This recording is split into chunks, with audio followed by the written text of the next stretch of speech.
Good morning, Derby citizens. I hope you're awake and ready for this great matchup that we're about to see. You're about to see Team Mich-Again. It's Team Michigan's B team going up against Team Badass. They've got the early morning game, and I am super excited to see both of these teams clash in this matchup here. I'm the King. I'm Mad Hater. And so how did these two teams get here today?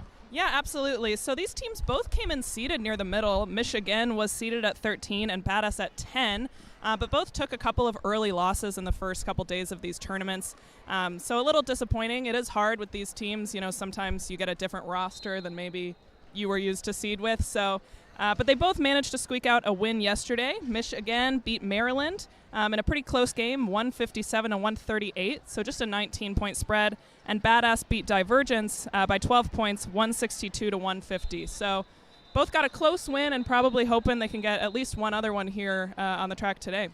All right, so roster today for Team Mich-Again, it is 04 Booty Vicious, 1039 Ophelia Plenty, 11 Siren Song, 17 Feral, 252 Kill Switch, 3 Strega, 314 Headhunter, 4302 Cha-Cha Glide, 44 Tiki Torture, 444 Just Bert, 515 Shulk, 55 Brunson Burner, 731 Kim Kong, 775 El Toro, 806 Crazy number 9 Tabby Catastrophe, 906 Freddy Cruiser, and 99 Machete Lane. All right, perfect. I'll try to get through the Team Badass roster here. It looks like we have a couple seconds. On Badass, we have number 0, Booty Queen, number 08, Rookard, number 102, Hella DeVille, number 12, Soccer Blue, number 17, Spin Diesel, number 18, Flip Her, number 213, Primeval, number 223, Frida Killa, number 29, Killer Copperhead, number 6, Celia Graves, number 66, Anna Rose, number 669, Beat Her Juice, number 687, Elsie Hammer, number 74, Zombie Cat, number 789, Goldie, 8, Sweet Assassin, and number 901, Salts. So you did great. See, they're still out there drinking their coffee, trying to wake up. The refs are like, this whistle is going to be so loud when I blow it because they probably had some drinks last night. Absolutely. You know, they're getting themselves prepared for this rowdy game we're about to watch. All right, looks like in the back, Soccer Blue is the jammer for Team Badass, and Freddy Cruiser is the jammer for Team Mich-Again. Soccer Blue right now stuck behind a nice little wall being played out by Team Mich-Again. And there we have Freddy Cruiser coming out as your lead jammer. Really nice toe stop work on the line to get out of the front of the pack, but closely followed just about 20-25 feet by Soccer Blue. Going to be looking for a quicker call-off on this one, I would imagine. Yeah, so Team Mich-Again jumped in there. They banged some skaters around. I believe they were able to pull out 3 points. I thought they might have got that last skater, so I was a little hesitant on calling that one. No points. They were able to hold the other team scoreless in that, so it was a nice little quick jam. Good way to get ourselves started in the morning.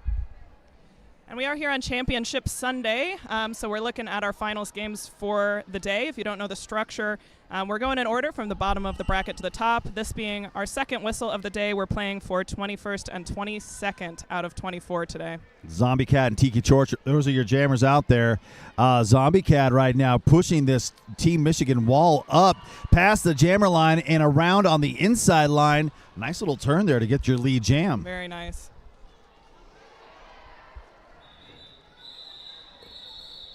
Zombie Cat with one player left to beat. Tiki Torture with one player left to beat.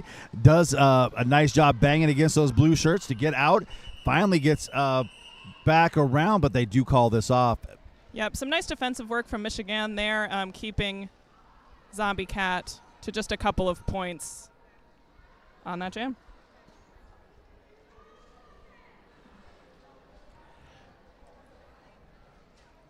I really like this already. Both teams are out there smiling, talking with each other. It's again I feel like the whole weekend has been like this, but it's kind of like the joy of Derby for me is where you get to see all these different players from different teams and you get to have a good time. Yeah, absolutely. And we're here, towards the bottom of the bracket, so let's just have fun. Yeah. Well, as I was yammering, Siren Song gets out. Oh, but no, they got out with a cut. Yes. And so they're going to go sit in the penalty box and cool their wheels for the next 30 seconds. Yep, so a nice power jam opportunity for Team Badass here. Soccer Blue did remove the helmet cover there. Maybe didn't realize they still had an opportunity for leads. So we are looking at a 2-minute jam coming in here, our first of the bout so far. Yeah, that is the only downfall of the cap pass culture that we've now grown into, is as soon as you hear that double whistle, you think, wow, whip that cap off. Yeah. Unfortunately, there was a penalty, and so, yep, we get the full 2 minutes here. 4 points being picked up on that pass by Soccer Blue. Yep, seeing a nice wall from Mich-Again despite some offense coming in.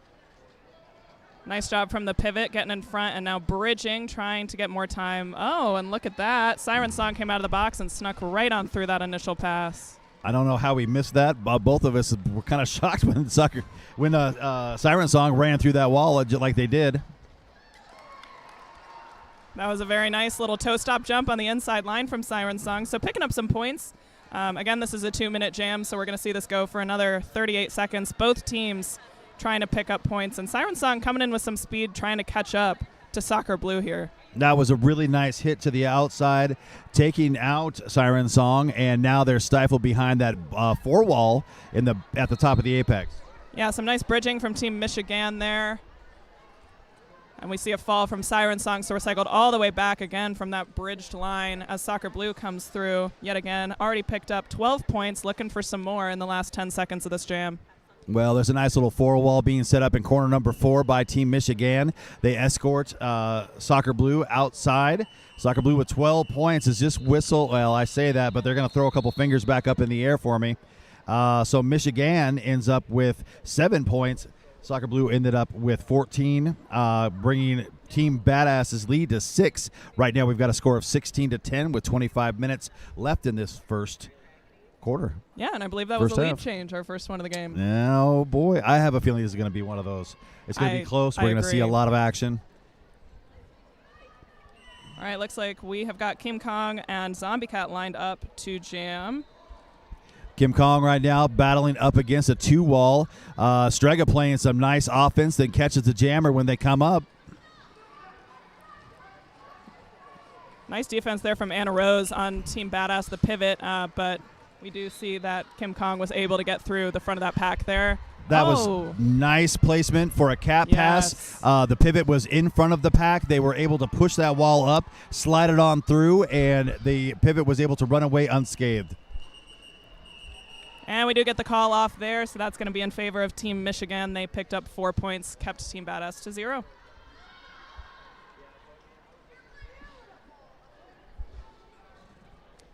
All right, let's talk about some of our sponsors here this morning.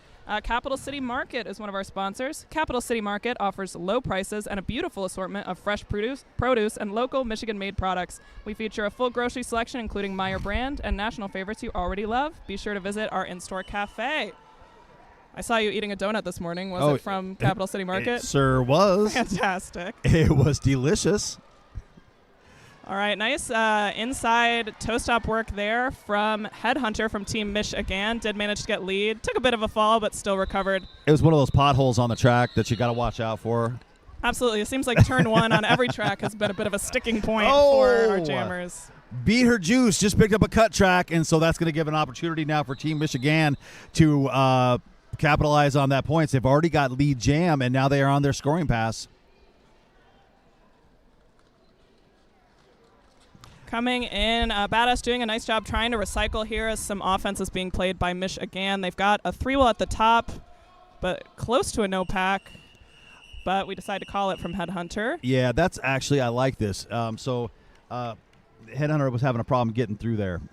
So to call it off, get your fresh legs out there. You've already got the jammer sitting in the box. You've got a little bit of time, probably 15 seconds, to get your jammer out and control this next jam. Absolutely. Starting on a power jam is always an advantageous place to be, so I like that call from Headhunter and Team Mich-Again. All right, looks like Freddie Cruiser coming out to take the star on this power jam. Freddie Cruiser, a very, very quick jammer, stays low and has a burst of speed. Used to be a hockey player, so definitely knows a thing or two about bashing some folks around. Yeah, and hockey players always, I think, have beautiful edges, are able to stay in the line very well. Nice job drawing the pack forward on that one from Freddie Cruiser. Took it to a one-on-one and was able to get on through. Team Mich-Again doing a nice job lining up in the back, defining the pack there. But we see Beat Her Juice coming out of the box and looking to get through that initial. It looks like a low block call was picked up, and that is going to send one of the blockers for Team Mich-Again. That's Just Burt. Yep, to that penalty box. That's the Violet's Spicy Designs penalty box. All right, looks like we had a star stash happen there for Team Badass. Beat Her Juice did get through that initial pass and is going to be looking for some points here. Freddie Cruiser went ahead and called off this jam. Picked up, I want to say 8. Yes, it was. So we do get an opportunity to push that lead up, as we had talked about. 25-16 now is our score with 21 minutes and 45 seconds left in this first half. All right, looks like Soccer Blue back out to jam for Team Badass, going up against Tiki Torch Her for Team Mich-Again. Lining up here on the Skatin' Not Hatin' jam line. Very, very tight pack. Wow, somehow Nice. Tiki Torture was able to stay in bounds, bouncing on the toe stops, and they're out as your lead jammer. Yep, just about, I don't know, a third of a track, though, separates Soccer Blue coming around, so going to be probably another quick one.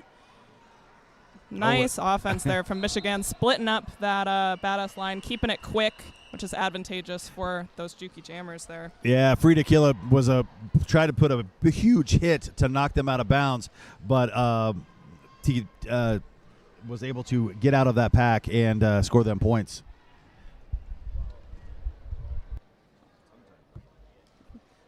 We're lined up here again on the Skatin' Not Hatin' jam line. Skatin' Not Hatin' has been around since 2014, owned and operated by Javelin, who skates for Kalamazoo Roller Derby, Team Mich-Again, and coaches the Kalamazoo Killer Bees. The small shop offers skate packages, protective gears, wheels, accessories, and full sublimation apparel. And jam is on. Excellent work up front. That 2-wall is doing a great job. Was quite enough to get Zombie Cat out as your lead jammer. Snuck out there on the inside while Siren Song was fighting that 2-wall from Badass. We're seeing a jammer race, though, here. Just about 5 feet between these jammers. Goldie picked up a multiplayer block and was sent to the penalty box.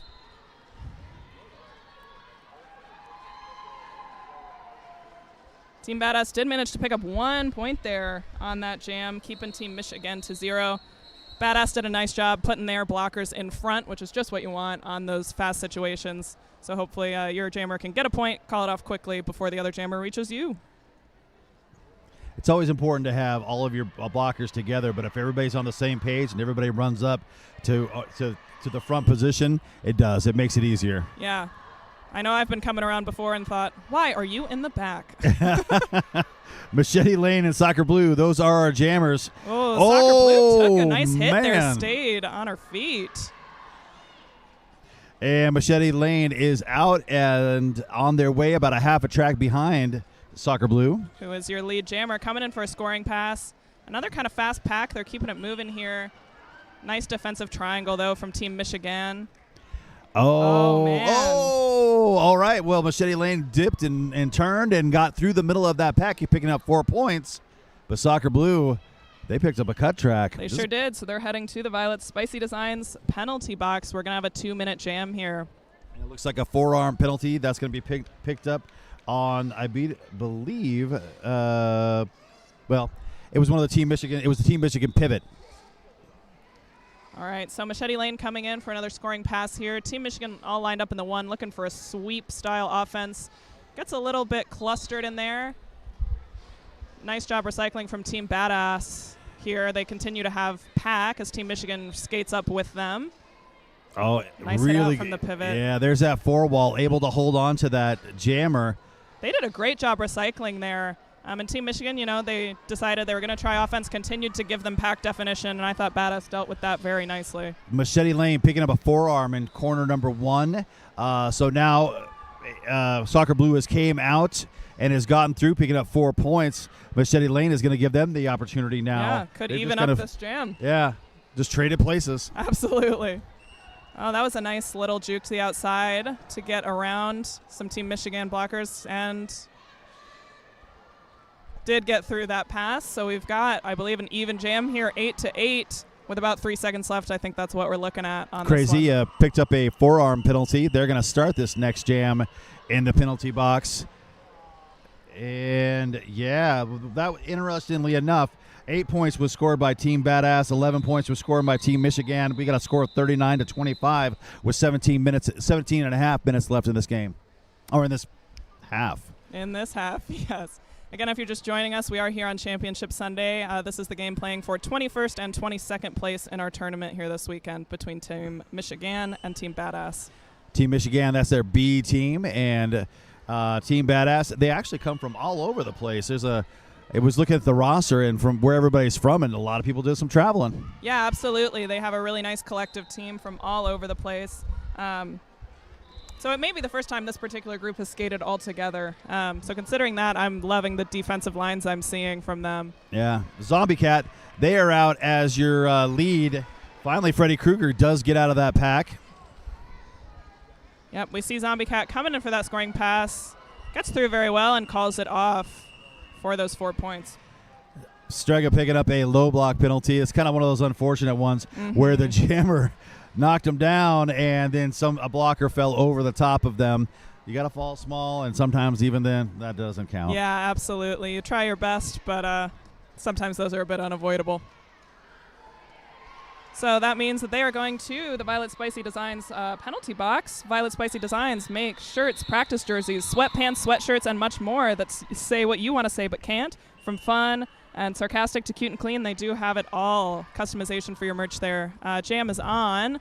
Kim Kong leveling blockers as they ran to freedom. Yeah, that was brutal.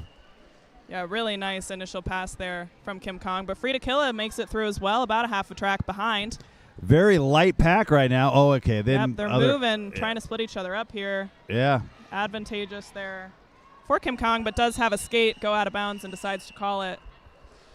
Smart Not sure call how off, many points we're going to see. It looks like 3. Yep, looks like 3. 42-29. Still a very close game. 13 points now separating these two teams.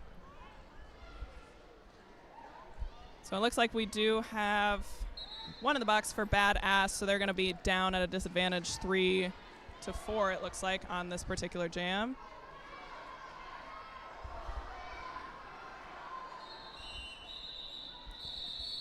Tiki Torture is your jammer for Team Mich-Again. Zombie Cat for Team Badass. Tiki Torture gets around, stays in bound. They're your lead jammer. All right, and we see Zombie Cat fighting this triangle at the front of the pack. Star is off, looking for maybe a stash. Nice track awareness there. The person who hit them out did go down, so they were able to get right back in and continue forward momentum there. Tiki Torture ran right on through, almost unscathed, picked up 4 easy points. They are already back around and in scoring position, but getting escorted out on the inside line. Yeah, Badass has managed, though, to put up a nice, strong triangle here on this pass, so holding Tiki Torture, at least for now, and now has a full 4 wall that is bridging up. Oh, and we did see a star pass there from Team Badass, so Primeval did end up taking the star and forced the call off there from Team Mich-Again. Team Mich-Again looks like they picked up another 3 points on that pass, bringing their total to 7, so they were able to pull this lead up to 20. Very, very nice. I'll take a moment to talk about another one of our sponsors, Gillespie Group. Gillespie Group specializes in the management, development, and reimagination of residential and commercial real estate properties. They credit quality people, a relentless creative spirit, and a passion for reinvention in their ability to leave a lasting impact on Michigan's landscape. Again, that's Gillespie Group. And looks like a team timeout here. Yeah, this timeout is probably very timely. Team Badass was playing very strong, keeping the game close. They've had a couple, a penalty and missing the jammer opportunity there. 20 points now separate these two teams. They want to make sure that they get back into this game. Put a couple string of their own runs together to negate some of the score that they're looking at. Yeah, absolutely a good call from them. And our team timeouts, as I'm sure you're aware if you've been watching this weekend, brought to you by Crash Course and Chrissy Crash. Crash Course helps roller derby athletes build strength, track confidence, and winning habits to become MVPs on and off the track. Want to make 2-minute jams feel easy? Visit ChrissyCrash.com for a 1-month free trial of Roller Derby Training Club fitness app for just $1. Life is a contact sport. Win. All right, looks like we're getting towards the end of this team timeout here, getting some lines up on there. Backing up to the Skate Not Hatin' jam line as we're about to start this jam. Looks like Soccer Blue out for Badass and Siren Song for Team Michigan. Wow, nice quick lead there. Barely got the name out of your mouth before they became lead. And Soccer Blue is also in hot pursuit. They're probably only about a third of the way around the track. We've seen that a lot today, so a very nice job from Badass of following out hot, maybe playing some offense to have these kind of jammer races and short jams. Might have been a point or two. Yes, two. It looks like for Team Mich-Again. Yeah, Team Badass going to be hoping to score some points here soon. They've had a few jams now with 0 points scored, so they're going to be wanting to switch up that momentum as soon as possible. Absolutely. They need to have a change, a direction in what they're doing. They came out really, actually very, very strong. I was a little worried for Team Mich-Again. I thought they might have a lot more problems than what they're having right now. I agree with you, but I still think we could see this game flip-flop go either way. I completely agree. Zombie Cat out again for Team Badass, has been jamming a lot today. Headhunter from Mich-Again. Very strong defensive triangle happening at the front from Team Mich-Again. Braced by, it looks like Booty Vicious there. Very experienced blocker. And a nice hit-out run back on Zombie Cat. Ophelia Plenty was up there really moving the wall around for Team Badass, but they were very good at recycling and staying on top of the jammer and not letting them get free. Yeah, and they did a nice job just there. Zombie Cat went down, and they stood their ground and were ready for when they got back up, given no ground on that. Looking for the inside. A nice little spin move from Zombie Cat, and is going to be assessed lead jammer here. Headhunter has the star off, still fighting in the back. Torres picking up a direction of play penalty. That's going to send them to the penalty box. And also going to the penalty box is Booty Queen. So both teams are going to have one blocker down. Zombie Cat just got recycled back, coming through on the scoring pass again. Getting a little bit of offense from their teammates. Oh, another Badass blocker heading to the box. So they just have 2 out on the line, it looks like, right now. Headhunter just picked up a cut track. They are in a power jam. Luckily, there's 3 blockers out there to slow down Zombie Cat, who seems to be struggling right now with this wall. Yep, Badass kind of switching tactics. It looks like they were staying in the back looking for no pack there, then decided, okay, let's go help. And did manage to get Zombie Cat through that scoring pass. We got a fast pack moving as everybody's trying to get up. Yep, Badass was trying to slow it down there, but not quite able to. Well, that's one way to negate a way for them to get points is to keep the ball moving. Yes. Keep everybody, just stay away from them. Right. They can't score on you if they can't get you. Yeah. What it does is it kills that penalty. So the jammer's already standing in the penalty box. But that was what Badass wanted. They did get 4 points on that jam, so did score some points for the first time in a number of jams there. Hopefully they can keep that momentum going. Yeah. We're going to see Soccer Blue once again going. No. Going up against Headhunter. Soccer Blue runs up the outside line. Wow, so quick. Nice. Headhunter goes up the inside line. Again, about a half track between these 2 jammers. Seems to be a common theme in this matchup. Just Burt picking up a direction of play. Apex jump. Heck yeah. I love to see that at 10 a.m. on a Sunday morning. Somebody had their coffee. Yeah, not me. I'm not fully awake yet, but good to see Soccer Blue is. I'd love to talk quickly about Tom's Food Market. Tom's Food Center. That's it. Tom Food Center's goal since 1982 is to be your community grocery store, providing you with a great selection and friendly service, while at the same time always looking for ways to make your dollar go farther, located in Okemos and Portland, Michigan. Freddie Cruiser's out there on the line up against Zombie Cat. Yep, we saw a pivot line start there. Give both of these jammers an opportunity to get some speed. Yeah, Freddie, absolutely. with one blocker left to beat, manages to muscle their way through and spin out to get lead jam. is going to be coming around on that scoring pass while Zombie Cat is still fighting for that initial. It's really stuck in the back against a 2-wall of Mich-Again blockers here. Meanwhile, Freddy Cruiser doing a nice job breaking up the pack in the front and is getting around with those 4 points. Looks like a star pass from Team Badass successfully to their pivot. Anna Rose. Anna Rose, yeah. yes. Anna Good Rose at taking is those gonna take passes all weekend. Saw the same thing in their Team Divergence game yesterday.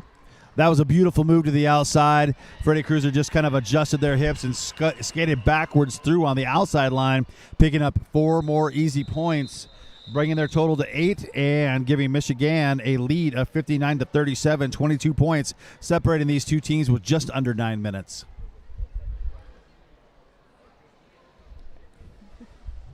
If you're trying to tune into other games here on Championship Sunday, it is intermission over in the Team Divergence Team Maryland game playing for 23rd and 24th. Looks like Maryland up 88-40 over there on track 3 at intermission.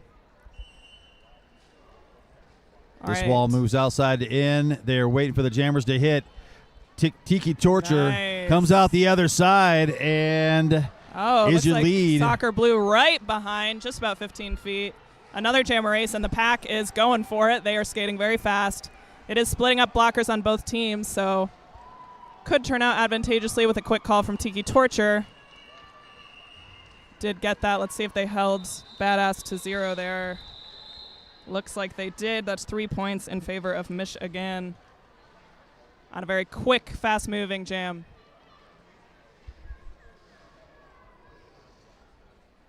Zombie Cat back out. They have been jamming a lot for Team Badass. Yeah. Sometimes every other, really, so good on them. Yeah, I was going to say that Soccer Blue seems to be, I was like, my gosh, weren't they just out there the last jam? Yeah, they've been going every other with some relief from a couple others, but, oh, wow, very quickly from Siren Song as we're gabbing.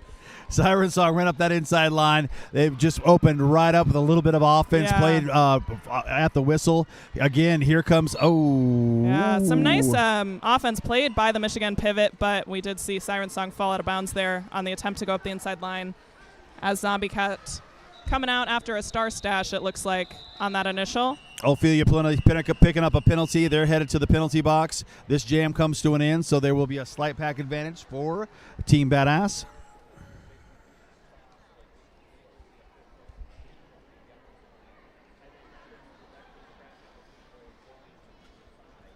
All right, Mich-Again lining up here on the pivot line, taking the front. Typically, you'll see that when people are down, they want to be in front, have a little more bodies to get through for the other team by the other line in the back. And looks like Anna Rose taking the star off the bat this time for Team Badass, usually playing as pivot. And then Kim Kong for Team Mich-Again. Kim Kong trying to get up the outside line, gets stifled. They've got a 4-wall right now and dropping a bridge as Kim Kong continues to push through the apex. It looks out of play here to me, but it must be close. There we go. Did push that 3-wall out of play, it looks like, and Kim Kong is going to be your lead jammer. Everybody drop back. That was a beautiful star pass. Nice. Going over to Frida Krill. Yeah, Frida Krill.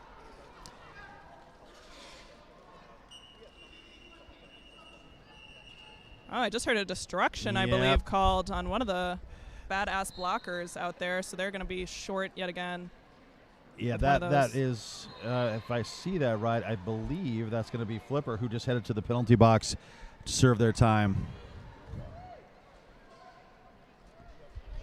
Team Mich-Again doing a really nice job keeping Badass to 0. They're having a lot of quick, smaller jams, but not allowing Badass to really score any points here, have just been widening that lead. So doing a nice job, very slowly becoming the clear lead in this game so far. Machete Lane, again, I think this is her second time having the jammer cap on for Team Mich-Again. Picks up a forearm almost immediately. So power jam situation for Sock, but that looked like a track cut. Yep, feet went out on that inside line, so we're going to have a 2-minute jam here. I was actually excited for Team Badass. They were going to get an opportunity to get some points up on this board. So we're seeing a jammer switch here.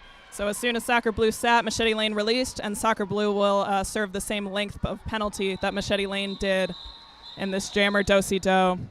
Nice strong 3-wall from Badass at the front of the pack, fighting Machete Lane as Soccer Blue is going to come out back onto the track. as well. Both still need their initial pass here.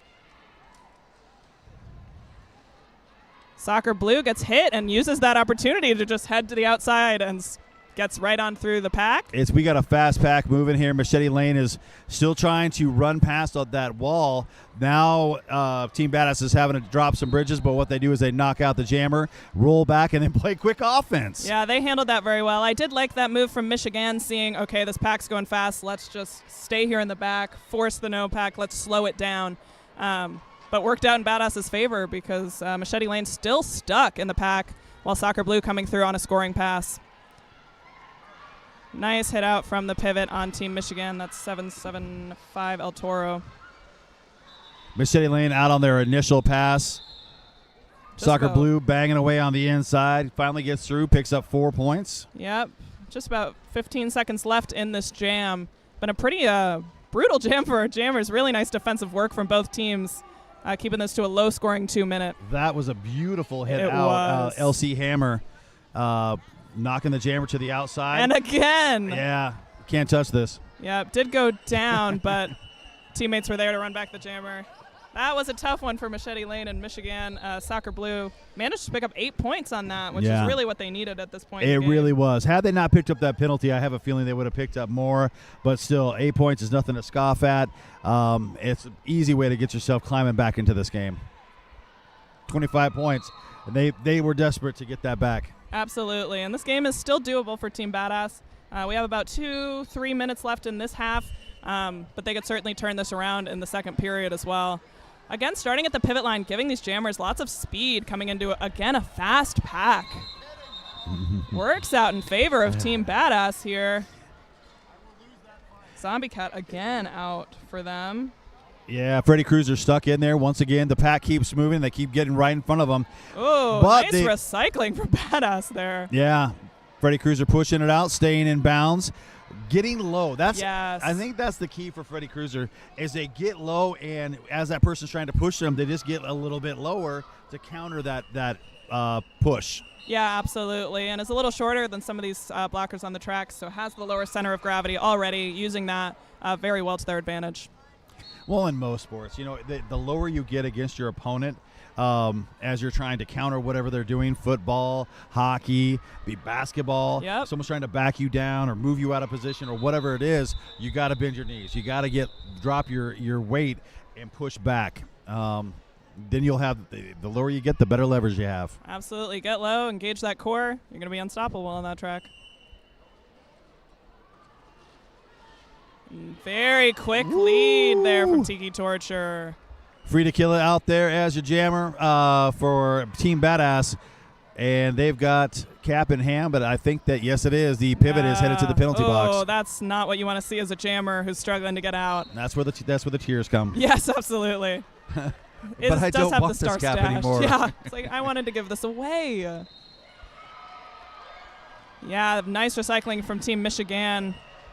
Oh, and the chaos just allowed Tiki Torture to ride right on through the outside line there. Free to kill, I believe, has hit about every shirt in white out there. Yep. And unfortunately, there was a back block call. That Free to kill it was being aggressive, trying to get out, but it did unfortunately force a back block. Yeah, so we're seeing a power jam here for Tiki Torture, who is your lead jammer. Already has 12 points on this jam. This is going to be a really nice one for Team Mich-Again. Oh, again, just skating through right on the line. Yeah, they're already up to 16.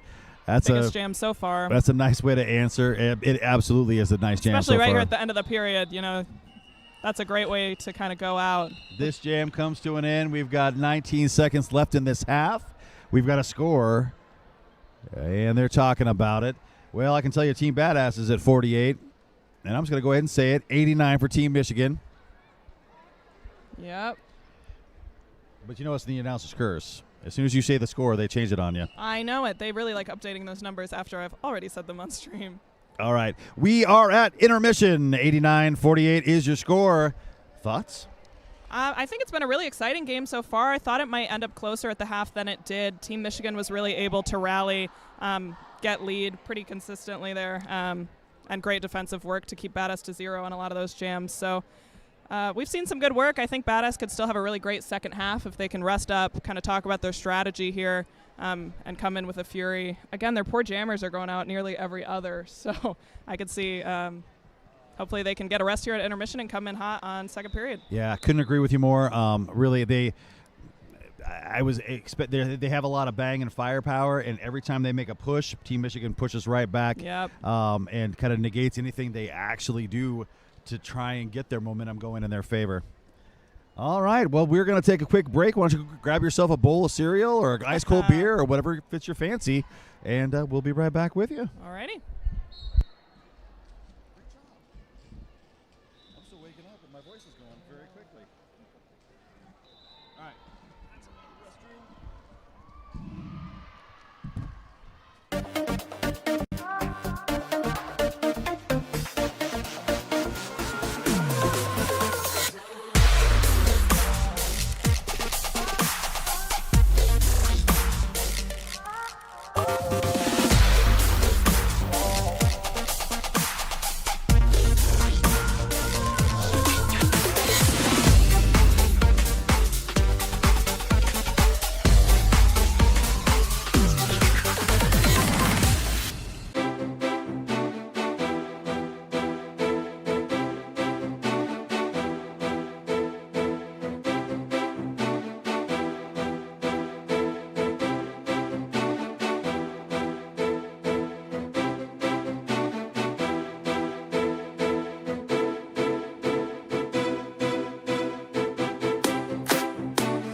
All right, folks, we are back. Hope you guys enjoyed your cereal for breakfast or a beer that you just drank. Yes. Go get another. We've got a day full of Derby for you. And what have you learned in this first half? On this game here, we have seen kind of a trade-off on league, but Mich-Again managed to settle in the second half of this first period and really was keeping Team Badass to 0 points on a lot of these jams, managing to create a pretty nice lead for themselves, and of course had a very nice jam from Tiki Torture right at the end there. Freddy Cruiser is out there as kind of all by themselves, and it started in a power jam. Frida Killa is on their way after serving time, but Freddy Cruiser is able to get out and get lead.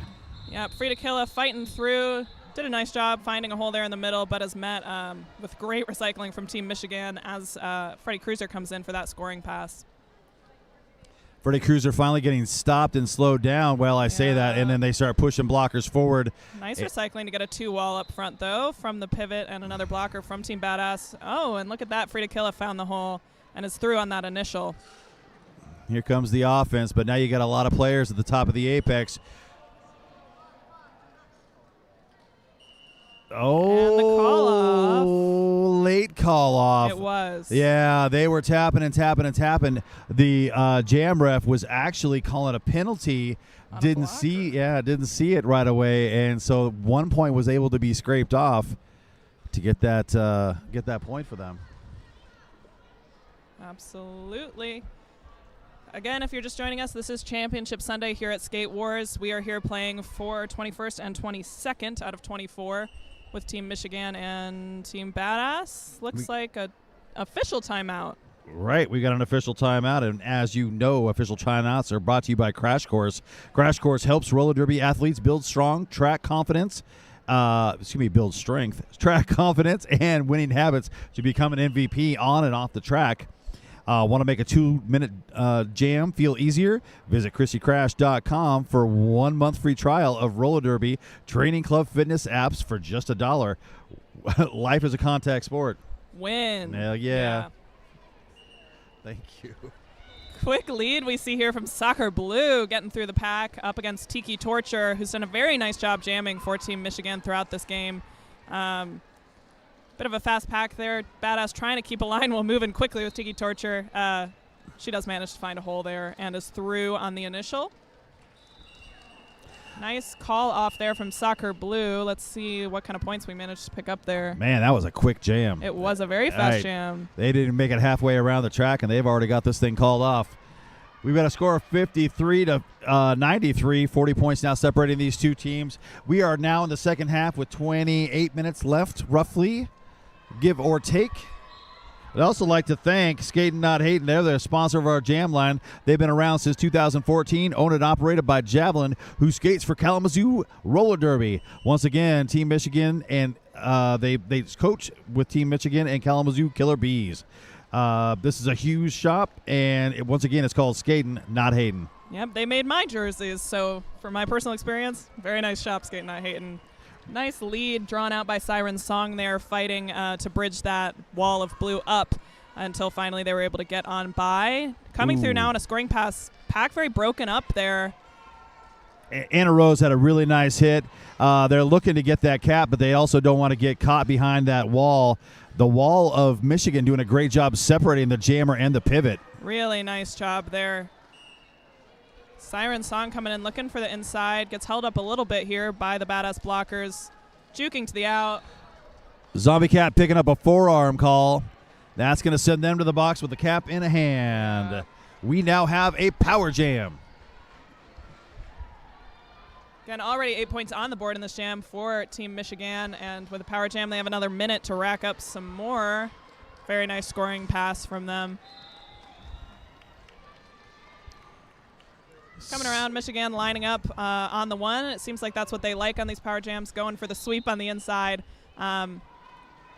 So nice big cluster down there. Had a hard time getting through. There was a pile up in the corner. Only 1 point, though, being picked up. That's the problem with having a cluster like that. Absolutely. It's hard for that jammer to get through. Sometimes you can play good offense. Sometimes you're going to get in your jammer's way. Yeah, absolutely. So, and that time it didn't totally pan out for them. They did call it anyway with Zombie Cat standing in the penalty box. So they're looking for a quick power jam start here, less than 10 seconds. But I'm sure they're hoping to get a very quick lead into this next jam. Interesting. I am interested to know why with this power start, they're all lining up on the pivot line. That's giving tons of speed for that jammer to come in and do just that. Absolutely. Rock that wall and try and find a hole. Yeah, I was interested by that from Badass, and they were also, it looked like in the front, which is not necessarily what I would have wanted. But Zombie Cat came out of the box there and managed to sneak through very effectively. I only see 3 Michigan blockers on the track. Looks like their pivot is in the box. And there's the call off. Yeah, Kim Kong went ahead and called it off. Probably picked up, 3 points. Looked like they passed all but one.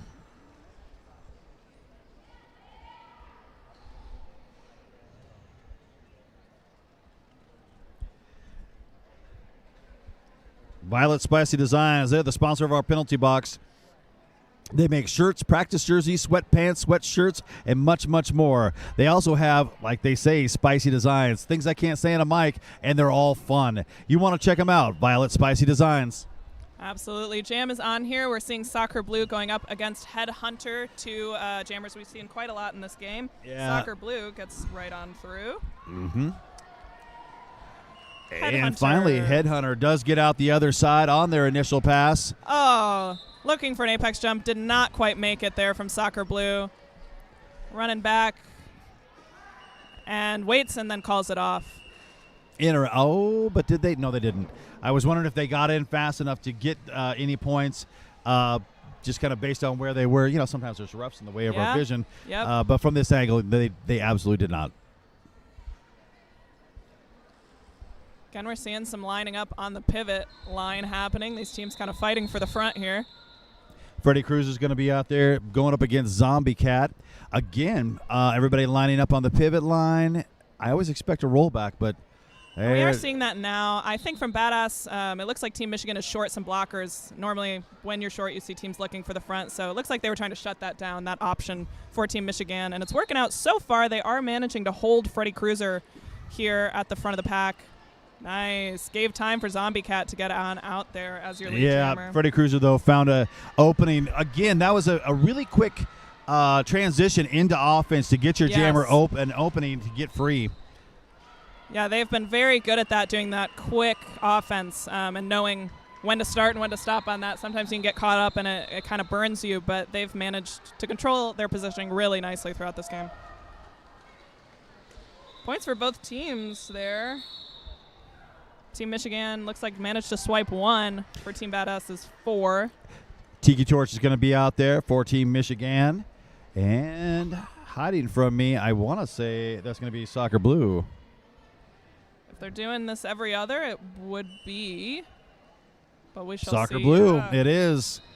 That is a hard thing to do as every other. So I'm very impressed by these Badass jammers. And gets lead even more impressive. Yeah, they just got lead. Both jammers are out. Tiki Torch is actually catching up. Very long legs on Tiki Torture is using them to really speed up right behind Soccer Blue here. 10 feet behind. That's a point that they're trying to get. She comes in, was not able to get the point. Fist in the air for solidarity. Yeah. Nobody got nothing. Soccer Blue, there was one Team Michigan blocker there kind of lingering in the back, so I was thinking maybe I can get that one, but didn't quite pan out. Well, they had to go. They knocked him out of bounds, and I see what they were doing. Absolutely. And you're right. They were trying to hold somebody back there. AK, the coach for Team Mich-Again, is out there debating whether there was a forearm call, a sweep of some kind. He's not having it. He's definitely upset about it. Oh, that's too funny. Team Michigan still, it looks like, has both timeouts in their official review available to them here in this half. Zombie Cat again, they are going like every other 4 jammers out on Team Badass up against Siren Song from Team Mich-Again. Seeing really 2 very strong triangles working from both sides in this pack. Badass pivot bridging very nicely between the 2. Very, very, very slow pack. Yes. Right now we're stuck at that jam, the pivot line. Nobody seemed to make any movement until. Just stayed in there. That was a great hit, though, from the Badass pivot. That 669 beat her juice. Yeah, I like that attempt at a pickup there. Siren Song is your lead jammer. They're trying to do a cat pass. Ooh, I liked that side surf on the inside to stay in bounds from Zombie Cat. Threw on the initial. Siren Song Gets taken got out up of bounds. to the front. Looking for the call there. Yeah, that's a smart move. It does look like a direction of play penalty was picked up towards the end. Farrell is going to have a seat in the Violet Spicy Design penalty box. Yep, Team Mich-Again picked up 3 points there. We've seen quite a few three-point jams. Blockers doing a nice job thinking, I'm just going to stay in front here, see if I can't stop them from getting me. It's a nice job from some blockers there, having that track awareness. You know, I always like the commentary we have when we're thinking about what blockers are thinking and, you know, the logic behind it. It's not me. You're not getting my point. Skate up fast. Just don't go, out of play there. Really nice pushing happening from Soccer Blue. Wow. Stretched out that Team Michigan line. You said it. That was, for somebody who's been playing pretty much every other jam, Yes. that is definitely some really strong pushing. So impressed. And Soccer Blue, one of my favorite names from the weekend that I have encountered so far. All right, Kim Kong is out on their initial. Soccer Blue, though, just picked up a quick 4. See if we get any jammer on jammer here a little bit. They're racing for it. Soccer Blue running it here, wanting that hit. And again, we had a Team Mich-Again blocker kind of stuck in the back, and Soccer Blue had the track awareness to say, I'm getting that one. Yeah. That was a quick jam, lots of action, and, I want to talk about Tom's Food Center. It's been their goal since 1982 to be the community grocer providing you with great selections of friendly service while at the same time always looking for ways to make your dollar go further. Once again, that location, the one I always go to, is in Portland, Michigan. Yeah. And guess what they have? What's that? Bomb-ass donuts. You and your donuts. I love it. There's a reason I've got a belly on me, and it's not as much beer as it is probably pastries. It is donuts. Me, I have a gluten allergy, so unfortunately, donuts not my personal kryptonite. I wish I could, though. That would be the worst allergy for me. Yeah, it's you get used to it. Zombie Cat and Strega's got the cap. Yeah. There was a cap pass in the time when I was talking about donuts. Whoops. Strega trying to absolutely just will their way forward. It's just one blocker trying to stop them, and the pivot is saying, nah, I got to get up here. Very impressed by the badass pivot. This is some masterclass one-on-one blocking, going all the way to the back of the engagement zone there. Or the front of the engagement zone, I should say. Oh, a bit of a roll. Yep. But staying right on it. Strega got up, and I was actually impressed that the blocker did not fall on top of them. We have a full bridge happening. Both teams stretched, and that's about as big as the pack That can was get. from the apex all the way down to corner 3. I love to see that. That was impressive bridge work. Even more impressive was the one-on-one blocking, and even more impressive was the fact that Strega is still standing and exhausted. Yes. That was a nice one. Nice call from Zombie Cat there. 4 points for Badass. None for Team Mich-Again, taking our score here almost halfway through the second period. Team Badass 67 to Team Mich-Again's 113. Pretty similar score happening over on track 3, I'll say, between Team Divergence and Team Maryland. Divergence down 69 to Team Maryland's 114. They are playing for 23rd and 24th here. Well, we got to – oh, wow. Quickly. I was going to – Tiki Torture. Tiki Torture's been having an absolute great morning. I don't know what they did to this morning to get themselves jacked up and ready for this game, but they are out again as lead and on their way to make some more points. But story of this game, Soccer Blue just about 30 feet behind. We've seen a lot of that. Both jammers out very quickly, and both teams responding with these fast packs, just going for speed here. Which Team Mich-Again has a lot of very speedy, jukey jammers, I would say, so I get that strategy from them. It is, I think, advantageous. Gets a bit of a messy pack for their jammers to speed on through, juke on through. Right. Modern Skate and Surf has the best inventory of skate gear for sale in the state of Michigan. They also offer a place for customers to show off their new gear, and they have a world-class skate park in Royal Oak. They are right here in the venue, and we have been giving away gift cards as for our MVPs of each game for Modern Skate. Great company. Go check them out. Yeah, I've been to Modern Skate in Royal Oak. It is very cool, a little indoor skate park they have there. All right, we've got Siren Song out for Team Mich-Again, fighting a very strong triangle of blue up at the front, while Zombie Cat up against a triangle of white at the back, but Siren Song first to be successful, getting out as your lead jammer. Tight wall. They're trying to strip off blockers and get a goat. Easy points. Nice. That was a beautiful move by Siren Song. I'll try spinning. That's a neat trick. Yeah. Very nice.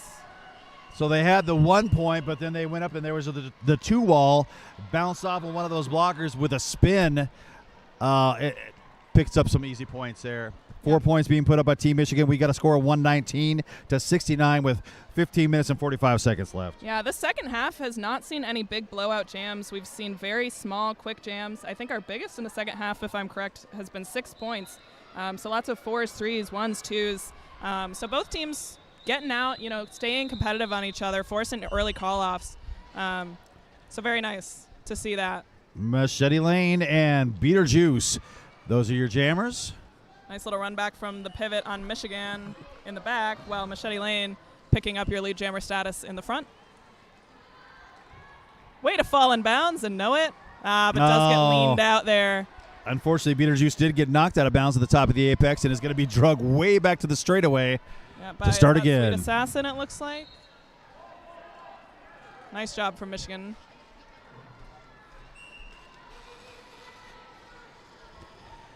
Tight wall. Oh, a cut track is being called.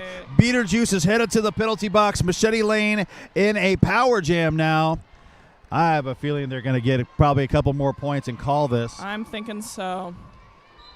Or you're up enough, just go ahead and run that clock while you don't have another jammer on the track. Yeah, nice job. 2 wall from Badass in the front. Oh. Oh, what? I'm not sure what that call was. That was blocking out of bounds. Oh, okay. Yeah, so it took me a second to see what was kind of going on there.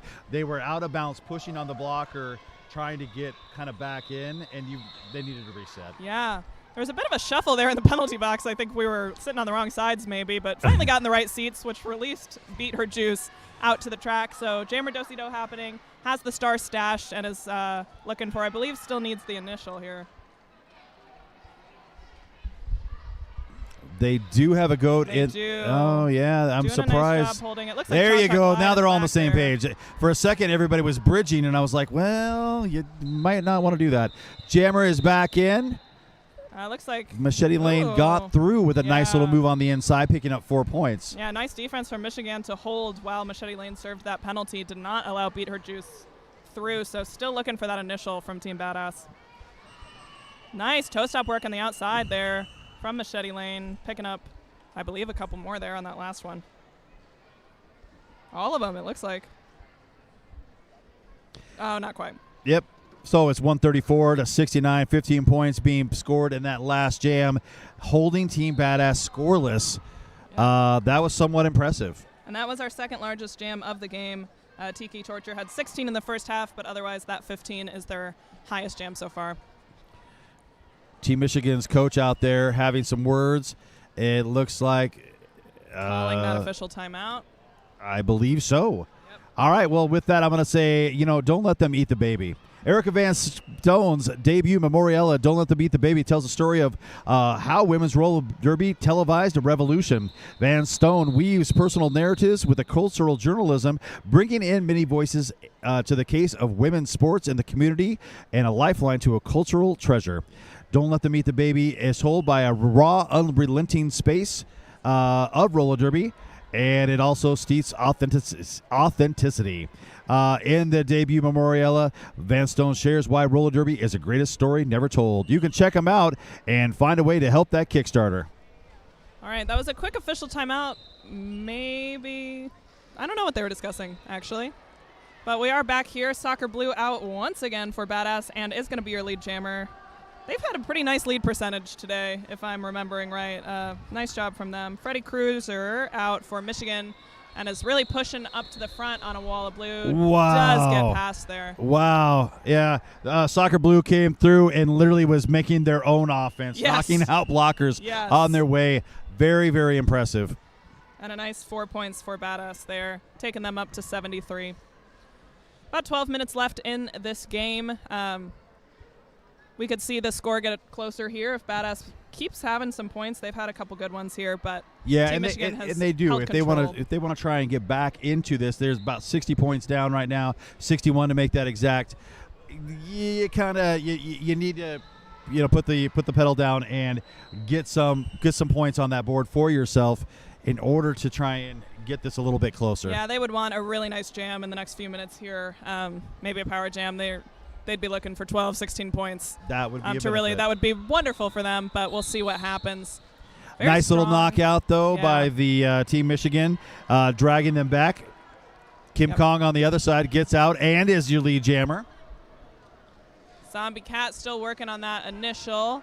Had a star pass there that I missed, so they are out free to kill once again, taking a lot of passes this weekend, not just this game. You said it. Whoa, you said it. here's the Kim Kong opportunity. picking up a cut track, and they did. They were bouncing up the outside line through the apex on their toe stops. One toe stop went out. They didn't stop to go back and reset, and that's going to give an opportunity for Free to Killa to pick up more points. Absolutely. Nice job, Badass, drawing the no-pack on that one. Free to Killa, being able to get right back up from falling and continue through that scoring pass. Nice on the inside. Falls and bounds. Nice recycle there from Team Mich-Again, but has to drop it out of... Oh, actually picks up a penalty. That's unfortunate. Yeah, they're having problems with their blockers, either getting picked off as a goat. They try to get together. The offense comes. Free to Killa having a good time right now with points and scoring. But here comes Kim Kong out of the box and through another pass.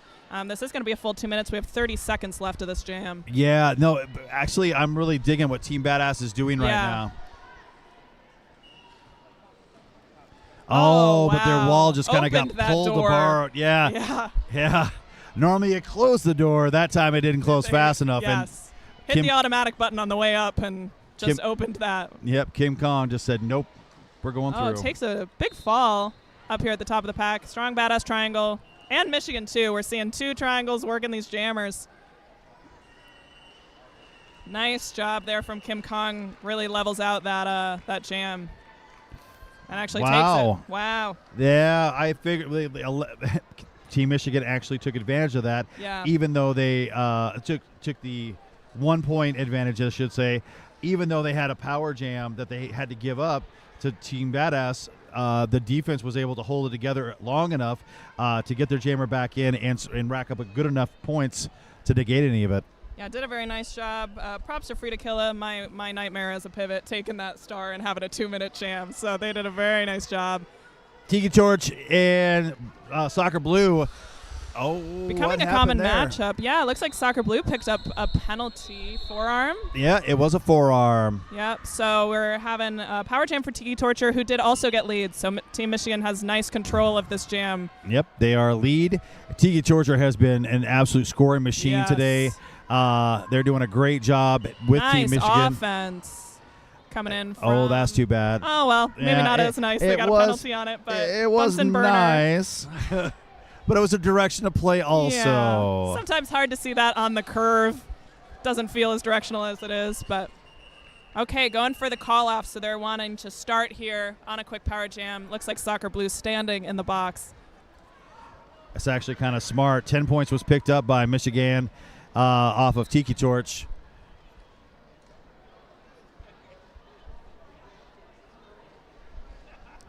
Like to give a big shout out and thanks to Crash Course. Crash Course presents Derby in Paradise, a 7-day roller derby retreat to recharge your body, ignite your game, and connect with new roller derby buddies. This is all done on the coast of Nicaragua. Visit ChrissyCrash.com for dates and details. So we're here in a power jam for Team Mich-Again. Headhunter looking for a lead here. Soccer Blue, though, out of the box fast, had a very little time left on the penalty. And is about to get it. Yeah. Boots was doing it, but they got pushed out of play, and they had to get back. So nice job by Team Badass there. Starting out a penalty kill, but picking up lead coming out of the box. Looks like Cha-Cha Glide heading to the penalty box for Team Mich-Again. They are down a blocker. Yeah, that was back block call. That was called on Cha-Cha. All right, so we do see Headhunter made it out of the pack. Soccer Blue still on that first scoring pass. We'll see if they take the call here. Oh, no. Nope. Picked up a penalty. Oh, no. Didn't catch what it was. We are in a power jam now. And a 2-minute power jam. Well, not a 2-minute power jam, but a power jam and a 2-minute jam. Yeah, the ref made the motion facing the wall, and I have no idea what that call was. Yep, I missed it, but. All right, so Headhunter has an opportunity here. Gets run back by Team Badass all the way. So we're going to go nice and slow. We still got 48 seconds left in this jam. And Headhunter found that inside line, just kind of slowly, almost like that was a cute little move. Kind of used Cha-Cha Glide as a diversion. Tiptoe here, really slowly, so they don't see me. Cha-Cha Glide coming into the pack like a jammer might, while Headhunter, the actual jammer, just sneaks up the inside line. Nice scoring pass, just skated right on through there. We do have both jammers back on the track, but Soccer Blue getting a hit out run back there as Headhunter has another beautiful scoring pass. Torres with a nice hit out, drug him back. Soccer Blue, good Lord. Nice recycling happening from Team Mich-Again. Soccer Blue has definitely gotten more and more chippy throughout this game. Big jammer on jammer hit from Soccer Blue. Uh-oh. It looks like we may have a down skater here. Yeah, that's no good. So I believe an injury timeout. It looks like they're getting up, and I'm hoping everything's fine.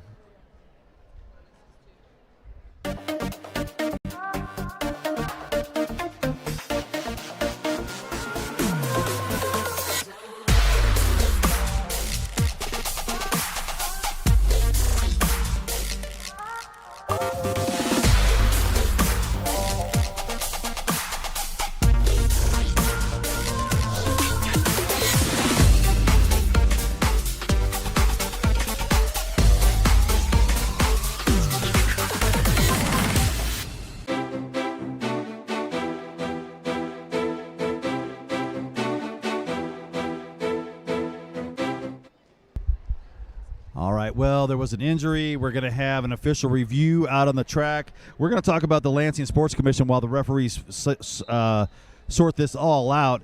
That's your resource for sports tournaments and events playing in Michigan, in the Michigan's capital region, that is. As a full-service sports commission, they will work with you on every aspect of the event.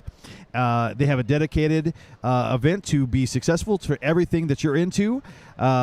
They are located in the heart of Michigan, the greater Lansing area, and they're convenient for easy and for everyone to get there and navigate. The region is well equipped with lodging, first-rate athletic venues, entertainment options for the team, and so much more. No matter the size of your event or the sport that you come to play, the Lansing Sports Commission is ready to help you plan your event. Very nice. Still in this official review, refs huddled up discussing, so hopefully we hear what we're reviewing here at some point. Again, today is Championship Sunday. Structure of today, we are going from the bottom of the bracket through the top as the day goes on. So we're here right now playing for 21st and 22nd, and games will continue to work on up through there. Lots of exciting matchups today. I'm particularly excited. Philippines is playing MORD later. They've both had a really nice weekend, and I think that'll be a decent matchup to watch. They have had a really nice weekend. Philippines came in here. Again, super fun team. Yeah. Super excited. One of the skaters, regardless, they are just a way stronger team than I think than what they're finishing with. And I've seen this a couple times where teams come in and they're just really badass, but they don't do as well in the tournament, probably due to unfamiliarity. Yeah, but Philippines and MORD were seeded 8 and 9, so decent seeding there, should be pretty close. We've also got California and Texas. They were seeded 5th and 6th and are playing for 5th and 6th, so seeding was dead on in that one. That'll be a nice game. I get to call API Fury a little bit later today. I'm very excited. They're another good team. They've been having a great weekend as well, so... Yep. Lots of exciting matchups. Keep tuning in to all 3 tracks today. Lots of great derby happening as we fight for these placements on the final day.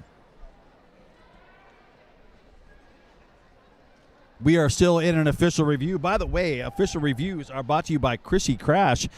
They've got a fantastic program that you can go online, check it out. You can get it for 1 month right now for $1. Go to ChrissyCrash.com and see what there is available for you to be a better athlete at the sport of derby. If you've been listening to me keep calling out Divergence in Maryland, the track happening over on 3 right now, they have just about 45 seconds left in the game. Maryland up 137-90. So it's looking written in the stars here. Team Maryland's going to take 23rd here at Skate Wars, and Team Divergence down at 24.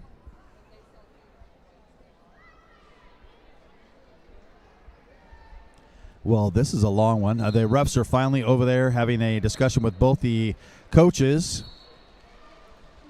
Again, we've got a score of 168-88. 12 points were scored by Team Mich-Again in that last jam. Mich-Again has, in the last few jams, had some really high jams, 15, 12, 10. They've been able to put up some scores. Yeah, absolutely. It's been working out in their favor. We've said it a few times, but the Badass Jammers are going sometimes every other, which is a really tough position to be in. It does change the matchups, which might work in your favor. So, they're getting different jammers every time. You're not seeing the exact same matchups, but still, Team Mich-Again has control of this game. Yeah, well, it's a long weekend, and this is the last game for them, so they got to be tired. Absolutely. I don't care how much endurance you put in. This is a grueling sport with the last 5 minutes on this clock. Getting an update on that official review. Meanwhile, jam is on, and Freddie Cruiser is going to be your lead jammer for Team Mich-Again. Coming around on that scoring pass. Nice tight wall as everybody's fighting to try and get their way through. Nice Freddie Cruiser pass. does get out, picking up 4 points. Yep, Zombie Cat out there for Badass, and star pass. Look at that, I missed it. Anna Rose picking up the cap for Team Badass and coming around as nice another scoring pass for Freddie Cruiser. Again, Badass blockers racing up, trying to stop from getting scored on, and successful. Freddie Cruiser got through, though, picked up 2 points. Those other blockers skated in front of them to keep their hips away from them, so they could only get those 2 points. Smart move.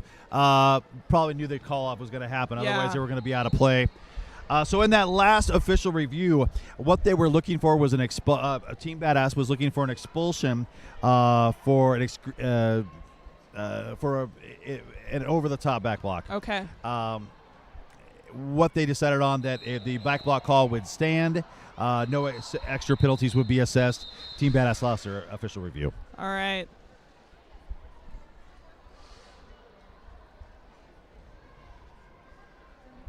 Lining up now, looks like Siren Song for Team Mich-Again. And seeing, I think, Anna Rose with the star for Badass has started as jammer a couple of times, has taken some passes, is usually out there as a pivot. So they're sending in some relief for these jammers. We are paused here on another official timeout, it looks like.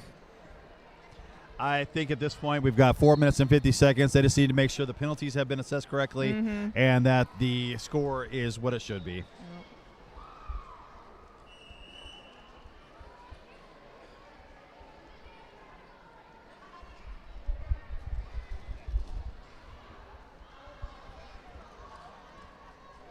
All right, looks like we're about to resume play here.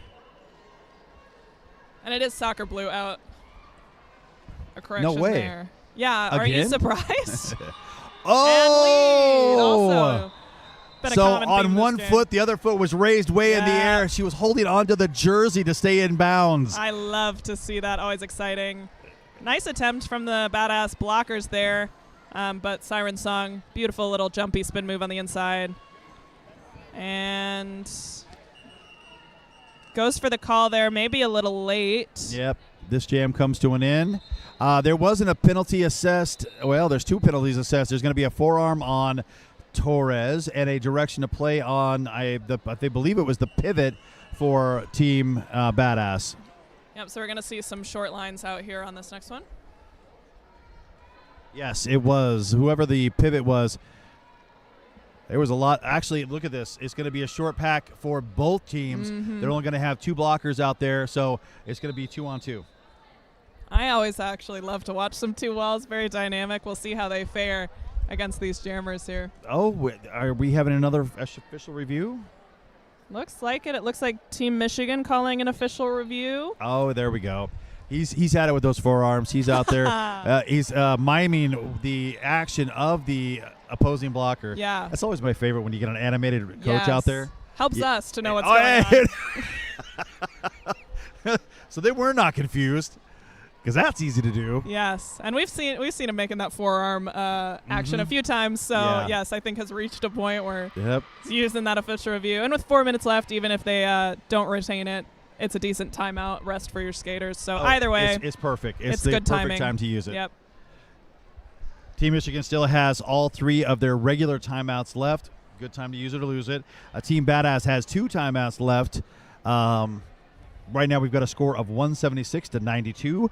4 minutes and 14 seconds left in this game.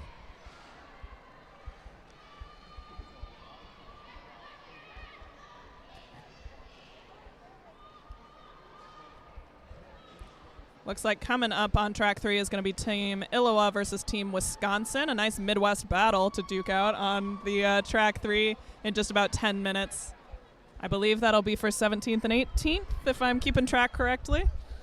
Have you seen the rolling ear of corn around here? I have. I have seen the corn. Have you seen the man made it entirely of cheese? There's been someone, I assume, from Wisconsin. Yes, I have. Yes. That's another one of those things I love in the sport of roller derby as the super fans. Yeah. Because there's, there's the parents and your buddy and, a couple of your friends show up and drink beer. No, and then there's the super fans. Absolutely. And those are my favorites. Yeah. Because they get into it. And yeah, I'll have to avoid the cheese man today because Lions are playing the Packers this afternoon. Yeah. And I'm certainly going to be rooting for my Detroit Lions. So speaking of, there's a Packer cap. Yeah, you got to be careful who you say that around here today. We're not having it. But go over there, the Wisconsin guy. To talk about another sport just very quickly. First game of the season, I have to get excited. Yeah. All right. So, we're obviously the state of Michigan. We're both living in the state of Michigan. Believe it or not, even though I was living in Oregon for a long time, my wife was from Michigan, and so I became a Lions fan right after we got together. So I've been a Lions fan for many, many years and suffered many, many years watching losing season. But the last couple, I tell you, it's been thrilling. Yep. I moved here just in time. All right, but back to the sport of roller derby. Yes. Team Mich-Again looking really good out there right now. They've got a score of 176-92. And speaking of Michigan, Michigan A team is going to be playing later today for the championship of the tournament. It all. They've been playing so well all weekend. I've enjoyed watching all of their games. Just a pleasure. So many iconic skaters on that roster. Right. And, what's really fun about this is the Florida team. Oh, my goodness. Coming in at number 17. And I do think they were underseeded, but they've certainly proved that here on the track. Yeah, but, that's like serving up a big warm cup of shut up. Yeah, right. You want to break me at that? Let me show you who we really are. Yep. And, now they're playing for the big belt. All right, jam is on. Again, we're looking at 2 walls here. Badass chooses to take the front. Nice job from number 213 on Badass. Prime Evil was holding one-on-one there. They get the run back. Zombie Cat is out as your lead jammer. That was nice. A really strong play. Kind of battered their way through the wall. Again, very short walls now. Should be able to get some points there. Nice little turnaround move, and is going to call it. Very like short this line call. for Michigan. As there are blockers still in the box. There's 2 blockers for Team Mich-Again, and so you now have all of your blockers out for Team Badass. Even though there's only 3.5 minutes left in this game, it's a good opportunity to narrow that margin. At least get over 100 points now. Yeah, that would be. You want to hit the century mark. That's always exciting. But yeah, going to be interesting to see how they choose to line this up. What sort of offense they're going to be looking to play here off the line. Michigan splitting themselves up, going for the one-on-ones. And, it's hard to be that effective when you've only got 2. So Soccer Blue is going to be your lead, but, wow, Tiki Torture came out fast. Soccer Blue is against a 2-wall. I'm sorry. You're going to struggle. You struggle with a 3-wall. Whoa, nice from Tiki on the outside. Wow. I kept expecting them to go out of bounds, and they just defied it. Oh, beautiful edges. And Soccer Blue heading to the penalty box. Oh, so no. So we have a 2-minute jam, and Tiki Torture has a great opportunity here. Yeah, Tiki Torch and a power jam. Good night.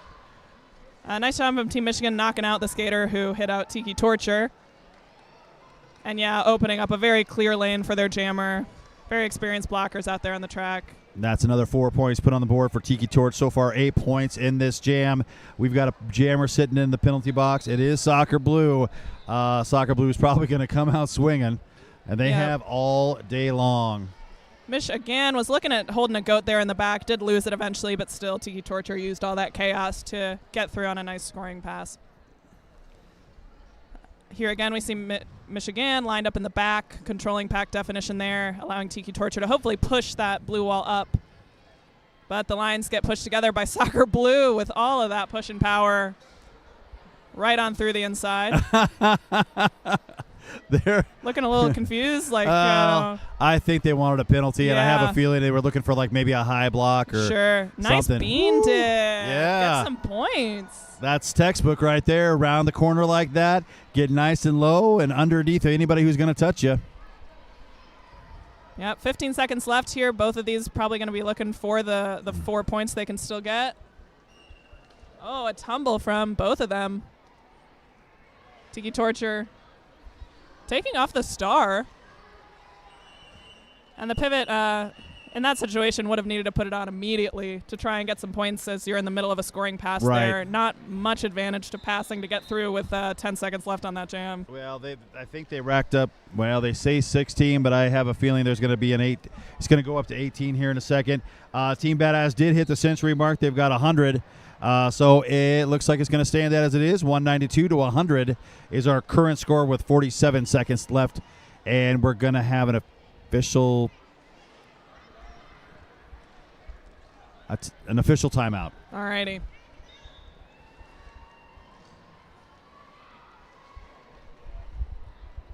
Well, very close to the end of our game here. We are very close to the end of our game. So barring a 92 point, there it is. There's the other 4 points I was kind of waiting for. Yep. But, when you see fingers in the air, you don't see them you're like, okay, when are we going to get these? So, about 45 seconds left. We're probably going to have one more jam here. Barring a miracle, Team Mich-Again is going to take this game. But, Team Badass, you make different goals for yourself as the game goes on, maybe thinking, let's stop them from doubling our score. Let's, have a good last jam. One more jam. Absolutely. You want to go out and, give it your all to the end. Really, the game of Derby is played in 2-minute increments. Absolutely. Or sometimes it's literally pass by pass. Mm-hmm. If the jammer gets past you, don't beat yourself up. They're coming back around. It's a circle. Yep. It's an oval. They're coming. They're going to be there in a minute. So Machete Lane is out there for Team Mich-Again. Soccer Blue out there once again. Sitting in the penalty box, it looks like, but is going to be your jammer for this jam. Yep. Yeah. Nice four-wall from Team Badass, not letting Machete Lane get in. Team Mich-Again doing a great job seeing, all right, this wall of blue is kind of towards the outside, all going to the inside to create that lane opening. But great recycling happening from Team Badass. Yeah. 30 seconds on a power jam and no lead. There it is, just as I say that. Soccer Blue came in and blasted past everybody in there. Machete Lane now with 0 seconds on the period clock. Can just call this and does. There we go. Smart call off. Good play. Loved every bit of it. No reason to rack up that score anymore. Risk a penalty, risk an injury. You've got it. Call it off. Yeah, very nice game there. No points in that last jam, so we are holding tight at Team Mich-Again 194 to Team Badass 104. So a 90-point game here. And that is going to mean that Team Mich-Again is taking 21st this weekend and Team Badass taking 22nd. Well, that was really fun. I thought it was a good game. Yeah. I'm glad both these teams came in here. They had some wins. They had some losses. I'm excited. I hope they both actually come back next year. Yes. Because I think they've got a lot to prove. So we're looking at MVPs. What do you think? Yeah, I think Tiki Torture had a great game. Had a lot of high-scoring jams for Team Mich-Again. Nice lead percent. 100% scored my a pick. very, very decent percentage of their points. An 18-point jam, a 10, a I think 14, they were 4 for 5 getting lead jam in the first half, and they were the ones that scored the most points in the first half. Right. They still had a great second half. Yep. The score, I think, is reflected off the back of Tiki Torture. Yep, so. I think they had a very beautiful game. I will honorable mention Soccer Blue there because also had a great lead percentage, was playing all the time. I agree. Two great jammers from both teams, but I think Torture took it for me on this one. All right. Well, I think we did it. Hey, great job today. I congratulate both of these teams, and I congratulate them for all the work they did this weekend. I am the King. I'm Matt Hayter. Thank you very much. Have a great afternoon. Yeah. Tiki Torture on Team Michigan. And they are 44.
sports. And Oh, I'm the opposite. I was never into sports until I discovered roller derby, and I just said, something in me said, Jackie, you got to do this. Yeah.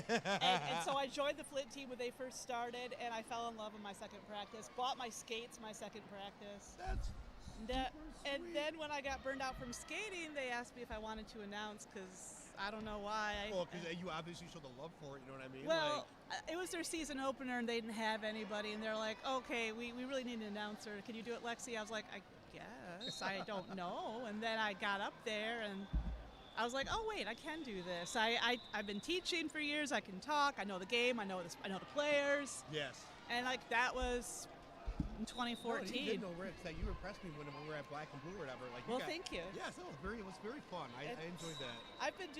Thank you. I've done every Black and Blue since 2017, I think. And were you at, no, I've been, even before that I skated in Black and Blue when I was a skater.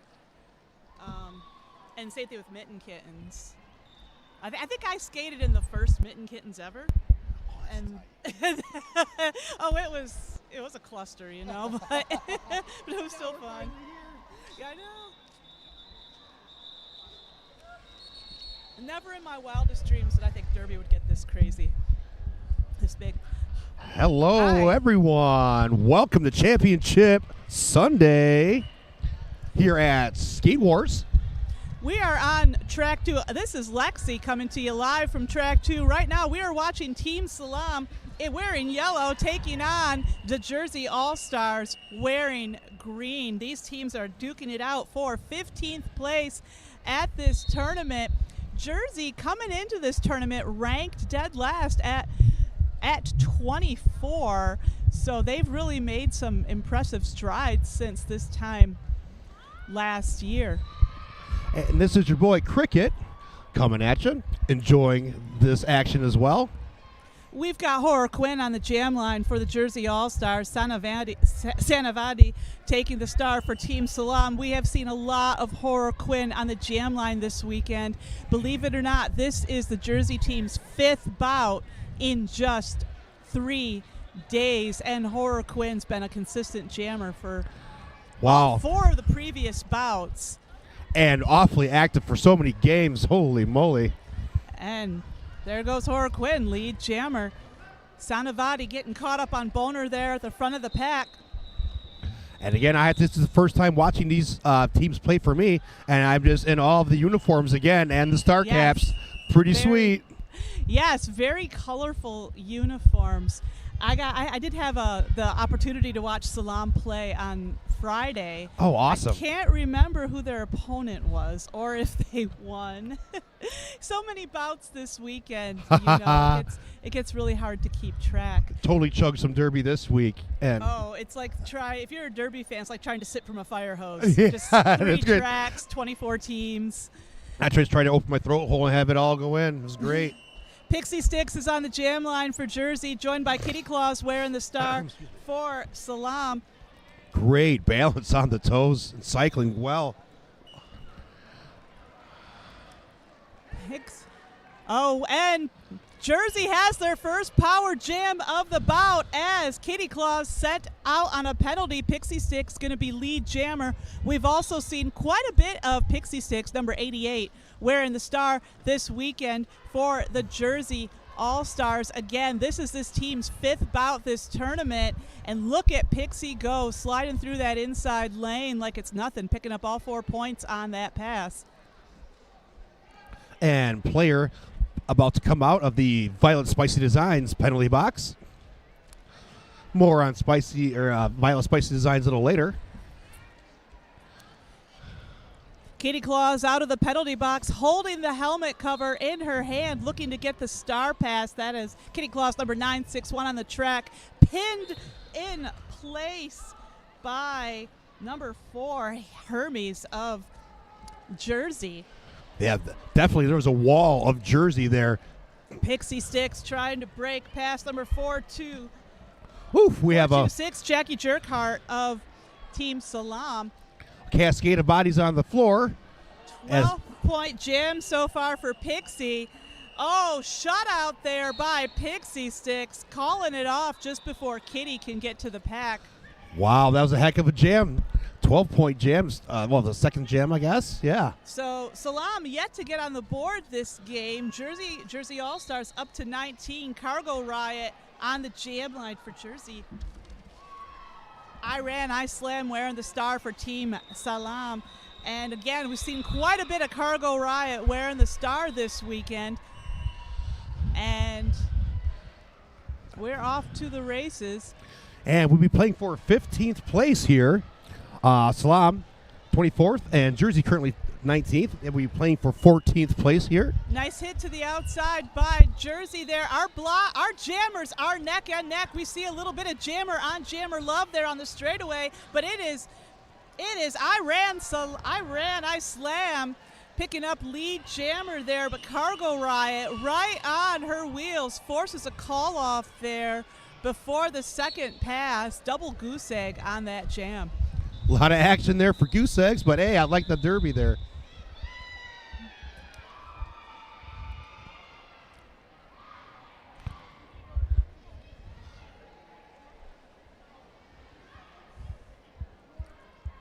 All right, the jam timer's hand has gone up. 5 seconds. Sanavati on the jam line again for Team SALAAM. And Horror Quinn wearing the star for the Jersey All-Stars. Sanavati almost to the front of the pack. Boner has to let her go. Sanavati is going to be lead jammer. Horror Quinn taking a ride. Jackie Jerkhart there on the turn. Jersey keeping this pack moving. Oh, great offensive blocking there by Jersey.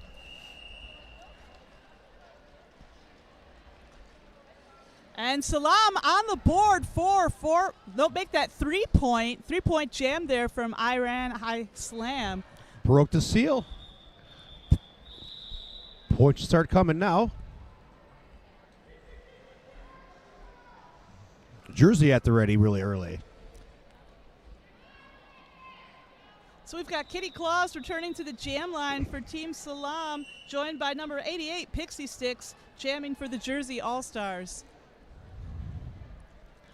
I've been thoroughly impressed by all the jamming this weekend. Everyone just seems so top notch at this position.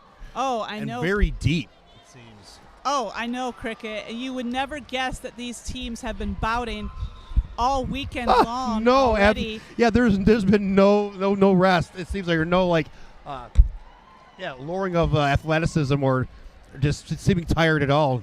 Kitty Claus looking to get the star pass. You'll notice that Kitty has taken off the star. There's Kitty's pivot on the outside. Number 15, Cora Slane, trying to get the cover. Jersey. And SALAAM, the SALAAM tripod giving the business. And we've got our first star pass of the bout. Star goes to Cora Slane of SALAAM. And 88 getting through after that quad burn of pushing. Pixie Sticks hits it and quits it. 4 points on the board for Jersey. That's going to bring their total up to 23. SALAAM at 3. And we've got just under 23 minutes left to go in this first half. Quick 23.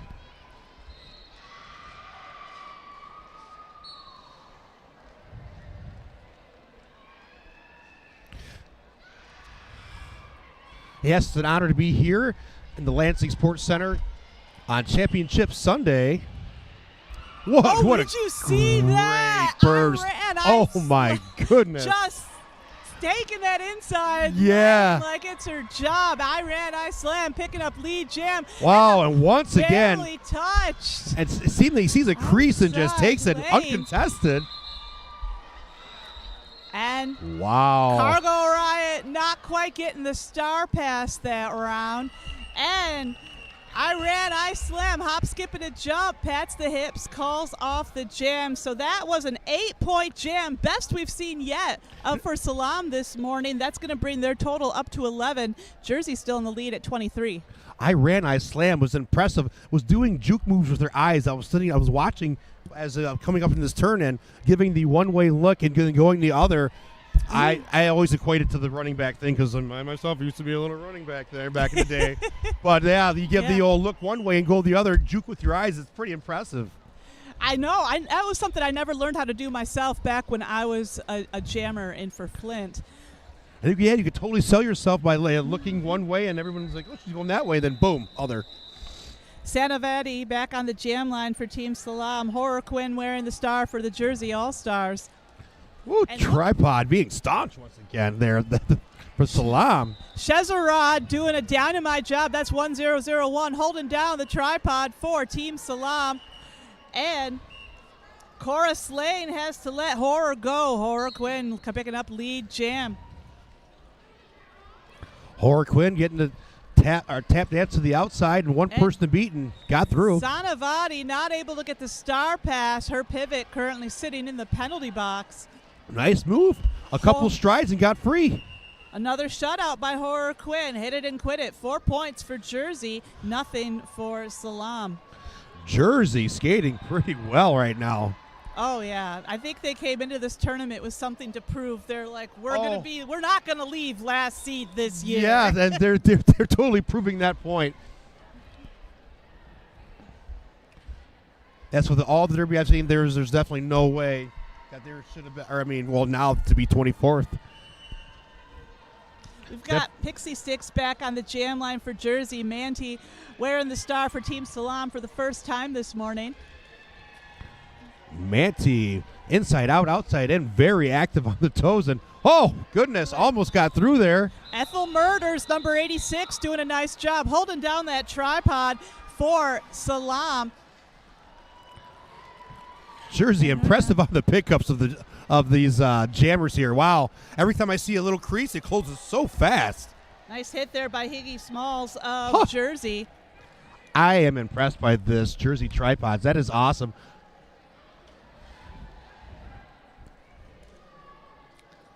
And both of these jammers still on their initial pass. We still don't have a lead jammer. Strong, very strong defense. Ooh, wow, we still don't have a lead jammer. That's pretty awesome. Yeah. This far into the jam, minute into the jam. Well, we are more than a minute into this jam. A lot of times when you see the pack at a standstill, that means one of two things. Either the defense is very, very strong, neither team having a lead jammer, or that's a power jam. Oh. Right now, both of these teams working on their defense, slowing down the pack as much as possible because they're not trying to keep up with the jammer at the moment. And I love that insight, Lexi, and I appreciate it. I'm still a little rookie here, Oh, because you think about, a lot of the folks watching at home, sure, a lot of them are big Derby fans, but many of them are watching this game from home because it's their daughter or their sister or their granddaughter on the track, right? They may not necessarily watch the game a lot, just want to support the athlete and their family. Well, Lexi, I find myself sitting at home and I'll be scrolling the television. I'm thinking, man, I wish I could catch some Derby right now. I wish I could catch any game. I would just love just to watch just because. Soon, I hope that'll change. I know, right? It would be so glorious to have this on ESPN or even ESPN2 someday. Please. I don't see why not. We need this. There's a market for it. Another 4-point jam by the Jersey All-Stars. That's going to bring Jersey's total up to 31. SALAAM did pick up 2 points in that jam. That's going to bring their total up to 13. And the officials have just called an official timeout. If we have any investors out there, come and holler at your boy. I'll help we'll try to make this sport go. Let's do this. Speaking of investors, we do have several sponsors this weekend for Skate Wars 2025. Yes, we do. We have Crash Course. Crash Course helps roller derby athletes build strength, track confidence, and winning habits to become MVPs on and off the track. Do you want to make 2-minute jams feel easy? Visit ChrissyCrash.com for a 1-month free trial of Roller Derby Training Club fitness app for just $1. Hey, life is a contact sport. Win. And incidentally, I did not realize it's great. I saw Chrissy Crash's program on Facebook, and I actually was watching some of the clips from her, and I couldn't help but just to be impressed, and I actually commented, and Chrissy reached out and offered me a course. It was pretty sweet. Here comes Muhammad Fali with an update. Our clock appears to have stopped based on whistles from the All right. So, quick update for you all. Big tournament like this one, you do have a little bit of whistle bleed. That's basically when whistles from one track are interpreted to be coming from the other track, and all that means is they stopped the clock accidentally, and we got to fix that for a minute. So everybody watching at home, just hang tight. We'll be back to action shortly. Thank you for that explanation there, Lexi. It always makes me nervous when the explanation comes. I'm like, all right, goldfish memory. Try to retain this information. Reiterate it to the crowd. Oh, I know. Well, you know, with a big tournament like this one, we're all announcing like at least half a dozen bouts apiece. You kind of have to flush everything. Yeah, from that your is correct. memory to, you know, when you're going to the next bout. And now the official timeout has morphed into a team timeout for Team SALAAM. Ooh, well, the perfect opportunity to mention Modern Skate and Surf. Modern Skate and Surf has the best inventory for skate gear this side of the state in Michigan, and also offer a place for customers to show off their new gear. Their world-class skate park in Royal Oak was created to meet the needs of every skater, biker, inline skater, and scooter who walks through their doors. Go visit Modern Skate and Surf. I remember when I was at Black and Blue, I bought quite a amount of stuff from Modern Skate and Surf, and they're super awesome. That's right, and you're based in Lakeshore, right? That's over in the far western side of the state. Oh, yeah, yep. So Modern Skate and Surf, you know, just north of Detroit, all the way on the eastern side of the state. That's a good 3.5 hour drive. Oh, from yeah. you, isn't it?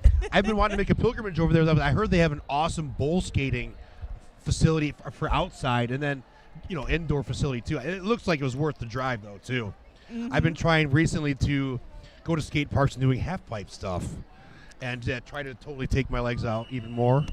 But yeah, Right. So far so good. Also, those of you watching at home who have never tried this, we just want to remind you, roller skating, skateboarding, inline skating is really for everyone. Everyone. And roller derby is for everyone. At this tournament, our skaters represent a very wide range of ages, genders, diversities, body types. You know, you are not too whatever you think you are to try roller skating, or maybe even try out for your local roller derby team. So well said, Lexi. You hit it exactly on the head there. It's one of the beautiful things about roller derby cricket is this is one of the most inclusive sports. Oh, would you look at that? That was Cargo Riot awesome. called out on a forearm. Well, what is this? I Slam also called out on a forearm. We're going to have a little jammer do-si-do here. Cargo Riot's going to be released from the box. I Slam will be in the box the exact same amount of time as Cargo Riot.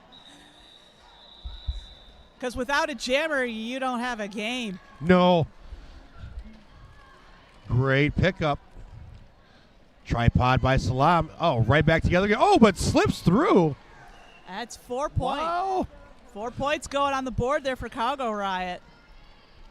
Thank you for that pronunciation. I was just there checking that out going, Cargo Riot. Thank Friday, I had to ask them how it's said, and they're like, Cargo Riot. Oh, we can remember that. you. Cargo Riot gets through once again. Another 4 points going on the board for Cargo Riot. I Slam still at 4 for this jam. We might be going the full 2 minutes on this one. Score's still pretty tight.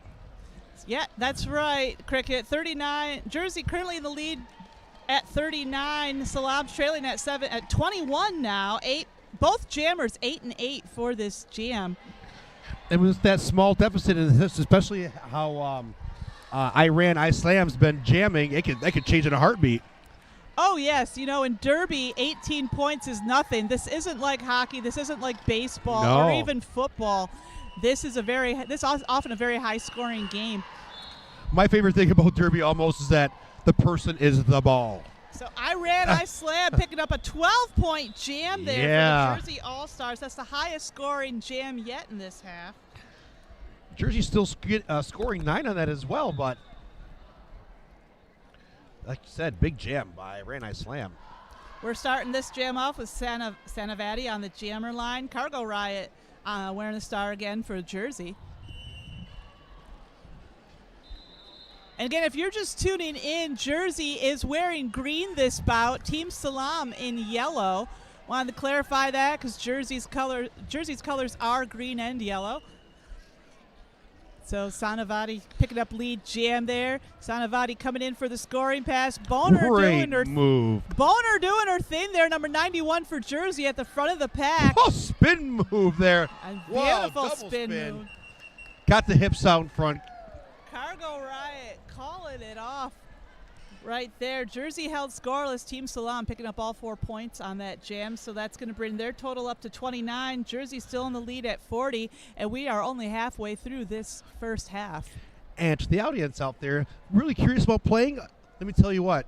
I'm a 46-year-old athlete. I always like to try new stuff, and I just found Derby like probably 3 years ago when I began skating, and it's rewarding. So if you get that itch to get out there and compete, I'd advise go do it. Encourage you to. A Team Jersey All-Stars has just called a team timeout, and this team timeout is brought to you by Crash Course. Crash Course presents Derby in Paradise, a 7-day roller derby retreat to recharge your body, ignite your game, and connect with new roller derby friends on the coast of Nicaragua. Visit ChrissyCrash.com for dates and details.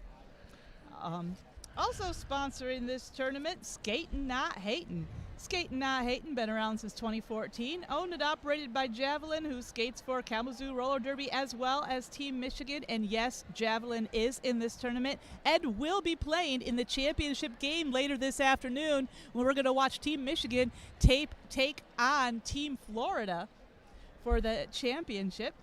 This small shop has huge appeal, huge inventory, huge heart, and huge love for Derby.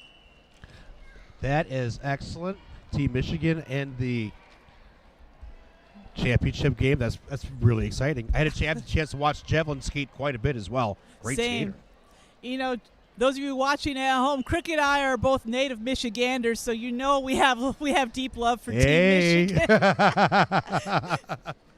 But deeper than that is the love for Derby as a game. That's why we're all here. Pixie Sticks is on the jam line for Jersey. Kitty Claus is jamming for Team SALAAM. Yep, we love sitting down watching some Derby with a pop. Ooh, Pixie Sticks getting hit to the inside. Pixie Sticks must line up back behind the pack. Kitty Claus up to the front. That's Kitty wearing number 961. Nice bridging there from 022 Arcana Taro of Jersey. Great point there. That bridging is excellent. Arcana Taro now up at the front. Just hit, picked Kitty to the inside there. But would you look at the back? If you look at the back of the pack, Jackie Jerkhart, number 426, holding together that wall for Team SALAAM. And we're having a slow quad burn there from the jammer trying to get through that wall. Neon lights out. Team pivot for Jersey standing in the middle there, bridging because the pack cannot be spread more than 10. Looks like Neon Lights Out might have been a little more than 10 feet from the pack, getting sent out on a penalty. Arcana Taro doing great job on the offensive blocking, opening up some space. Trying to get the jammer through. I think I see a jam ref's fingers go up. We have some points? Yes, looks like SALAAM put 4 points on the board that jam. That's bringing them up to 33. Hey, getting them close. I was going to say, they are eating into Jersey's lead. We have a 7-point game, and the officials have called an official timeout. I saw the jam timer's hands tap their shoulders, you know. Universal signal for official timeout. Oh, we're getting a lot of time initially to get some of the ad reads in. And I'm going to let you know about Violet Spicy Designs. Violet makes shirts, practice jerseys, sweatpants, sweatshirts, and much more. You will want to say, but just can't. From fun and sarcastic to cute and clean, she has it all. She has all of the customizations for your derby needs. Tag all of your clothes to show your derby pride. She has armbands, temporary arm number tattoos. Oh, that sounds awesome. And water bottle stickers. Come to her for all your derby needs. And I definitely have. I have more than a few things. I actually bought a cool little fan for when I'm jamming and overheating. Oh, nice. Yes. That's awesome. That kicks a lot of wind, right? I know right? it does. Okay, we're back into action. I ran, I slam, back on the jam line for Team SALAAM, and surprising no one, I ran, I slam, picking up lead jam. Hermes wearing the star for the first time this bout for the Jersey All-Stars. And Hermes, look at that. Once again, uncontested, straight on through. We could see a lead change in this jam. Team SALAAM now trailing Jersey by only 4 points. Man, that tripod for SALAAM stuck to the jam. Like, ooh! Jersey is running into a little bit of penalty trouble at the moment. I saw Jersey only had 2 blockers on the track, and I ran, I slammed. Perfect jammer to take advantage of that. 8-point jam there, and SALAAM has officially taken the lead. We have a lead change. Yes, that's right, Cricket. 41 points, Jersey at 40. Yeah, the SALAAM tripod on that jammer like cats on pants, just stuck. Cats on pants. You ever have a little kitty just like stuck to your pants like? Yep, been there. We've got Horror Quinn back on the jam line for the Jersey All-Stars. Sanavati wearing the star for Team SALAAM. Great. And we can see Horror Quinn at the front of the pack. That tripod for SALAAM held down by number 5, Fox Force. And tiptoeing through the tulips. Number 13. Oh, my goodness, Horror Quinn. I haven't been keeping track of Horror Quinn's stats this tournament, but I believe she has picked up lead jammer a plurality of the times she's been on the jam line. Still. Oh, I see why. Wow. Balance by Horror Quinn. Nice. Right. Horror Quinn getting hit to the ref lane, decides to call it off. We might see, I was about to say we're seeing another lead change. 3 points on the board there for Jersey. Ooh, we have a game. That's kicking them up. That kicks Jersey's total up to 43, SALAAM at 41. This bout definitely living up to Championship Sunday here at the Lansing Center. Oh, yes, these teams look to be very well matched. They are battling it out for 15th and 16th place this tournament. 24 teams represented here in total. We've got Kitty Claus on the jam line there for Team SALAAM. Arcana Tarot wearing the star for the first time this bout for Jersey. Now, I've seen a lot of Arcana on this tournament, and I have to tell you, they are a powerhouse blocker. Oh, yes. But the times they've taken the star for a star pass or something, they've been very adept on the jam line as well. Awesome. And now, somebody like called off on a multiplayer. 2 and at a time. Oh. I believe this is a power jam for for the Jersey All-Stars. Well, we have 3 players in the sin bin over there. That Violet Spicy Designs penalty box is filling right up. And taking a cue from the bench, Arcana Tarot calls it off. Jersey going to be starting this next jam with the power starts. And Sweet. Kitty Claus still cooling her wheels in that in the penalty box. And no points scored on that jam, huh? Oh, and Team SALAAM has called an official review. Team timeout? Or team timeout, rather. You know, sometimes from here it looks like they're making the O. Oh, yes, with yes. their hands, but really they're making the T. Yes, those of you watching at home, it takes time to learn all of the ref signals.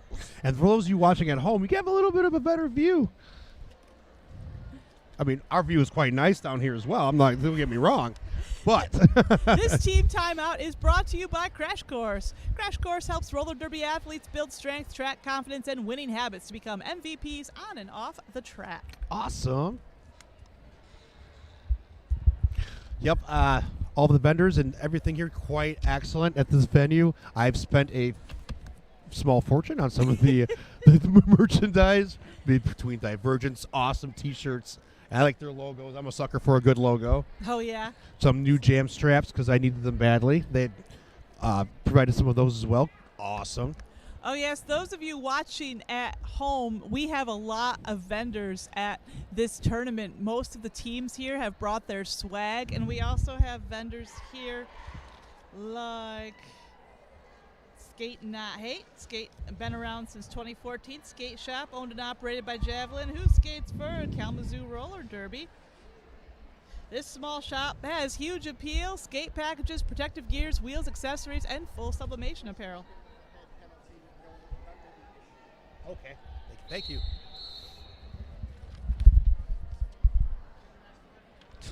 Okay.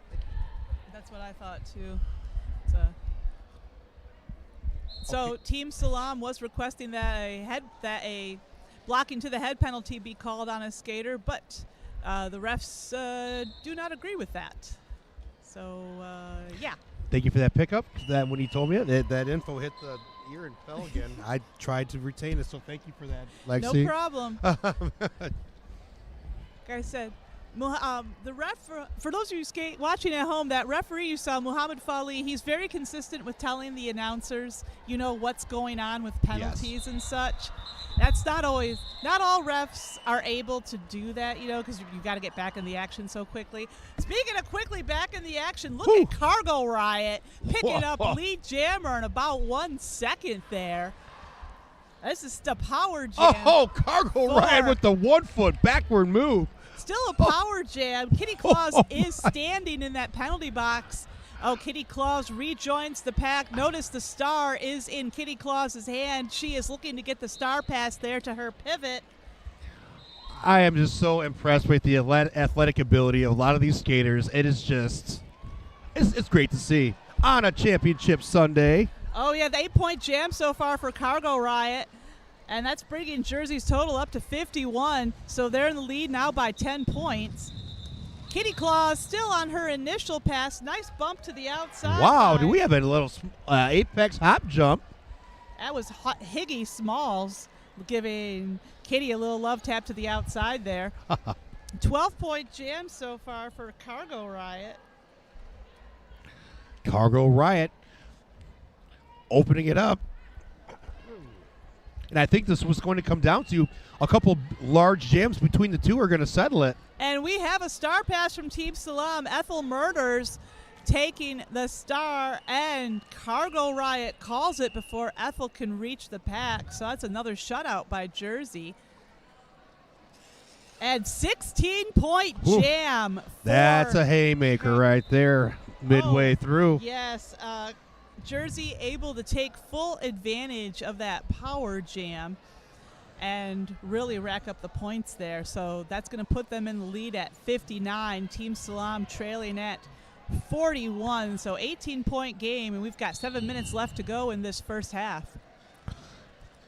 You take Cargo Riot's skill and all that blocking ability from Jersey equals that 16-point jam. Wow. Horror Quinn picking up lead jam there over I Slam.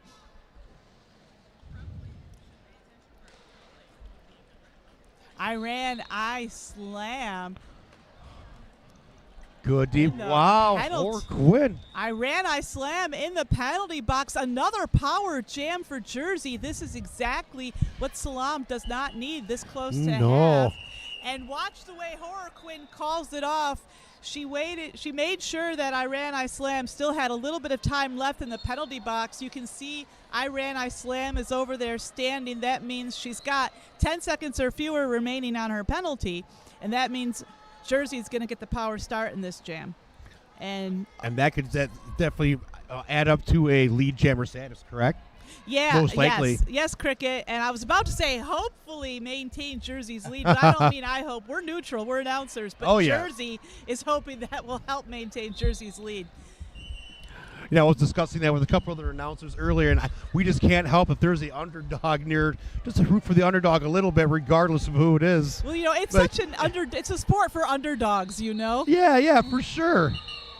I Slam out of that penalty box with a vengeance, picking up lead jam. Great blocking there by Jersey. Nice stop block there by 426 Jackie Jerkhart of Team SALAAM. Oh, and good pickup. Beautiful hit there by Arcana Taro of Jersey. And Arcana Taro going for it again. But Jersey's got to let her go. I Slam picking up 4 points and running with them. Tripod regroups. Iran High Slam back already to the pack. Powerful skater. We've got a 3-on-3 pack out there as number 5, Fox Force, rejoins the pack. Fox Force going up to the front, put the stop there on Pixie. And that's another 4 points on the board for Iran I Slam. Team SALAAM up to 49 so far, but Pixie Sticks putting up 4 points for Jersey. That's going to bring their total up to 67. Oh, Iran I Slam with the balance, but just couldn't hold on. Big hit. Good from drive Fox. out. Yeah. Big hit there from Very Fox. key. Oh.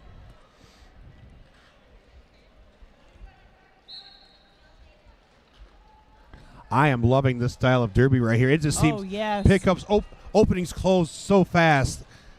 I'm not sure how these jammers are getting through these small openings, but they are still. And great pickup. Oh, beautiful hit there from Team SALAAM pivot. Ethel Murders. but absorbed by the jammer and proceeds on through to more points. Yes, but Team SALAAM did pick up 11-point jam there from Iran I Slam. Wow, they will not go away. There's no, Nope. So now we've got a 19-point game. Jersey in the lead at 71. SALAAM trailing at 52. We've got 3.5 minutes left to go in this first half. And Sanavati is on the jam line there for SALAAM. Boner taking the star for the first time this bout for Jersey. Boner bounced out, but got right back in. Boner taking that inside lane. And we've seen Boner often playing pivot in this tournament. Now, pivot's a very difficult position to play. Pivots have the stripes on their helmet. As a pivot, you have to be a blocker, but you have to know that you can be tapped to be jammer at any time because a jammer can just pass their star to you. Right. You got to jam. And speaking of jam and points, there's no points scored this jam. I feel like I've said jam about 30 times in the last 30 seconds. But Boner accelerated on their toes so fast. I'm surprised no points were scored. That's credit to the SALAAM defense. We've got Iran I Slam returning to the jam line for Team SALAAM. Horror Quinn, number 13, jamming for the Jersey All-Stars. Iran I Slam seeming to have a limitless tank of energy. Hops to freedom on that one. Iran I Slam, number 4546, going to be lead jammer. And Horror Quinn not quite getting the star pass that time. Nice hit to the outside bump there out by Team Pivot for Jersey. At pivot was Arcana Taro forcing a call off there.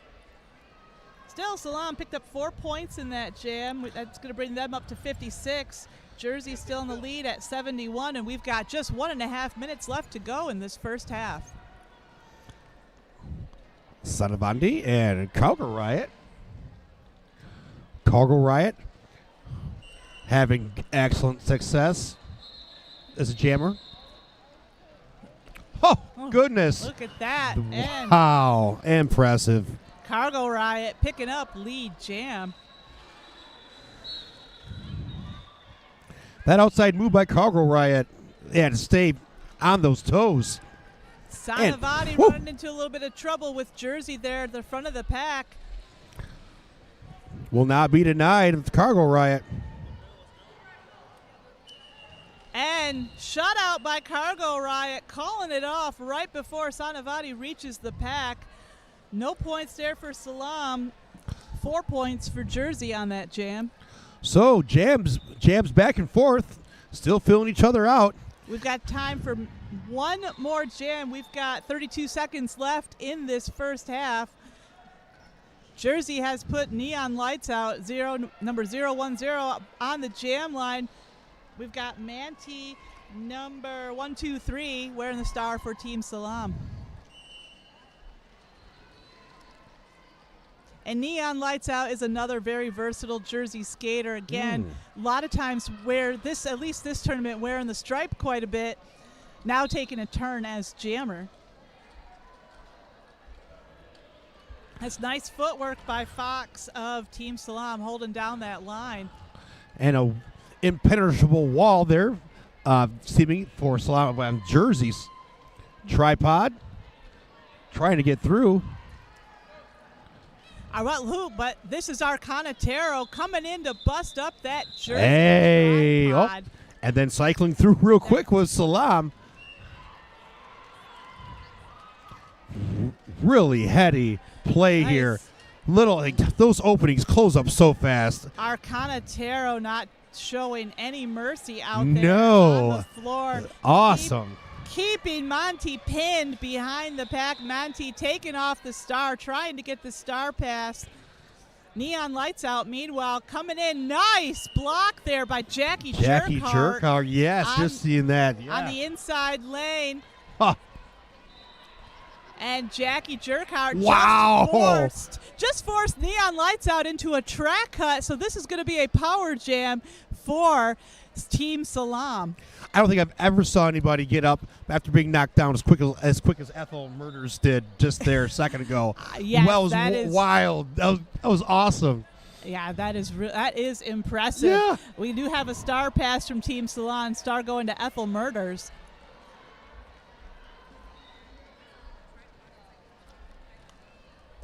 Got nice blocking there in the back from Sissy Slammer of Jersey. A little love tap there from Rolls Joyce. Hey. So a lot of fighting for not a lot of points. Double goose egg, and then again on that jam. Jersey All-Stars in the lead at 75, SALAAM at 56. And this is halftime. We will see all of you in just 10 minutes.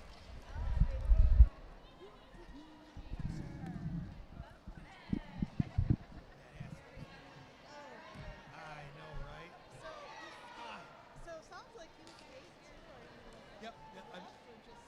Just skate. Skate recreationally, but I started skating with Lakeshore and the all gender squad. Oh, okay. Yeah, it's been a riot. It's been freaking awesome. Did you know how to roller skate?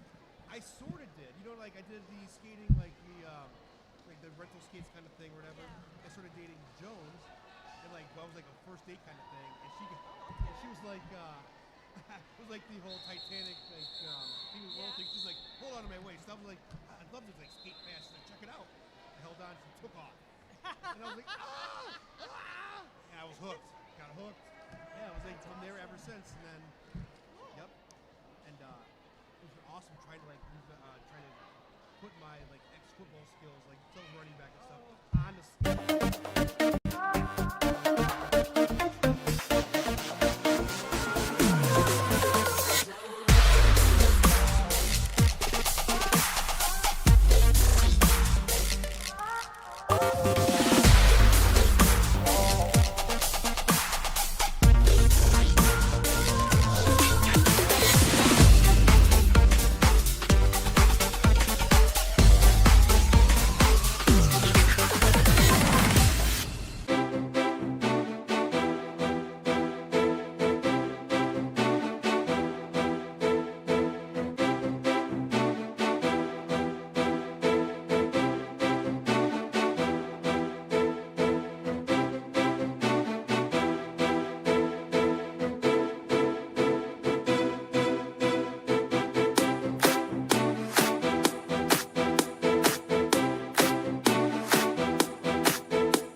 Jersey did pick up all 4 points in that jam. Mhm. And of course, SALAAM entering this bout at a slight disadvantage. Two of their key players, number 221 Yeti and number 538 Kaboom, having to sit this one out. And Team SALAAM fans will know that those are two excellent players. I mean, I've seen Yeti play. They're everywhere. That's on the track. awesome. Yeah. Ooh, and But- the moves here by Horror Quinn. Great jammer for this bout. Boner holding together that blocker line for Jersey out there. On the toes in pursuit, and again gets freed. Wow. I slam, not quite getting the star pass there on her initial pass through the pack. Horror Quinn coming in for a second scoring pass. And number 15, Cora Slane of SALAAM puts the stop to that, forces a call off there by Horror Quinn. I slam is going to be crucial in their point, SALAAM's point, getting to keep them in this bout, I feel. 7-point jam there for Jersey. That's going to bring their total up to 89. Team SALAAM at 56. Real quick, another sponsor mention, Gillespie Group. Gillespie Group specializes in the management, development, and reimagination of residential and commercial real estate properties. They credit quality people, a relentless creative spirit, and a passion for reinvention in their ability to leave a lasting impact on Michigan's landscape. Woo. Ooh, Sanavati The called move. out on a multiplayer. This is going to be a power jam for Cargo Riot. Jersey. Yeah, looking to really extend this lead, especially with moves like that so fast. Amazing. Whoa. 4 points going on the board for Cargo Riot. That's going to bring Jersey just 3 points below the century mark at 97. Cargo Riot breaking wheels, standing defenders up Nice and hit laying there. them down. Jackie Jerkhout taking herself out with that hit. Cargo Riot remains standing, coming around for 12 points.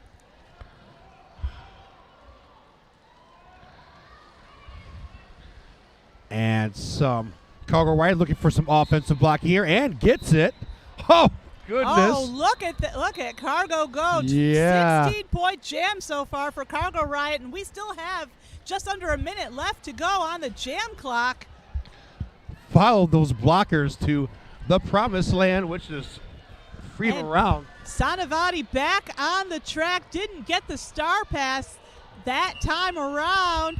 Cargo Riot knows exactly where Sanavati is, calls it off right before she can get to the pack.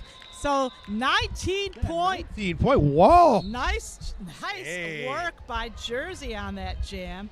Heck of a haymaker right there. Heavy-handed haymaker. 19 points.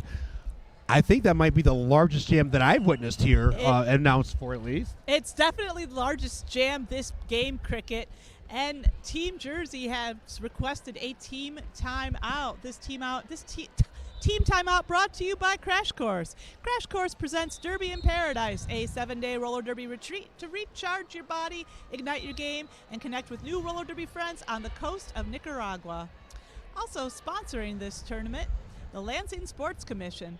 Lansing Sports Commission, your resource for sports tournament and event planning in Michigan's capital region. As a full-service sports commission, they will work with you on every aspect of your event as dedicated to its successes as you are. Located in the heart of Michigan, Greater Lansing is convenient and easy to navigate no matter the size of your event or the sport you've come to play. Lansing Sports Commission is ready to help plan and support your event. Also want to give a quick shout out to our hosts for this tournament, Lansing, the Lansing Center and Lansing Roller Derby. Thank you so much for hosting Skate Wars 2 years in a row. There's an incredible amount of work that goes on behind the scenes that you watching at home you don't see, but definitely many, many months of hard work and planning to bring all this together. Taking a walk through the center is impressive. Walking at all the Lansing sports history, all the great athletes that came through this Lansing area. So many pros. It's wild. Oh, I saw that too, Cricket. And these athletes also making their mark on Lansing Center history. Pixie Sticks, number 88, coming away lead jammer for Jersey. I ran, I slam. Hey, apex jump right there. Beautiful apex. Pixie takes a tumble, calls it from the floor. And I ran, I slammed. Did steal a point there for SALAAM. Oh, all right. Nice. And looks like we have a little Jersey scoreless in that jam. We have a little discussion. We'll have to see if so far nobody's called for a timeout. Oh, and Team SALAAM has just called for official review or a team timeout. One of the two. Yeah, so back to the all the athletes from Lansing that they have here at the Lansing Center from all sports. I didn't realize we had so many professional athletes and top-tier athletes from, I think it was Formula One racing jacket I saw up there, immortalized with Magic Johnson's, of course, jersey, which was pretty cool to see up there. Oh, did he play for Michigan State? Yeah, he played for Michigan State. Actually won the year I was born, way back in 1979. And That's awesome. and Lansing born and I played high school basketball here as well. Cool. Pretty sweet, yeah. Because I will be honest, I don't follow any sports except for roller derby. Oh, that's totally okay.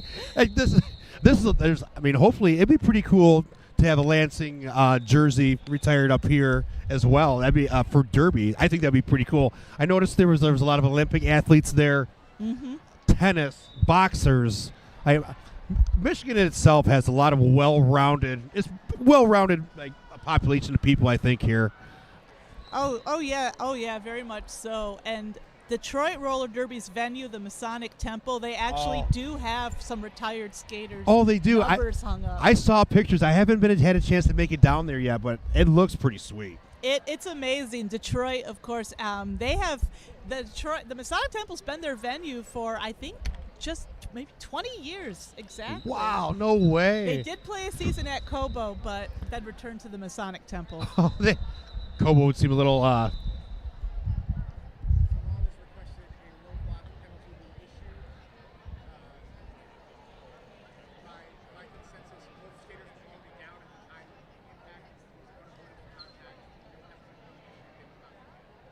All right, quick update. So SALAAM requested an official review because they thought that a low block should be called on a Jersey skater. However, the refs didn't see it that way, and SALAAM will not retain their official review. And excellent review information conveyed to us. What was that, ref? I'm sorry. Mohammed Fali. Mohammed Fali. Excellent explanation on the on what was going on. I'm not sure I can't remember what his home team is, but I think they wear black jerseys as well. If I can remember, they came over to Lakeshore one time. We've played them. As quite a few of these refs you're seeing are Michigan natives, including Muhammad Fali, refs for a lot of teams here in the Mitten State. But right now we are watching Horror Quinn on the jam line for the Jersey All-Stars. Sanavati wearing the star for SALAAM, and Horror Quinn picking up a lead jam. We have a star pass from Team SALAAM. Cora Slane, number 15, taking over as jammer. Great pickup nice there. Hit there from Sanavati on Horror Quinn. Horror Force. Hey, and that's what we like to see, the sportsmanship. Super consistent with all these bouts and all of these most derby events. I noticed. That's why I love this sport so much. One of the reasons. Oh yeah, very much so. Every derby skater you see here leaves all the aggression on the track. Yes. Right? Yes. Because this is such a niche sport. There's an unspoken agreement that everyone in roller derby, we are all in this together. We are all on one big team, really, when we're not on the track. You got that right. And that's so true there, Lexi. Good pickup by the tripod there. And, I slam. Somehow kept the balance on the toes and escapes to lead jammer status. Neon lights out of that pack. I slam coming in hot.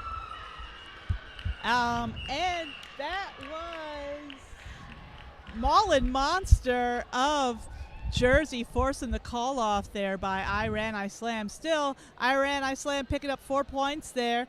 That's going to bring Team SALAAM's total up to 61. Jersey at 110. 4-point jab. All right. Still plenty to go. Really quick sponsor read. Capital City Market offers low prices and a beautiful assortment of fresh produce and local Michigan-made products. We also feature a full grocery selection, including the Meyer brand and national favorites you already love.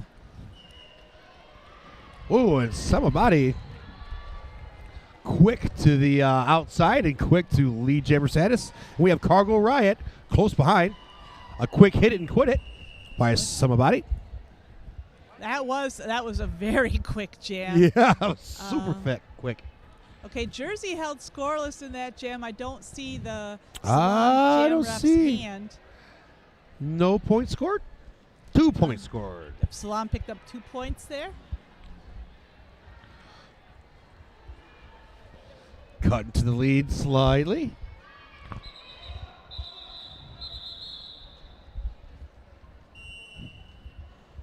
We've got Horror Quinn back on the jam line for the Jersey All-Stars. Kitty Claus jamming for Team SALAAM, and it is Kitty Claus out in front. 2 lead jams in a row for Team SALAAM.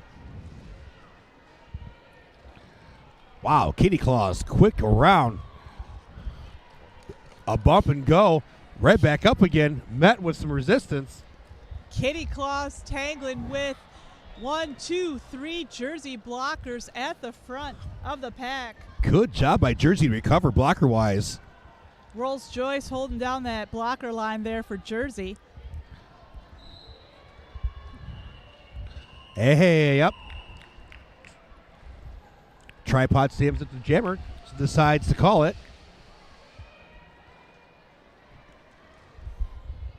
We have a couple of jammer powerhouses. I Slam and Horror Quinn. Back to jam. Oh yeah, we've seen quite a bit Yeah. of both of them on the jam line. I get excited when I see weekend. these two. Like Horror Quinn, really deceptive. I guess it's saying like her movements and the movements the skater makes. Large strides, create separation very quickly. Well, we've got an official time out going on. Time to give a plug to Tom's Food Center. It's been Tom's Food Center's goal since 1982 to be your community grocery store, providing you with a great selection and friendly service while at the same time always looking for ways to make your dollar go farther. Tom's Food Center, located in Okemos and Portland, Michigan. Also, shout out to Lansing Sports Commission. The Lansing Sports Commission is your resource for sports tournament and event planning in Michigan's capital region.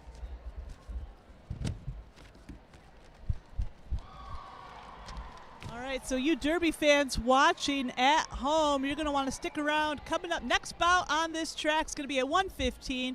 You're going to be watching the Trans Rollers United taking on Black Diaspora Roller Derby. Now, Trans Rollers United, a real underdog story at this tournament, coming in 22nd seed, but they have been on a roll this tournament. Massive improvement since this time last year. That's going to be an exciting one to watch. I'm excited to watch it. I have yet to be able to catch a Black Diaspora bout yet. I was announcing while one was going on. I was trying my hardest to keep the blinders on because I was interested. It was I think it was a really close bout. I think they had, I forgot against two, but I could hear the screams and hoots and hollers, and it sounded like it was great.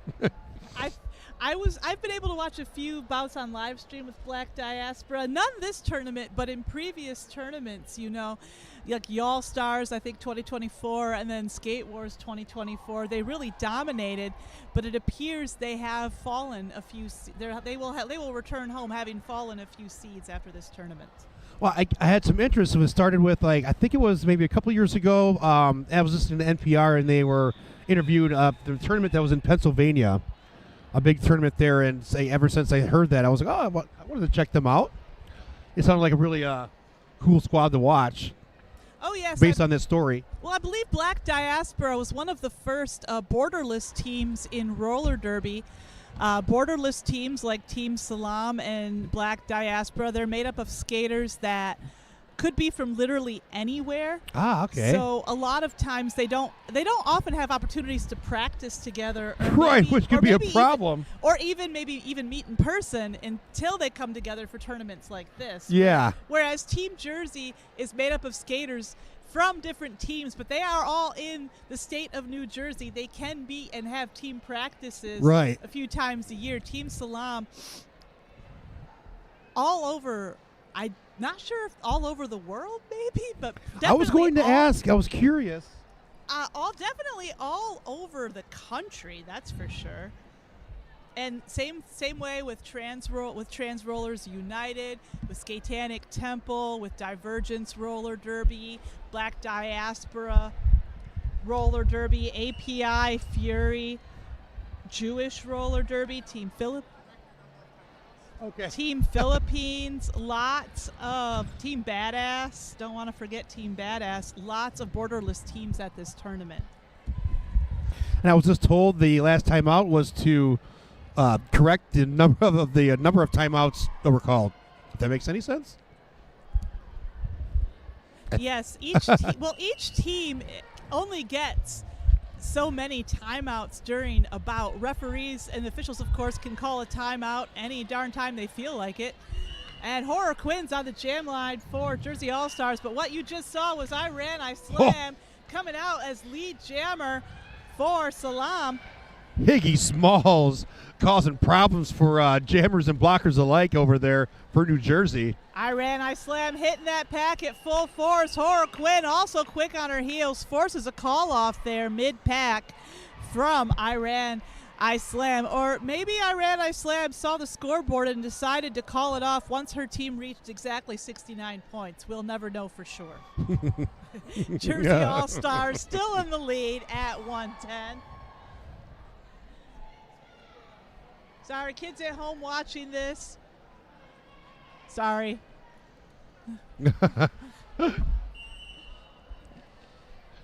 I know I have a whole lot of derby to catch up on when I get back to my place to review all of these games. I'm going to watch every single one of these over again. Oh, yes. It's such a privilege to be able to announce for these games. We literally get the best seat in the house. And We can do. tell everybody what's going on. It's so much fun. Cargo Riot, Jersey picking up lead jammer status there. We got blocker on blocker tumble in the back with Jackie Jerkhart and Boner. Sadavati not quite lead. Cargo Riot hits it and quits it yet again for Team Journey. Scores 4, calls it off. But it appears that Sanavati also picked up all 4 points there for SALAAM that jam. So that's going to bring make that an 8-point jam. That was a fast one, Christian. That was a super- I can't even keep track. I have to look at the scoreboard. It goes so fast. It goes so fast. Jersey All-Stars now up to 118. Team SALAAM at 73. If anyone would like a alternate view of the sport, I've taken some personal footage, and from my aspect, I put it on Snapchat, Gunru Muscle, GUNRUMUSCLE. If you're interested, I love friends, followers, and stuff.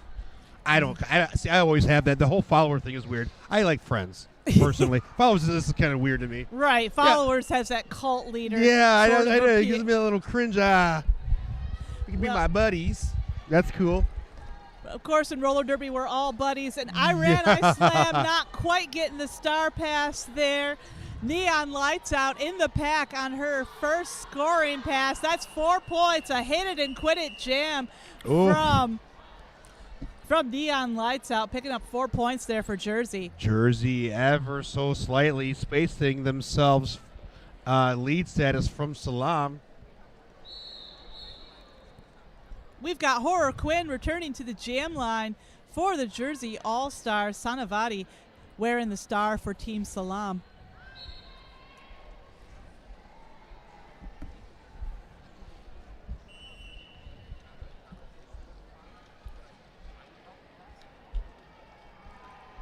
Sanavati fighting her way through that tough Jersey tripod at the front of the pack.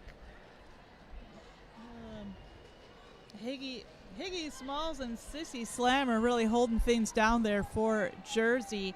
Number 86, Ethel Murders, holding together that tripod there at the front of the pack for Team One SALAAM. move.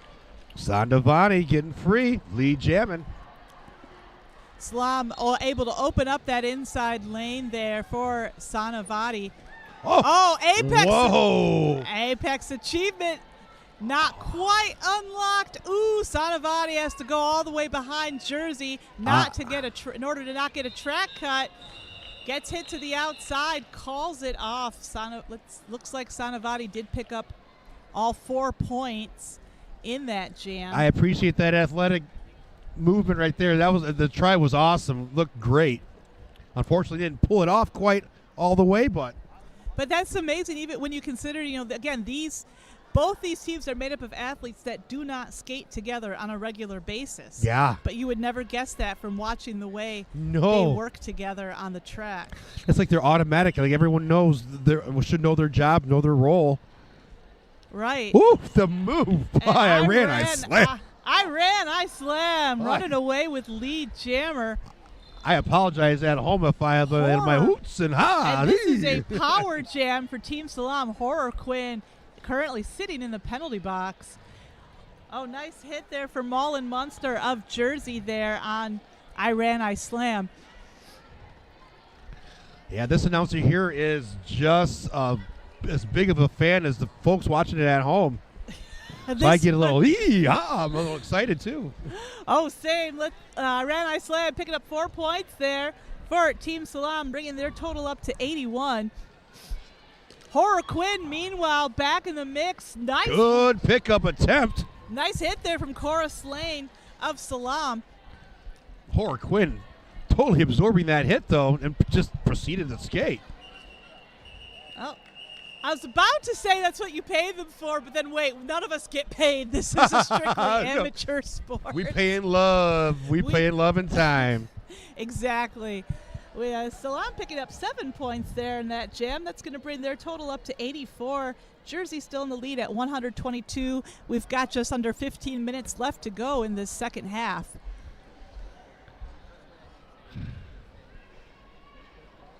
Okay, very quick shout out to Gillespie Group. Gillespie Group specializes in the management, development, and reimagination of residential and commercial real estate properties.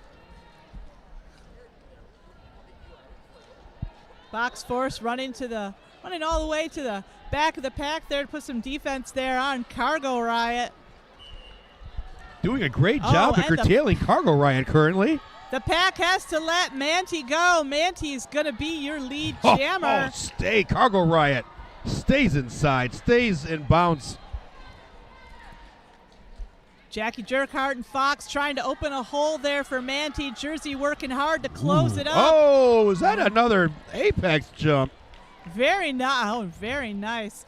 Cargo Riot coming around for 4. Both of our jammers easily matched. Both jammers hitting the pack at the same time. Manti called off on a penalty. It's going to be a power jam for Jersey All-Stars. Ooh.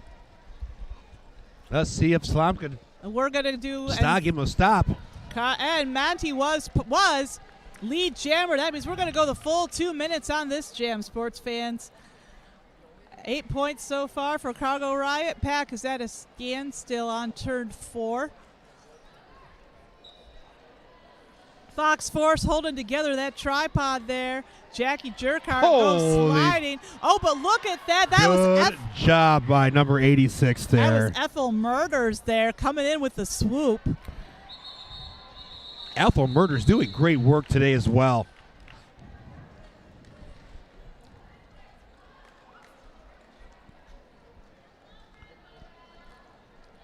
Nice job there by, I believe that's Sissy Slammer holding together that tripod there for the Jersey All-Stars.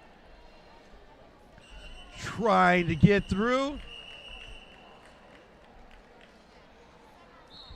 Was that a full jam? Yep, full 2 minutes there, Cricket.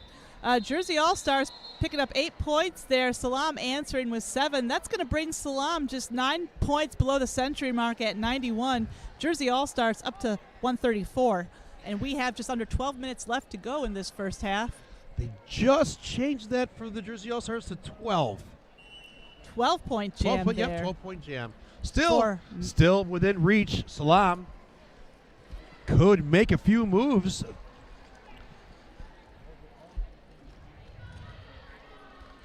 Hermes wearing the star this time for Jersey All-Stars. That's number 4. Wendy Skulls really good in being quick and cycling through for the blocking. We have a down skater. Oh. Cascade of bodies. Thank you so much to our medics. You can see them in the center there wearing the red shirt. We hope we don't need you, but we're really grateful you are here when we do. Thank you so much for donating your time and your skills to this tournament. We literally could not do this without you. Yes, most definitely. Especially since having no medics, I think that invalidates our insurance. Yes. Always nice to see a skater getting back up under their own power. Always. Yes. You could check out a read. Excuse me. Oh, wow. And would like to mention once again Modern Skate and Surf. Modern Skate and Surf has the best inventory of skate gear for sale in Michigan, and they also offer a place for customers to show off their new gear. Their world-class skate park in Royal Oak was created to meet the needs of every skater, biker, inline skater, and scooter who walks through the doors, even those scooter dudes. So I go to the skate park quite a bit, and I run into a interesting scooter person. He's about 8 years old and likes to talk junk about my quads. There was a time where if someone would walk into a scooter, like I walk with a scooter into a skate park, we'd give them the side eye, but no, I walk on and I got the side eye. Team SALAAM has now called a team timeout. This team timeout is brought to you by Crash Course. Crash Course helps roller derby athletes build strength, track confidence, and winning habits to become MVPs on and off the track. Want to make 2-minute jams feel easy? Visit ChrissyCrash.com for a 1-month free trial of Roller Derby Training Club fitness app for just $1. Life is a contact sport. Win. You know, you reminded me, Cricket, of how much I love it when children talk smack. Yeah. I mean, right. with my stepson, he started talking smack to me when he was 8. I would just say, "Oh, that's big talk for somebody who doesn't even have all his permanent teeth." Yes, I know, and it's I don't know if it's the sign of the times or what, because I mean, and back in my day, yeah, like Right. there would be no way you might catch a couple fists and with no repercussions. See, with my stepson, I'm pretty sure I'm the person that taught him how to talk smack. Although his dad definitely helped.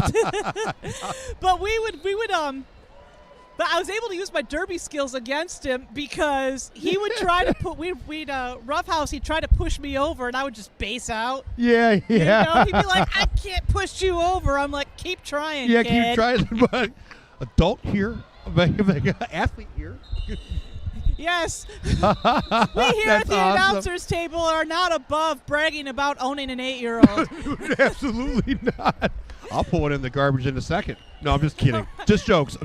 No. I slam picking up lead jammer there. Boner, number 91, holding together the tripod at the front of the pack there. What a great for move. Jersey. Took a followed the blocks given. Hermes standing in the penalty box. We didn't realize this was a power jam for Team SALAAM, but Hermes is back in the action there. Wow, that was a good move by Iran. I slammed outside in, inside out, just looking for an opening and then following some blocks to freedom. That was pretty cool. That was pretty cool. That was extremely dope to use the parlance of our times. All right, I slam picking up another 4 points there. 8-point jam so far. That one's going to take SALAAM over the century mark at 101 points. We got a star pass there from Jersey. Neon Lights Out now taking the star. Neon Lights Out running into that tripod. We've got Shezarad holding things down out there. Oh, yeah. Impenetrable wall. SALAAM. Wow. Jackie Jerkhart. Both And tripods. Also assisting there. Yeah, both tripods standing on business. 12-point jam so far for I Slam, and I think she might run out the clock on this one.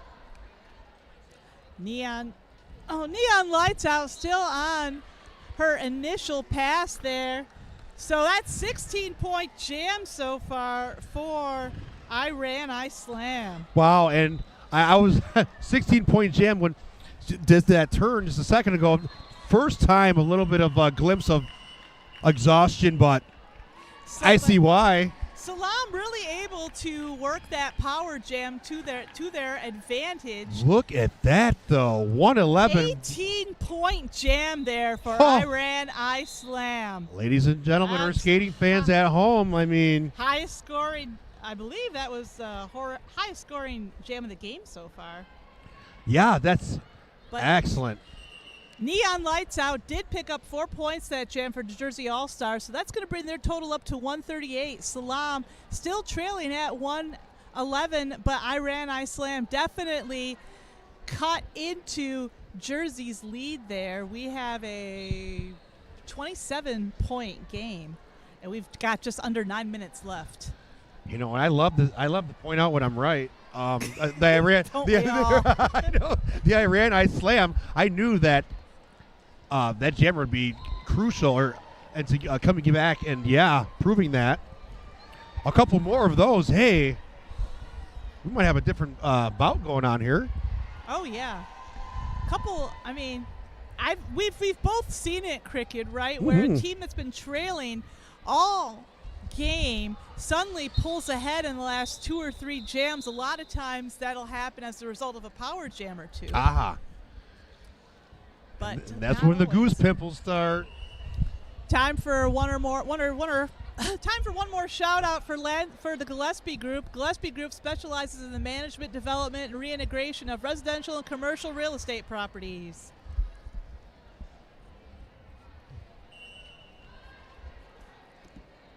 We've got Sanavati back on the jam line for Team Salaam. Cargo Riot wearing the star for Jersey. Santabani, super quick. Balance unmatched. That was great. Oh, but look at how fast Cargo Riot is. Yes. Cargo Riot hoping to force a call off here. Cargo Riot, heck of a skater. I'm a fan. Oh, yeah, me too. Woo! Nice hit there. That big hit was brought to you by Wendy Skulls of Jersey, forcing a call off there by Sanavati. Everyone knows this Wendy. That was awesome. That was cool. Sanavati picking up 1 point there for SALAAM, but Jersey managed to sneak in 2. That's going to bring their total up to 140. SALAAM at 112. Oof. Still close. We got Kitty Claus on the jam line there for Team SALAAM. Horror Quinn, number 13, back jamming for Jersey. I'm really liking the style of jamming Horror Quinn. Just really deceptive with the speed burst. Great, easily getting free a lot of times, but being held up quite well by SALAAM here. Look at the way Jackie Jerkhart is holding together that tripod Yeah. up there for Team SALAAM. Oh, stays up, Horror Quinn. But Horror Quinn lead jam. Fox getting called out on a forearm there. Team SALAAM down a blocker. box force. Number 86 lying in wait there. That's Ethel Murders of Team SALAAM. Katie Claus coming around for the scoring pass. Just hits the pack, and Horror Quinn calls it off. So goose egg for SALAAM on that jam. Jersey picking up four. So Jersey's total now at 144, SALAAM at 112. 6.5 minutes left to go on the clock. And if those of you watching at home having fun, stick around. The next bout on this track will be at 1:15. We're going to be watching the Trans Rollers United taking on Black Diaspora. And thanks once again for joining us here for Championship Sunday here at the Lansing Center. Both these teams battling it out for 15th place in this tournament, 15th out of 24. Neon Lights Out, number 010. Gonna be lead jammer. We got I Ran, I Slam back on the jam line for Team SALAAM. Look at Neon Lights Out just taking that inside lane. Yeah. Calling it off. Hitting and quitting it. That's, SALAAM still scoring 2. Yes, that's right. Cricket SALAAM managed to steal 2 points there. Yeah, nice. Nullify the sting a little bit. We've got 5.5 minutes left. Jersey at 148. SALAAM still trailing at 114. Cargo Riot returns to the jam line for Jersey All-Stars. Sanavati wearing the star for SALAAM. Hitting crunch time now. Let's see if SALAAM can tighten up on that tripod defense. And actually does. Oh, and forcing Cargo Riot to the penalty box. Oh, Mullen Munster called off on a penalty there. Sanavati picking up lead jammer status. Cargo power jam for SALAAM here. Very well timed power jam with just 5 minutes left in the game. Number 679 giving business. Sissy Slammer putting a couple on the dirt. Sanavati coming in for a second scoring pass. Number 15, Rolls Joyce of Jersey athleticism. lying in wait. Yes. Another 4 points on the board for Sanavati there. And Cargo Riot out of the penalty box, ready to do business out of that pack. Yeah, Cargo Riot, you're right. I'm having a lot of fun watching Cargo Riot skate. Boner doing some nice recycling there on Sanavati. Hold on. Oh, so close, right in front of us. Jackie Jerkhart's going to do some recycling there on Cargo Riot.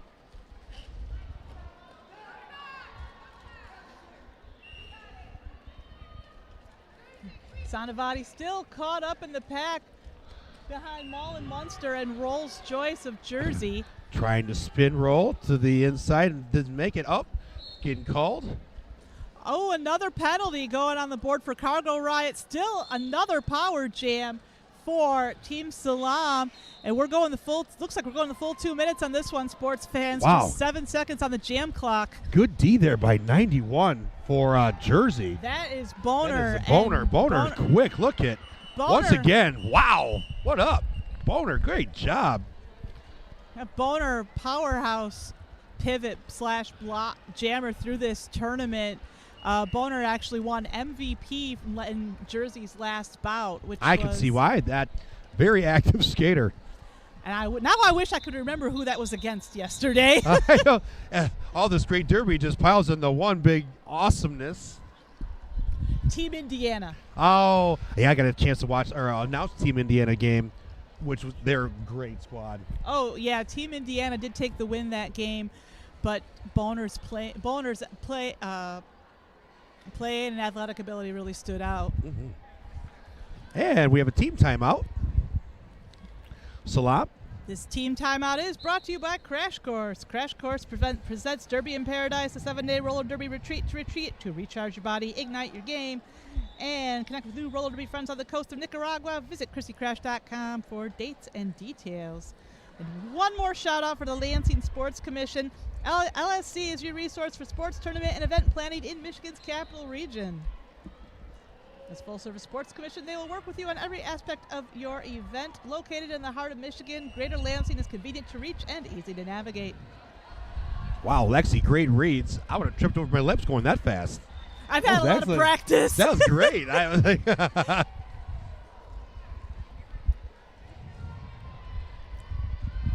All right, jam timer is called. 5 seconds. We are back into action with just over 3 minutes left to go on the clock. Neon Lights Out is back on the jam line for the Jersey All-Stars. I Slam coming back to wear the star for SALAAM. Great defense. Look held at up. that. I Slam for as long as they could. I Slam picking up lead jammer there. And let's see. I Slam. Oh, determined to get free and does. Little love tap there for Mullen Munster. 4 points going on the board for I Slam. Has to be tired right now, but not really showing any signs. You would never know that these teams have been literally skating all weekend long. Yes. Not just skating, but bouting. Oh, the balance Nice. almost was driven out well. Nice recycling there by Boner. But Boner went out of bounds herself. That means that's not a track cut.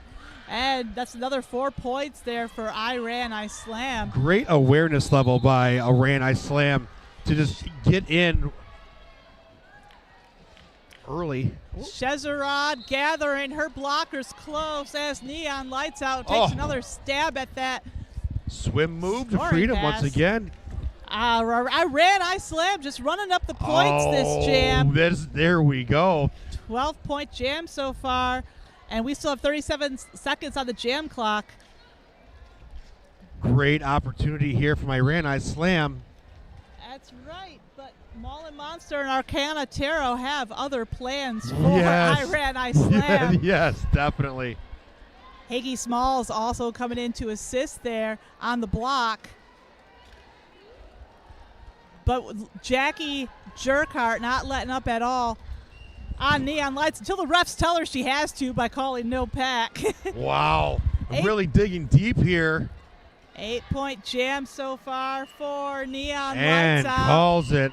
Great effort there. Right at the 2-minute mark. Oh. That's another 16-point jam brought to you by I Slam. 8 points from Jersey. Slight lead yet, 50 seconds to go. It's possible. Anything's possible. It is Derby. Yeah. We've got 40 seconds left to go on the period clock. Time for this could be the final jam of the bout, and we are in an official timeout.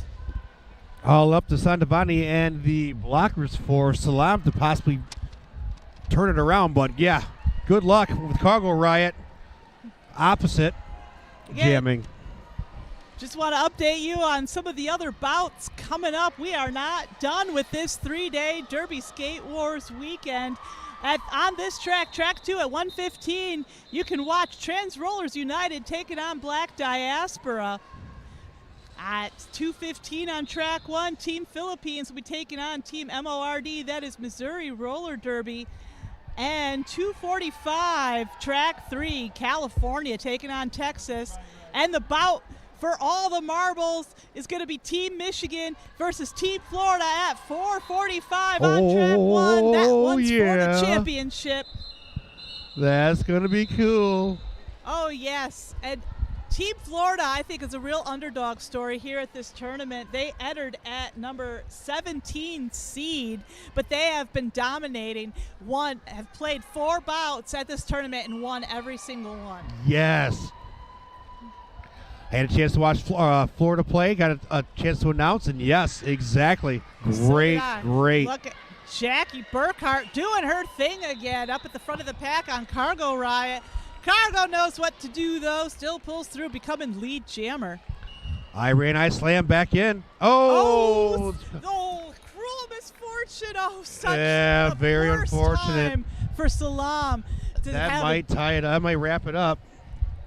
I think you're right, Cricket. We've got. And we're now on jam time, sports fans. We've got 1.5 minutes left to go in this jam. I lied. Cargo Riot just called it off, taking some direction from the bench. That's going to be the game. Cargo Riot putting up 1 point in that final jam. Okay, real quick, we got to do MVPs. Well, Jersey got MVP in their last bout, so I was thinking SALAAM this time for the MVP. Oh, yeah. Okay. Doesn't matter. Oh, yeah.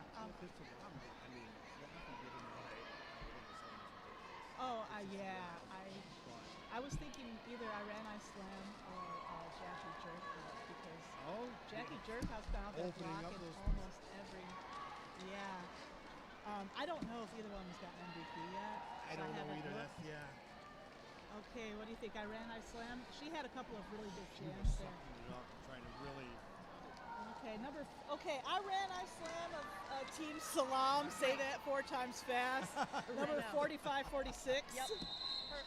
All right, our final score is Jersey at 161, SALAAM 142. Jersey going home with 15th place, SALAAM in 16th. Great job, both teams.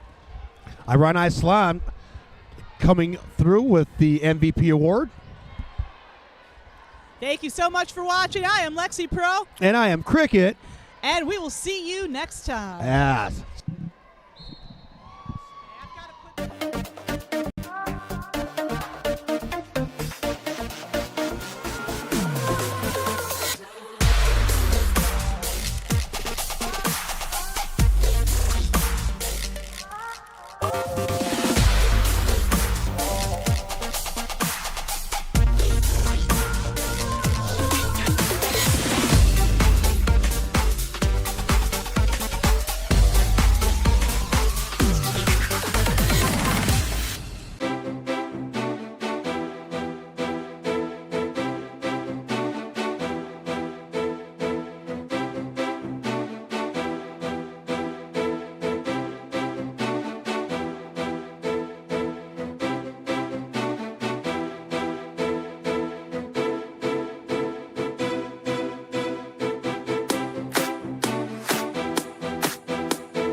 48s.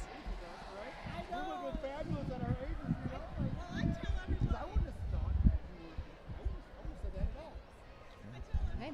Hello and welcome to game number This one's number 48. Number 48. And this is going to be Trans Rollers United versus Black Diaspora, and they are going to be vying for 7th or 8th place in this tournament here on Track 2 Championship Sunday here at Skate Wars. I'm Beef. I'm Danny Mack. Thanks for joining us. This is, as you said, Skate Wars in Lansing, Michigan, a state and a collective roller derby tournament. 24 teams. Mm-hmm. Game 48 sounds like, wait, what? Yeah. That's where we are in this tournament. Day number 3, Championship Sunday. Mm-hmm. And I think every team is going to end up playing 4 games in this tournament. So a lot of derby. What's 24 times 4? 48 times 2. It's going to be 96 games of derby. Spread over 3 tracks, over 3 days. Lots of derby. Now we're already started. Trans Rollers United getting lead with Impact Play as your lead jammer. Black Diaspora jammer is going to be, I can't tell. It's hard because they're facing the other way. And they are swallowed up in the middle of the pack right now. There's already been a star pass, I believe, too. Oh, that's going to be 007 Poison Violet. Okay. And out of the pack there, Poison Violet to start their first scoring pass. Right now, Impact Play is caught behind a strong wall and is going to call it off. Let's see how many points we've got. 0 points for Black Diaspora, and it looks like 2 for Trans Rollers United. Trans Rollers United so far this tournament is having a wonderful tournament. They really are. They are seeded 22nd. So they were seeded 22nd at the beginning of this tournament. So for them to be playing for 7th or 8th place, they've had a spectacular tournament. They've had a couple blowout games as well. Their first game on Friday, they played against Jewish Roller Derby, and they scored 302 to 74, so not even close. That was a great game for Team Trans Rollers United. Speaking of Trans Rollers United, right now jamming for Trans Rollers United is number 19, Sarah Sasson of Lansing, Michigan. Let's go hometown. And jamming for Black Diaspora, we've got Devious Diva. Sarah Sasson, number 19, out with lead. Devious Diva still caught behind the pack, and I spoke too soon. There she is out of the pack. Sarah is coming in on the outside, breaks through, and a quick call off for 4 points. Sarah Sasson just knifing through that defense. Yeah. If there's one thing Sarah's going to do, it's going to be knife through the defense. Oh, yeah. We always, at practice, whenever we're playing against Sarah, nobody wants to block her. So she will send you flying far and hard. I get or that. Or she'll just blow right past you and not even touch you. Yeah, I get that. I mean, the edge work around that turn was pristine. Yeah. Black Diaspora's defense is stout. I mean, to be able to skip through some hits like that, quite impressive. Trans Rollers United, they are wearing white and... they're wearing black. Oh, okay. Yeah. Oh, now I yes. daggone it, yes. And Black Diaspora's in white. Is in the white. Now, Black Diaspora it came in the 1 seed of this tournament and lost early on to the surprise team of this tournament, Florida, who is now in the championship. They will play later tonight in Championship Sunday against here in Team Lansing. Michigan. Yep. And that one's going to be a barn burner. Yeah. Now we got a race to the pack. We've got out lead. We've got Devious Diva from Team Black Diaspora, but quick in pursuit is Rags from Trans Rollers United.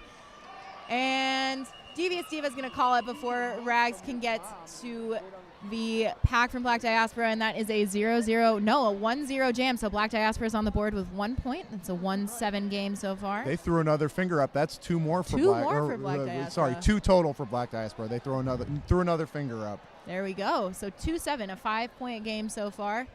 While we're setting up for this next jam, let's take a minute to talk about our rosters. Skating for Black Diaspora Roller Derby, we've got number 007 Poison Violet, 111 Mac Attack, 12 Oreo Slam Her, number 1220 Black and Blue G, number 20 Solid as Jamrock, number 221 Yeti, number 26 Coco Fry, number 28 Canela Fina, number 301 Black Soul Rose, number 32 Locked and Loaded, number 564 Flamingo, and number 6 Devious Diva.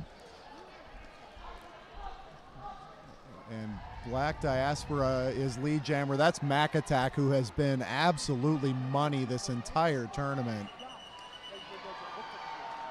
An apex jump on the inside by Impact Play, a signature move. You can tell they do plenty of apex jumps there, Impact Play, because that was clean. Black Diaspora squeezed 3 out of that one. Impact Play on the jump got 2.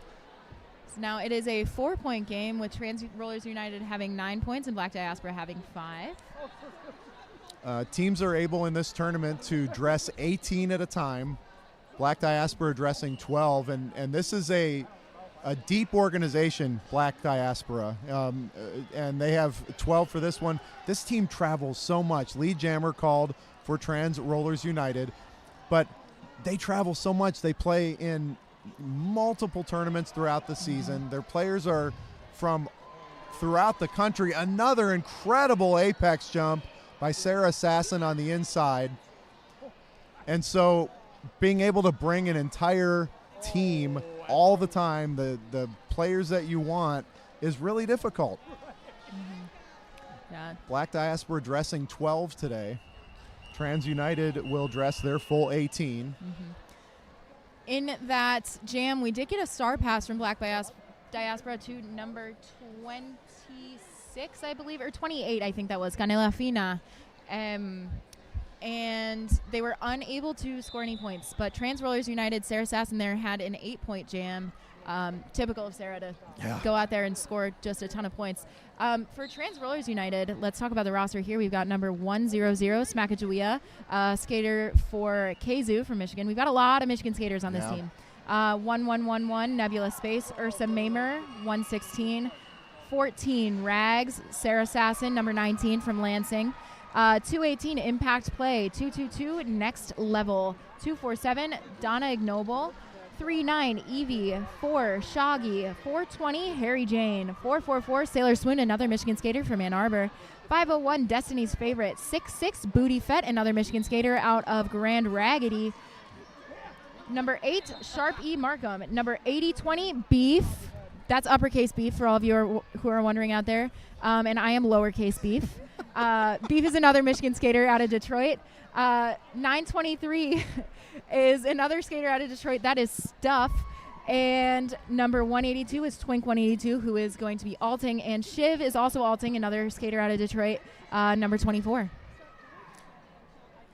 I'm glad you clarified that because, yes, you are indeed Beef, but you go all lowercase. I go all lowercase. Okay.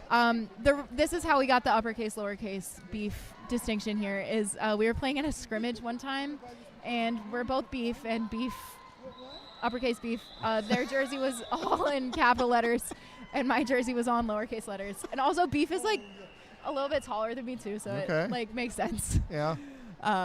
They're uppercase, I'm lowercase. Does anybody ever refer to you as like Big Beef and Little Beef? Or I don't anything know. Like that? No? I think maybe. Usually we go Detroit Beef, Lansing Beef. Okay. Yeah. Geographical style. Geographic I like that. style. I think Detroit Beef as well. I think is OG Beef. I think I'm Beef number 2. Well, that stoppage of play as we now have lead jam again by Black Diaspora. Poison Violet has just owned the jammer line in this tournament. Calls it off after pirouetting out of bounds. 2 points on the board for Black Diaspora. So now it's a 10-point game. Trans Rollers United with 17, Black Diaspora with 2. Lucky sevens we got going here. Back on the jam line, and the jam line is sponsored by Violet Spicy Designs, if I'm not mistaken. We've got Sarah Sasson back out there against Devious Diva. Both of these jammers have just had fantastic tournaments. We've seen both of them have been wildly successful in this game, and Sarah is out quick. If there's one thing Sarah's going to do, it's going to be get out quick, but Devious Diva, as we're seeing, is not to be outdone, and she is quick in pursuit of Sarah. We've got a strong wall here from Team True. Seeing if Sarah can sneak in a couple points, and she's going to call it. Diva had stashed the star in that one and then immediately bursted out of the pack. There's a lot of misdirection that goes on once you take that helmet cover off. It sort of changes the whole chemistry of the entire operation. All of a sudden you got a target on your back. All of a sudden that pivot's got a target on their back. But in this case, that moment of hesitation gave Diva enough space to get out. We've been talking about this all tournament, but Derby is such a mental sport, and there's almost just as much strategy as there is physical pushing and skating. So it's important to know not just how to hit, but how to hit in the right way, how to be strategic about who you're hitting and where. Now back jamming for Black Diaspora, we've got Mac Attack, and jamming for Trans Rollers United, we've got Rags. Trans Rollers United leading 20-7 early on, 8 minutes into this one. That's Beef. I'm Danny Mack. Thanks for joining us from Skate Wars 2025 in Lansing, game 48. We are on track number 2, which is important if you want to surf around and look at the rest of the channel and see past games, see the stuff that's happened 2 days before it, see the stuff this morning, and watch live on 3 full tracks, 4 games happening on each today. Yeah. And quick shout out also to our tech crew. We've got Devin, Candace, and Spanko here from Lansing.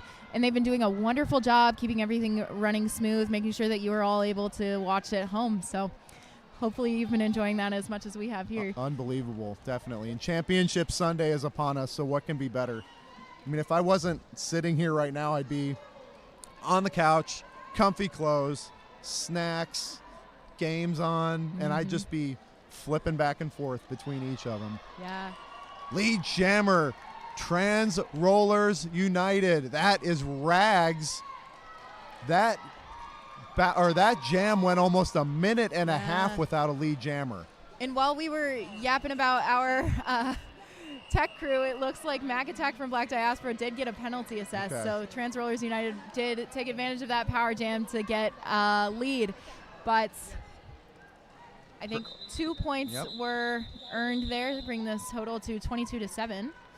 Players come into the Skatin' Not Hatin' Jammer line. Skatin' Not Hatin' has been around since 2014, owned and operated by Javelin, who skates for Kalamazoo Roller Derby, Team Mich-Again, and coaches the Kalamazoo Killer Bees. The small shop has huge variety. Skatin' Not Hatin' offers skate packages, protective gear, wheels, accessories, and full sublimation apparel.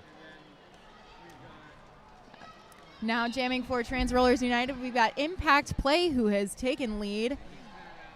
And not to be outdone, we've got number 32, Locked and Loaded for Black Diaspora, who took a quick tumble but managed to stay in bounds. It's very impressive. But it's still on their initial pass, so they can't score points yet. But who is scoring points? Impact Play. Impact Play is out of the pack with 4 points. And Locked and Loaded still on initial, looking to break through a tough pack from Team True. Number 501 playing some really great defense here against Locked and Loaded. Number 501 is Destiny's Favorites. And Evie trying to come in there with a nice little sweep around with their hips, but Locked and Loaded is able to escape.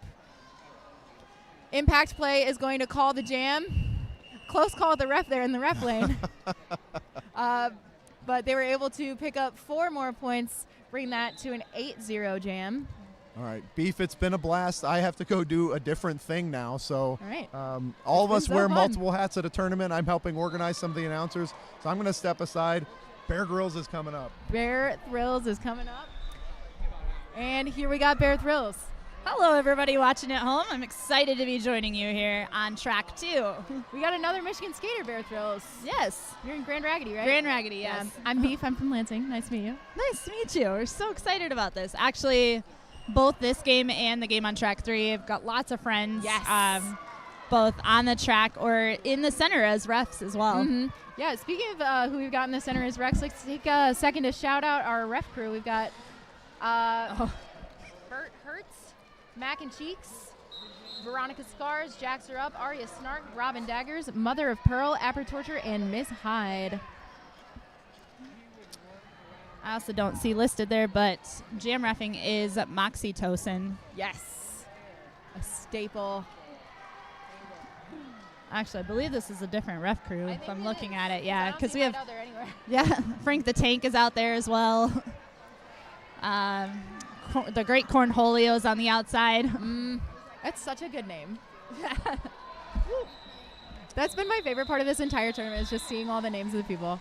We have lots of great names. A lot of great names. I was talking with Danny earlier. My favorite name on the track, obviously, and like no bias, but I have a soft spot in my heart for beef. Beef. Beef. I love beef. I love beef. They're the best. It's the best too when like they're out there doing cool things and then everybody just starts shouting beef.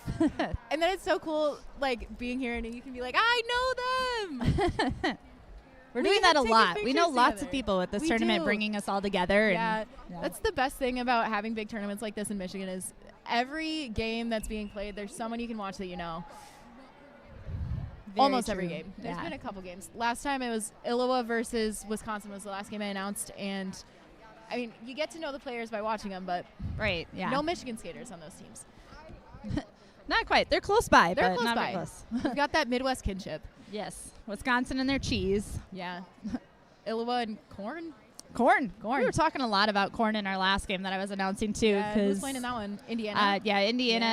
and Kansas, Corn. both corn heavy states, and Yes. Indiana has a corn mascot out on the Yeah. track.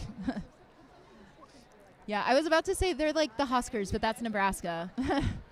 It's Another place with corn. another place with corn. It's you get in the middle of the country, everybody's got corn. Everybody's got it. Yeah. Right now we have a team timeout, and that is going to be sponsored by Chrissy Crash, Yes. I believe. Yes, I believe that Um, is Chrissy Crash. If we find our notes. We're getting our sponsors ready. Team timeout was called by Trans Rollers United. And getting back on the track here, getting ready to start up with jam number 11, 17 minutes into this half, or 17 minutes remaining in this half, 13 minutes in.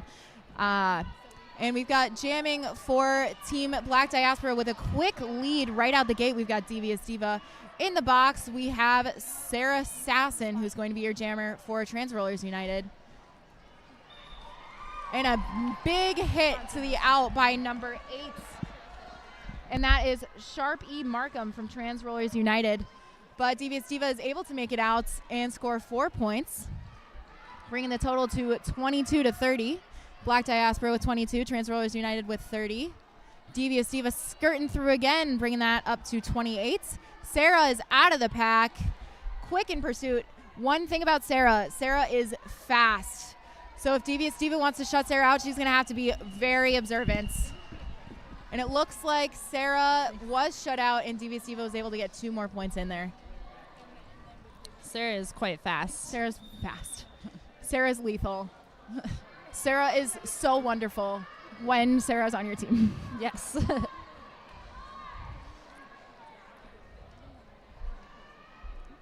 We've got some pretty lethal rosters from both ends.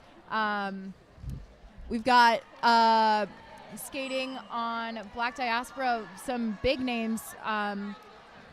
Poison Violet, Yeti, Poison Violet, Yeti. Moxie Balboa, Oreo Slammer. Yeah, That's just fun to say. yeah, I like that one too. And we've got a lot of people skating with multiple rosters as well. Right. So every team automatically gets 4 games in this tournament, but there are people who have been skating like 6, 7 games because they're playing with multiple teams. I believe a lot of these skaters, too, have experience with a lot of the different teams, so they had to set a limit of you can only roster with 2 of the different teams. Mm-hmm. Otherwise, there definitely could be some skaters that could be on at least 4 or 5 teams here. Yeah. No, Derby is such an intersectional sport, and with all these borderless teams that we have, everyone's able to represent different parts of their identity. So we've got skaters like Yeti is skating for Black Diaspora and SALAAM. I think there are some teams skating for Divergence and Trans as well, if I'm not mistaken.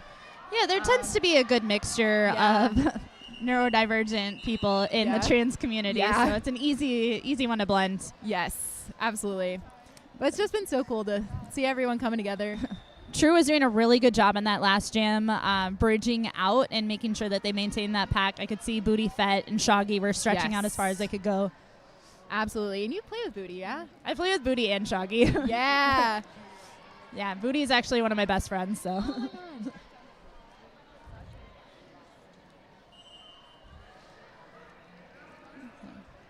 Now jamming. Sarah's back out there, trying to hold that trying. line and takes a quick stumble out. Now jamming for Black Diaspora is Locked and Loaded. Sarah Yeti was gets having run none of back. that. What they don't know is that running Sarah back is actually gives her more power. she gets her power from her speed. Right. And then we have a quick star pass there to Yeti, number 221 from Black Diaspora. Yeti coming out with the largest smile. I think we had a lead change that we missed. Now it's 32 Black Diaspora, 30 Trans Rollers United. This is a very tight score so far. It is. We knew this was going to be an exciting game coming in. Absolutely. And they're pushing hard. They're pushing fast. It's all around magnificent derby to watch. So I really hope we've got a lot of people tuning in from home. Absolutely. And both teams just like chocked full of powerhouses. Another powerhouse, I've been talking about Beef all day, but Beef is a tank. And just a wonderful blocker. Look at that hit there from Trans Rollers United to the pivot from Black Diaspora, and the pivot from Black Diaspora is Black and Blue G. But the jammer, Poison Violet from Black Diaspora, is able to come out with lead. Rags from Trans Rollers United is quick in pursuit. Poison Violet taking those tips from the bench to make sure that they could get in quickly and call off the jam. Yeah. Exactly what I would have done. Did we get any points there? Shiv's looking excited over on the bench. It looks like there was 2 points scored on that one. Slightly disappointment, but more in a playful way of disappointment. Yeah. And speaking of close games, on track 3 right next to us, API Fury versus Skatanic Temple is sitting at 79 API Fury and 74 Skatanic. Yeah. API has played several very close games. They were playing against Black Diaspora yesterday, and it was a close game as well. They were neck and neck pretty much the whole way through. And API is a brand new formed team. They're a good collective of Asian Pacific Islander skaters that have been getting together and chatting a lot whenever they come to events, to the point they're like, you know, we just need to make a team together. Their jersey design was kind of all team and skater planned, and my friend Lamine actually recommended the gold trim inside of the design. Their jerseys are awesome. They really are. They have full representation of everybody in their community. It's been another team that's just great to watch, great to see. I feel like this entire tournament I've just been talking about, oh, I'm so excited to watch this team play. I'm so excited to watch this team play. Now on the line for Black Diaspora, we've got Mac Attack, and for Trans Rollers United, we've got Sarah again. This is a matchup we haven't seen yet in this game. Both very dynamic jammers, and both getting caught up in two very strong packs here. Sarah was working those juking skills to get through the pack and easily just left, right, slides right through. Yeah. Sarah, as you can tell, Sarah has some really impressive skating skills. Sarah is also a member of Trans Ice Hockey. Yes. And you can see those hockey skills with just the strong skating that she has. It's very obvious when you see a skater that is also an ice hockey skater as well. Yeah. Woo, beautiful hop through the apex. Yeah. Mac Attack has passed the star to Black and Blue G from Black Diaspora. Black and Blue G also playing with Team Puerto Rico. But this wall from Trans Rollers United of number 39, Evie, number 4, Shaggy, and number 8, Sharpie Markham. Just really, really strong and keeping Black and Blue G from getting through the pack to score some points. We've also got Beef is out there. And if Beef is in a wall, as we see there, Beef is going to force someone out. Beef says, no way, you're going this way.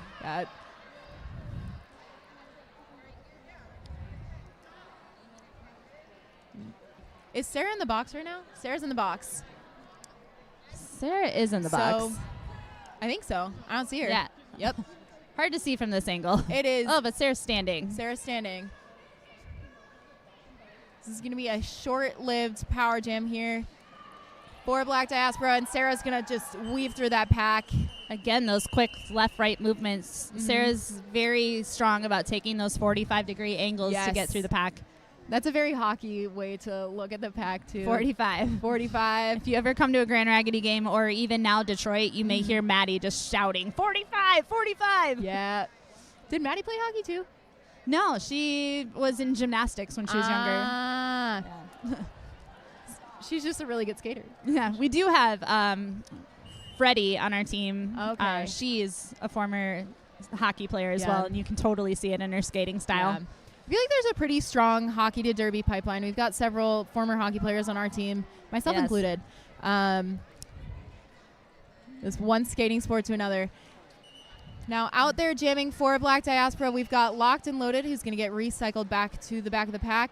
Jamming for Trans Rollers United, we've got Rags, who is going to get out of the pack and quickly call it off. And it's a quick 45 to skate around that last blocker in the apex. Another use of those great angles. I think we've got another team timeout, this time for Trans Rollers United. Team timeouts are brought to you by Chrissy Crash Course.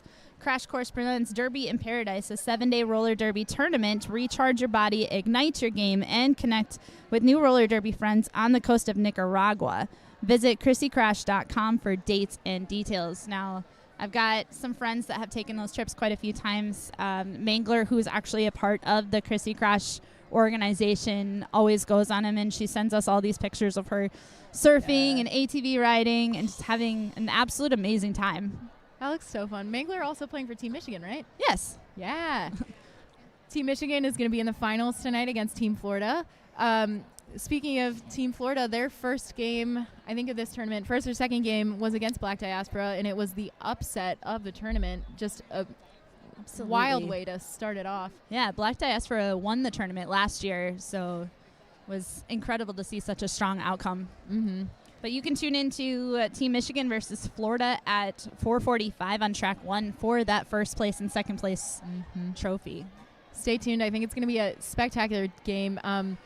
Bias-free, but Mich-Again has been having a fabulous tournament. Mich-Again has really come together with a strong team this year. They have. They've been. It's very cool to practice, or it's very cool to see. But they've been having scrimmages. They've been practicing together. Just great to see. Mich-Again has such a strong derby community as well. There's a lot of really great derby in this state. Very strong. We've got Ann Arbor sitting high in the rankings. Detroit, Flint, Grand Rapids, Lansing, Traverse City, Kalamazoo. Let's just start naming cities, and then you got a team. Anywhere you go in Michigan. Fan waving happening on True's bench. Yeah, everybody's got to cool down. They've got like big fans too. They're very nicely decorated. Yeah, we love those. Just absolute like slap fans, I like to call them. Makes a nice noise while you unfold it. Speaking of those flap fans, you can actually buy some this weekend at Violet Spicy Design Shop. We make shirts, practice jerseys, sweatpants, sweatshirts, and much, much more, including those awesome fans that you want to say but can't. From fun and sarcastic to cute and clean, we have it all. We have the customizations for your derby needs. Tag all your clothes. Show your derby pride. We have armbands, temporary arm number tattoos, water bottle stickers. Come to us for all your derby needs. I've seen a lot of people walking around too because it's a little chilly in the venue, so a lot of people are buying sweatshirts there and walking around. Oh yes, in those. She definitely said the sweatpants have been going very popular this weekend. Nobody wants to wear sweatpants while they're playing, so everyone is wearing their shorts, and then you start sitting around and it gets a little cold. I had to really debate whether or not I wanted to be in pants or shorts this weekend. It's how cold it's been. Yeah, it has been. Typically in this part. Multiplayer was challenged on BD221 for hitting a true skater. The officials did not have enough eyes to make it call one way or the other, so the no call stands, and the awesome. There's some solid battle there with True Skater 39 right on Black Diaspora's jammer. Has hit them out a couple of times and solidly ready to lead them back. May have missed a possible track cut there. That was some beautiful toe stop work on the inside line there by number 218, impact play from Trans Rollers United. Beef on that line again, ready to draw out another skater, trying to find a little bit of balance, make sure that they do not also go out of bounds, and was successful on that one-footed balance. And also if this seems to be impact play's secret weapon is the apex jump there. They jump so high. Apex jumps are where it's at. I wish we need to practice it a lot more because I don't have the confidence for that kind of nonsense. Yeah, here's my thing is I can always start it, but the amount of times that I land it is like Very few. I have to think too hard about it. I'm like, all right, I'm going to lift my right foot, swing it forward. This is one of those times where I wish I was still a junior because they just launch themselves. Yeah, like Sarah just did. Sarah right just on did. the inside or outside edge, Sarah tried to spin / juke / push through that pack. Oh, and a one-footed glide through the inside to take that lead jammer. Sometimes when I see Sarah, I'm reminded too. So Sarah has a daughter named Izzy, Ms. Conduct, who plays for the Kalamazoo Killer Bees, which is a junior team here in Michigan. And you can see that she watches a lot of junior derby by the way she skates, because she skates like a kid in the most complimentary way possible. She just throws her body. Ooh, nice Holy little side body cow. twist too with that inside jump. That was a not even on the apex little hop through. I can't believe she stayed on her feet. That was That was so that's- impressive. Taking a hip hit while you're in the air is very difficult, Mm-hmm. but not if you have a strong core like Sarah. Yeah, Sarah works too. Sarah's always doing off skates, just a powerhouse, and she works hard for it. And it's showing with the score. Sarah's already having a 16-point jam. She's killing it. Sarah's definitely got our eye as far as MVP goes so far. Absolutely. I think Sarah's got everybody's eyes. Both Both the amount teams of are times drawing. we've said Sarah, if we had $1 for every time, we probably could buy new skates. I think so. You need new skates? No, It's always it's nice to get them. Yeah. In fact, I actually dropped off a pair of Vans shoes to Modern Skate and Surf this weekend to Yeah. have plated, so I'm excited about that. That's exciting. Modern is one of our sponsors. They are. Modern Skate and Surf has the best inventory of skates gear for sale in Michigan, and we also offer a place for our customers to show off their new gear. Our world-class skate park in Royal Oak was created to meet the needs of every skater, biker, inline skater, scooter who walks through our doors. They are very inclusive to every type of wheel. They are. You ever been to Modern? Well, You dropped your skates off. yeah, but that was here. Yeah. I haven't been to the Modern in East Michigan, but there used to be one here in Lansing. Yeah. Pretty much connected to the skate park here that I visited a lot as a kid. Mm-hmm. And West Michigan used to also have an indoor skate park back in the day. I really, really miss that one. Yeah, I know Kalamazoo has the skate zoo, but is that still open? I'm not sure. I don't know. Probably not, because everybody I know tends to go to the east side of the state if they want Yeah. that indoor park. Yeah, East Side of Skate has a lot of really good skate parks. I'm also a park skater, so love I'm it. very, very baby skate park action, but ooh, Yeah.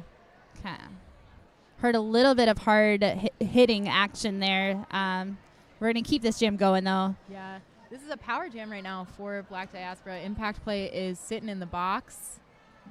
Looks like we've got several skaters from Trans Rollers United skating in the box. We got Beef in the back here, keeping. Who was that? Was that DV I feel it was 6 for Yeah. Black Diaspora. It started as Black Diaspora was taking the strategy of holding one of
Have you done a lot of announcing?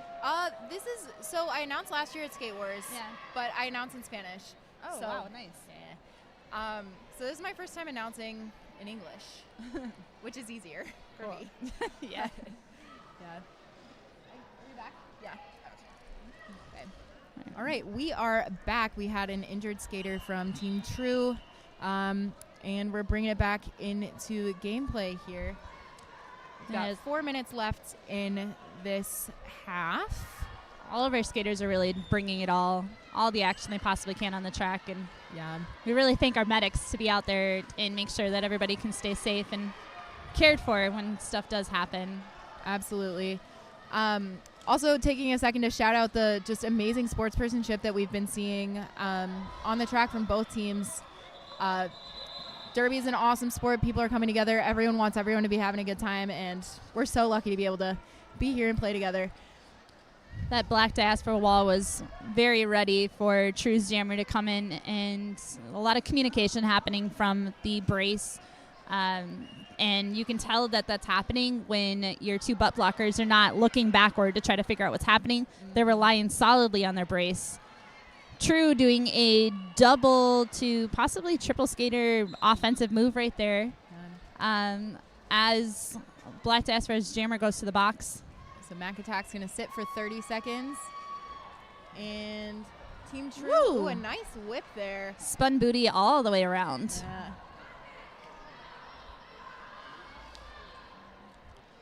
Black Diaspora holding strong, the offense coming up.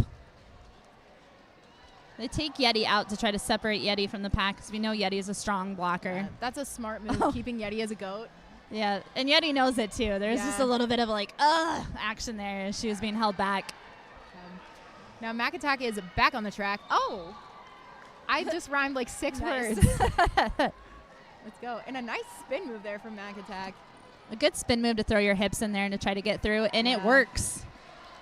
It's like the Misty Maven. I feel like every time I go to a clinic of hers, it's always like be a fish and just wiggle your way in. I like that. That's a good strategy to go about it. Yeah. I was seeing that a little bit there with Mac Attack.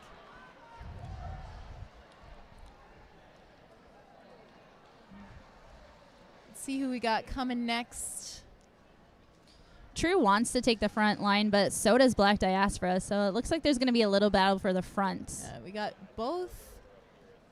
not both pivots, but both teams up there. We got the pivot from Black Diaspora, who is Black and Blue G, taking that line. Both packs decided to roll slowly back together at that 5-second call. Stayed in tight together. This is a really tough pack. We got Beef coming in and just bulldozing. Tearing apart that Black Diaspora wall. No match, though, for number 26, Coco Fry. Coco Fry is a powerhouse blocker. Coco is able to draw the jammer back all the way, even getting around the pack, which oftentimes you want a strategy of if you see somebody coming to track somebody back, you want to be in their way so they can't make it back.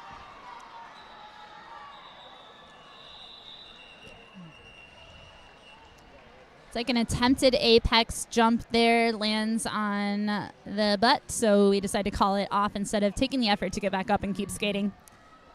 That's often the way that skaters will go. An apex jump it's a risky move. If it doesn't go well, you kind of just have to cut your losses and cut the jam. It sure looks fancy, though. It does. Every time I see one, I get so excited I don't have words. Just start yelling. Yeah. Woohoo! If you hear, like, weird sounds coming from the mic, it's because someone just jumped the apex. Ooh, nice side serve on the outside edge from Black Diaspora. I should remember. Poison Violet has a good side serve coming through.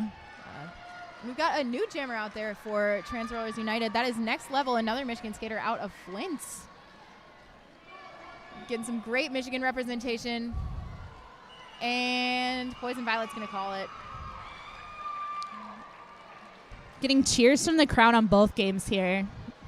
Yeah, everyone's so excited. The API Fury and Skatanic Temple game is still very tight, with API leading 93-84. API has played so many close games. It's been wonderful, and that's going to take us into the half. All right. So I at didn't realize. halftime, we're excited about this. Let's shout out as we head out to Tom's Food Center. It's been Tom Food Center goal since 1982 to be your community grocery store, providing you with a great selection of friendly services while at the same time always looking for ways to make your dollar go farther. Locations in Okemos and Portland, Michigan. Thank you to our gold sponsor, Tom's Food Center. And thanks for listening.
Welcome back to Championship Sunday here at the Lansing Center for Skate Wars Year 2.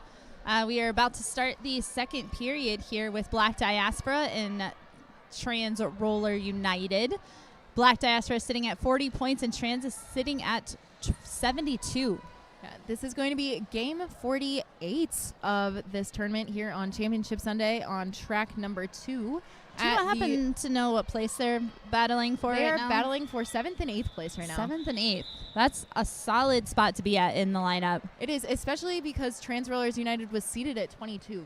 So that really proves like they've developed as a team and grown so much over the past couple of years. Yeah. And they've been having a fantastic tournament so far. And, I mean, it's showing in the score right now. Yeah. It shows on their faces, too, how much they're enjoying themselves. They've been playing a great tournament. They've been playing really well as a team. I think it definitely helps, too, that this is not their first tournament they're playing together. Neither is it for Black Diaspora. Black Diaspora travels a ton. But last year, Trans Rollers United did not place as well as they're doing this year. So it's been really nice to see the development. Nice tiptoe around the outside edge there for True's jammer to 1-8 impact play. That was a nice hit there by Stuff against Devious Diva from Black Diaspora. Devious really kind of dove in with their shoulder and tried to jump through that. And now she's battling a really strong 3-wall with some offense from Yeti. It's gorgeous offense. I expect nothing less from Yeti. Yeti's a beast. Plays for Team USA as well. Yeti's been having a really busy tournament. Yeti's been playing for SALAAM, bench coaching for Pennsylvania, and obviously now is playing for Black Diaspora. Every time I've seen Yeti, she's really been like one to just dive into every possible moment that she can. When she came to the first time she did Black and Blue here in Lansing, she was a coach for one of the teams and a captain, or she was a coach and a captain for one of the teams, but also a clinic leader. And then she jumped into extra teams as well to help support. Yeah. Just really shows how much Yeti loves this sport. And there are a lot of people out here at Skate Wars who just love Derby. I can say for all of us announcers, we love Derby. It's amazing how easily you can dive into this sport and just kind of absolutely make it your everything. I mean, you start off in Derby and you think, well, this is a great hobby to have, a great way to spend my extra time, and then it quickly just becomes a lifestyle. Yeah, and then next thing you know, you're spending 3 whole days in a windowless convention center talking into a microphone. I'm having fun. It's great. It's so fun. But announcing's my new favorite thing. It is so fun. Like, if ever there comes a time where I'm not playing anymore, I'd announce. I absolutely would. I say as if I'm not like announcing right now, but I would do it full time. We'll announce all the time. Yeah. Speaking of roller derby and the impact that it has on lifestyles and the community, we want to thank our sponsor. Well, this is for track 1, but we might as well give her another shout out. Don't Let Them Eat the Baby is Erica Vanstone's debut memoir, Ella. Don't Let Them Eat the Baby tells the story of how women's roller derby televised a revolution. Vanstone weaves personal narratives with cultural journalism, bringing in many voices to make the case for women's sports as a community, lifeline, and cultural treasure. Don't Let Them Eat the Baby is told in a raw, unrelenting style of one roller derby's architects. Now, more than ever, the world needs a safer sport places like roller derby, a sport steeped in authenticity and belonging. In her debut memoirella, Vanstone shares why roller derby is the greatest sport never sold. By never sold, we mean that this sport is solely run by the skaters and for the skaters. This is pretty much a 100% volunteer sport as well. So anyone who's here and doing stuff, they're probably doing it for free. A lot of teams can register as nonprofits when they put all the effort into that comes along with that as well. Yeah. And that's another really cool thing. I know our team is a nonprofit, Lansing Roller Derby. So we're running events like these. Counts as charity work. Yeah. Cool. So we're running, it looks like, an official review right now from one of the teams. The captains are both waiting for the responses as the referees discuss very much as much detail as possible of what they saw or what they didn't see. Meanwhile, we got Beef from Team True sitting in the box. And while we're out there as well on the track during this official review, we've got, it looks like Yeti talking with Smacks and Ursa Mamer. Ursa Mamer from Team True. Smacks is also a skater that gets out there and does everything in all the possible teams that they can. They play for Kalamazoo. They play for True. They play for Team Michigan. Team Indigenous Rising Team Indigenous Rising is a huge one. Yeah, they were just at the World Cup. They were, yeah. I was disappointed to see that they couldn't make it here this time around. Yeah, because they were a fun team to watch last year. But you can only travel to so many tournaments. Right.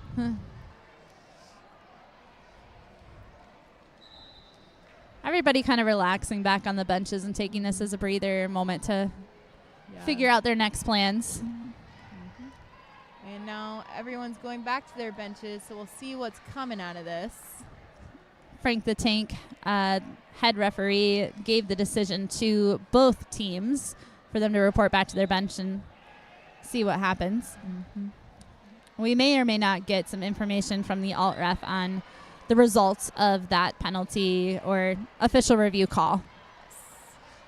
So we'll see. So we could talk about, which one haven't we done? Lansing Sports Commission? Lansing Sports Commission. Lansing Sports Commission is your resource for sports tournament and event planning in Michigan Capital Region. As a full-service sports commission, they work with you on your event aspect of your, or every aspect of your event, as dedicated to its successes as you are. Located in the heart of Michigan, Greater Lansing is convenient to reach and easy to navigate. The region is full of well-equipped lodging, first-rate athletic venues, entertainment options for the team, and so much more. No matter the size of your event or the sports you've come to play, the LSC is ready to help you plan and support your event, which is what brought us here to the Lansing Center today in the heart of Lansing, Michigan. We're so happy to be here with this tournament thanks to the help from the Lansing Sports Commission. I would also like to say I have been shouting out Stow a lot this game, and I just realized I have been mispronouncing their name the entire time. So it is Stow like wow. I had it in my head that is stuff like wow. tough, but it's not. It's Stow like wow. My bad. We have Shoggy on True as well, who tends to get mispronounced at a lot of events, and we hear a lot of Shogi. Yeah, I think I might have messed that one up too. It's tough. We didn't get the pronunciations right until you got here. Right, actually. yeah. So I started the game. So Black Diaspora made a request for a leaping contact egregious call be issued to 218. The rest did see a leaping contact that was deemed egregious. 218 was expelled. Okay, so the result of that official review, Black Diaspora requested an egregious impact play or egregious penalty on impact play, and the refs did conclude and agree that that was egregious, and impact play was expelled from the game. So now coming back onto the track, we've got the pivot and the jammer. So that is Beef and Sarah Sasson from Team True. Ooh, Sarah Sasson was taken out by one of Black Diaspora's blockers, but Beef said, nope, you're also going to go out. So at that point, when you have a blocker that is hit out, that had also hit you out, you no longer have to try to recede behind that blocker.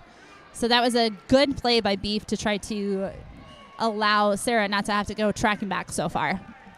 This is the first time I've ever seen Sarah get caught behind a pack before. And Beef played some beautiful offense there to get her right through. We are so thankful for that, Beef. Oh, every day of my life. And some beautiful footwork there by Mich-Again to bring 8 points in. 8 points in for Team Black Diaspora. 11 points. That's not a number you see a lot for point scores. No, that's a pretty solid jam. And Mich-Again's been having solid jams this entire tournament. Yes. Yesterday in the game against API Fury, Mich-Again was granted MVP, and for good reason. Mich-Again's been playing amazingly. all tournament. So. And that's good because a lot of these MVPs are tending to get called on blockers. Yeah. So the jammers really have to outshine and kind of show their true grit in order to achieve that. Nice jersey whip there. Ooh, and a nice dive under Shoggy's hip. And it looks like Rags is going to call that one. See if Rags got any points. It's looking like that is a 0-0 jam there. Some great defensive jamming from Rags. Oh, 1 point. 1 point scored for True. 1 point. But Black Diaspora worked really hard to try to get around there. A good jammer skill is that ability to adjust your height along with your speed to be able to kind of get around different skaters. Shoggy is a very tall skater, so dipping below is a good strategy. Indeed.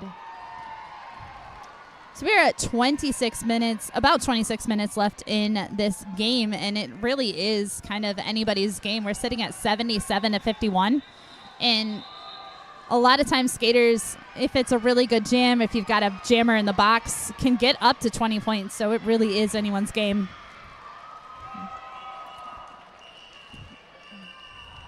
And this facility is getting so excited right now. There's lots and lots of cheers happening from all three active tracks right now. Yeah. Specifically, the track 3 right next to us is API Fury versus Skatanic Temple, and this game is close, folks. Is it 144-141, and they've got 7 minutes left. So they've been neck and neck the whole time. This whole building's getting really excited. That is a thrilling game. I'm going to have to go back and rewatch that one. Oh, absolutely. Ooh, Sarah tricky tiptoes through that outside edge again. We got Yeti jamming for Black Diaspora, and the cover's off.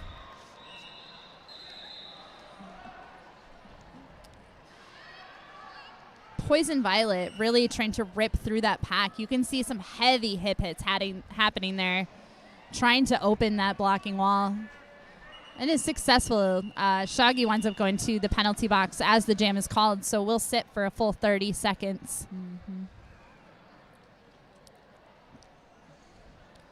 So we'll see if Black Diaspora can take advantage there of that thinned out pack for Team True.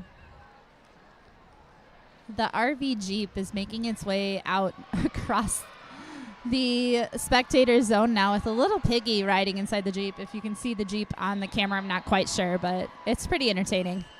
It's got a Labubu in it. This is the first time I've seen a Labubu in person. A Labubu.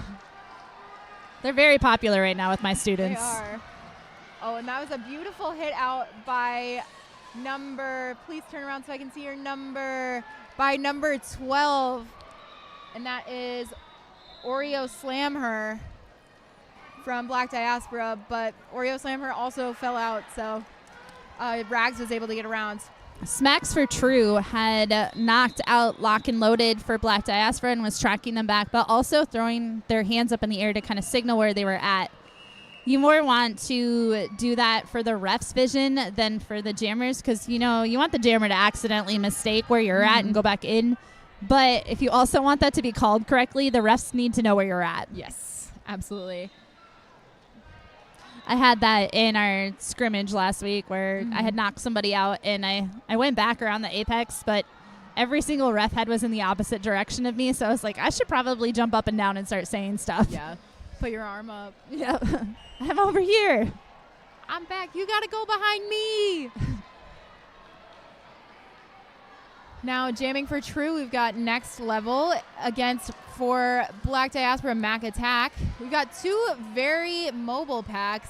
Mac Attack pushing the front against two strong blockers here from Team True. We've got Stow and I can't tell.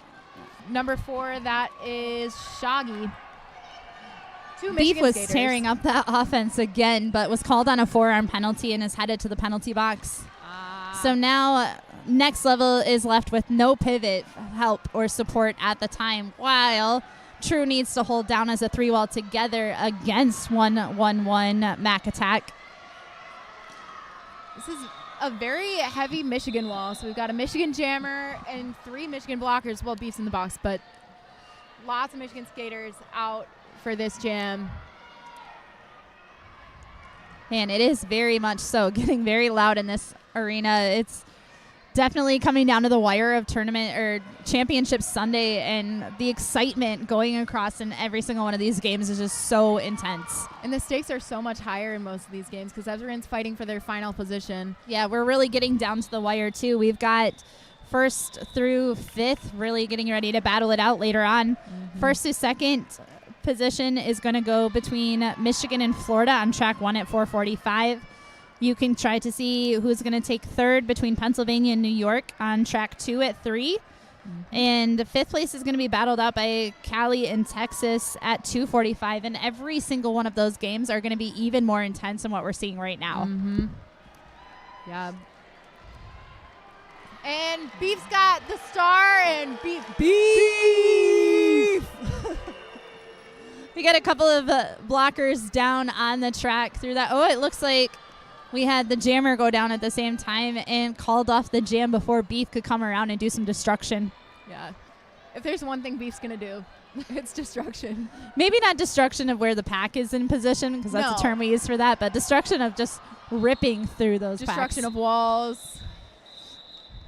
Destruction of dreams of jammers.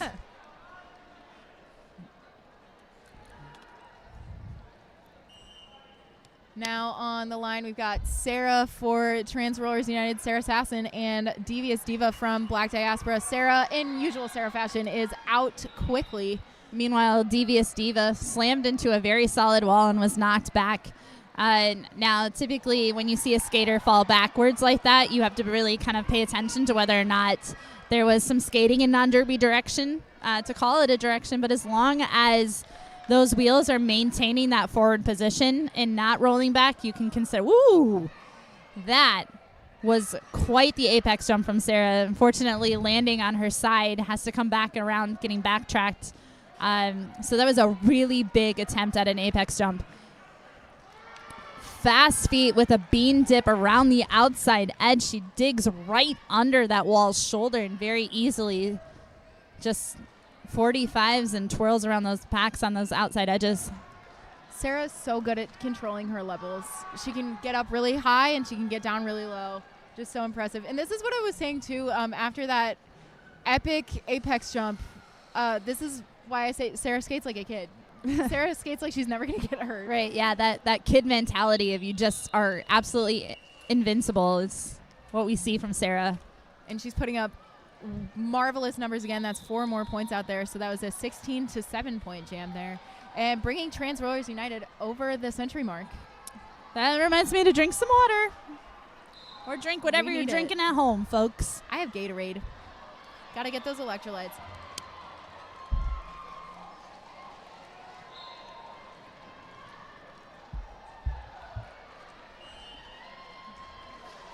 I'm getting so distracted by this Jeep. I think our turn coach is also getting distracted for True from the Labubu in the Jeep. I'd also like to mention the turn coach is on crutches and is getting consistently just like hit by this Jeep. That is the mischievousness of the Labubu. Here, a penalty call happening on somebody with 2s in their name, but I don't see anybody leaving the track yet. 8020. I think a multiplayer call happening to Black Diaspora 2 8s. Canela Fina? Canela Fina. Fina. There Fine we go. cinnamon. There we go. I see the L in her pronouns, so definitely has that Latina aspect to it. For sure. Or Aya, I should say. Yeah. Yeah. It was so fun for me last year. I got to announce at Skate Wars for Fuego Latino, and this is another team that I was bummed not to see again this year. So hoping to see them again at another tournament somewhere. Hoping to be able to announce for them again in Spanish sometime soon. That's quite an incredible aspect to be able to have multi-language announcing happening at the same time. It is something that is definitely growing in the sport. Derby is becoming increasingly multinational, international, so getting those multilingual announcers and Derby language resources out there is getting more and more important. Yes, so. the Derbyverse is spreading. Even though Team USA totally just rocked everybody's socks at the World Champions. Yeah. I mean, we It's knew it was going to spreading. happen. Right. The Derby World Cup, too, was so much fun to watch. It really was. I honestly cried when Maddie got MVP blocker, just to know that Yeah, from this your home person that I team. really love and care about is Yeah. just the blocker of the entire Derby world. Yeah, and she so deserved it. She played incredibly. Incredible. You'll be able to catch her at that Team Michigan game versus Florida, just doing everything that she can with the team to make sure that all that blocking effort gets put in. Booty Fett tried to chase 32 from Black Diaspora, locked and loaded out of the pack. We've got number 222 out and calling it for Team True.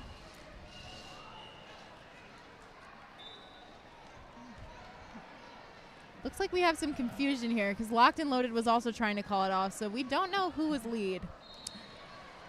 Typically, when you have a situation like that where a jammer is not lead and is calling it off, there could be a penalty issued if it is successfully called off when you're not supposed to. But then that's also up to the ref crew, because if the ref knowingly is calling off the jam, not realizing that their jammer is not lead, then that's kind of on the ref's case too.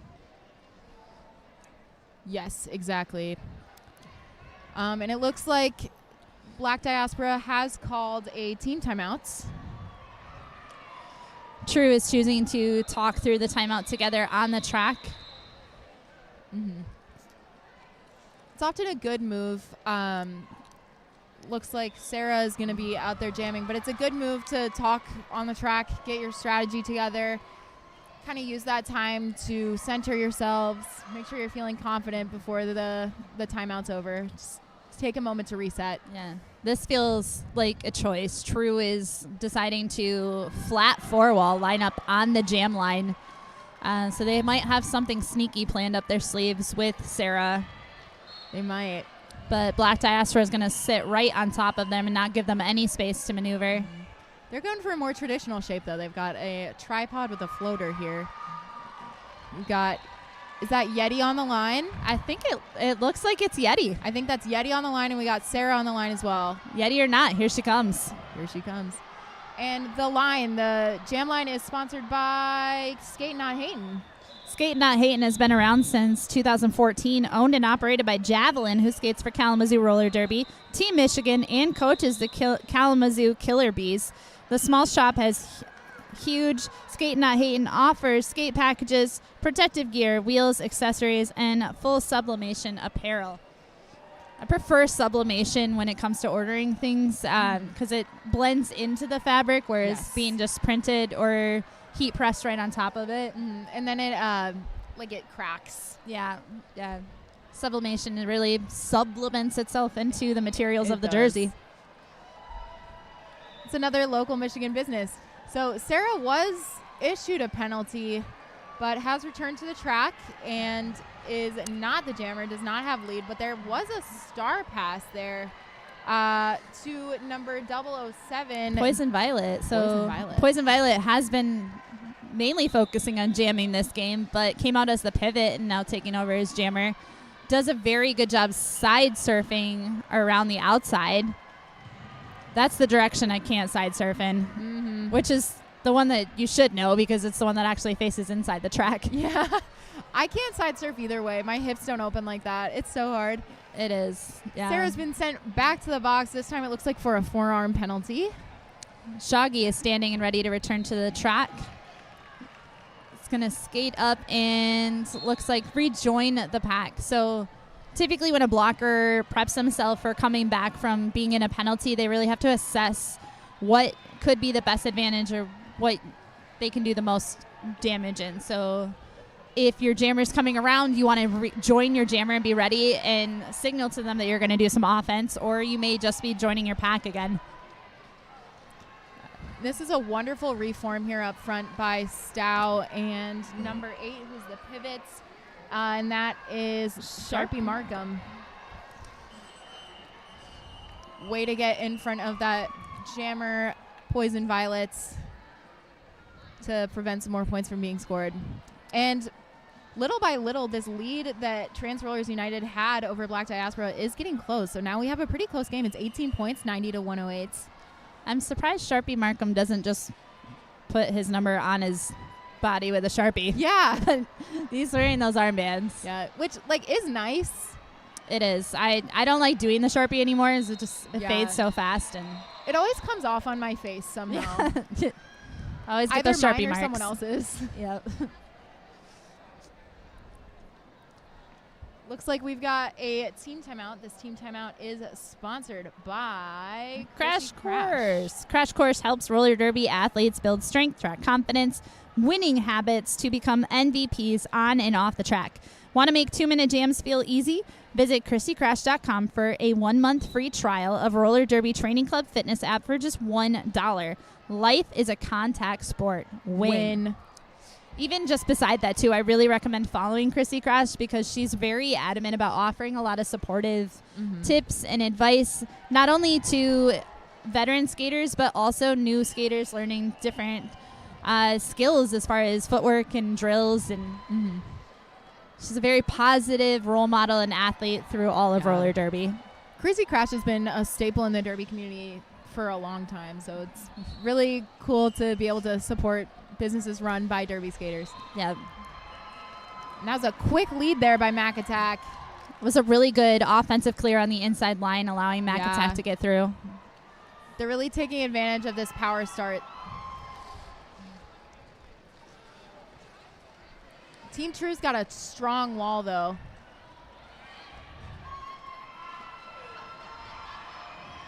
And Sarah's standing. And Sarah's going to get a lot of speed. 2-6 on Black Diaspora. Coco Fire tried to attempt a jersey whip from in front of the pack to get her jammer out, but wasn't quite successful on that one. But it was a great strategy. Sarah Sasson being tracked back. Has the cap off, which is also an important strategy when you are not lead jammer. You want to make sure that with the cap off, you're distracting that wall that you're trying to get through. They need to focus on your pivot and you at the same time. But unfortunately, True's pivot is stuck bracing at the front of the line, blocking back attack. And this is a strong wall from Black Diaspora, but Sarah's been called on another penalty. We're getting toward the end of the game. Like, we've got about a little close to 12 minutes left, so people could be getting tired. It gets draining when you've played 3 games already previously and you're just stretching out as much as you can. So typically when you get tired, that's when those penalties start wrapping up or ranking up. So Sarah's now standing outside of the penalty box. Let's see how many penalties Sarah's gotten. While you're looking, we just lost it. I was going to give you the final score for the API Skatana game. They are well on their way to sending up the next game because we have Texas versus California on track 3 getting ready to start in less than 5 minutes. So if you want to tune in, you can have 2 streams open. Open this stream and open track 3 stream. You can see that 5th place game about to start. Looks like Sarah Sasson has fouled out. No! 7 penalties, and that last penalty was an A, which I can't remember what it stands for. I can't think of that off the top of my head either. I can't think. So Sarah gets to go take her skates off, and we'll see who's sitting in the box for Sarah and who's going to come out and Beef's jam. doing a little bit of dancing for the crowd. Sassy, love it. Fun fact about Beef, too, and you can see it a little bit while they're getting sassy on the track. Beef does know ASL, which is cool. And now Beef gets to sit in the penalty box as well. Oh, Beef. Poor Beef. Let's go back to the display here. Why is this? Oh, rosters. Oh, okay. It's catching up. We'll go to rosters. There we go. And jamming for Black Diaspora, we've got Devious Diva up against a strong 3 wall, but this is a power jam for Black Diaspora. Spoke too soon. Jammer for True is in, and that's going to be Rags. Rags has had a fantastic game as well. Black Diaspora was ready for that too. When you are running a power jam, you've got seconds to decide what you can do as offense, and you've got to have somebody that's also watching the penalty box to make sure you know when that jammer is standing and ready to come back on the track. Mm-hmm.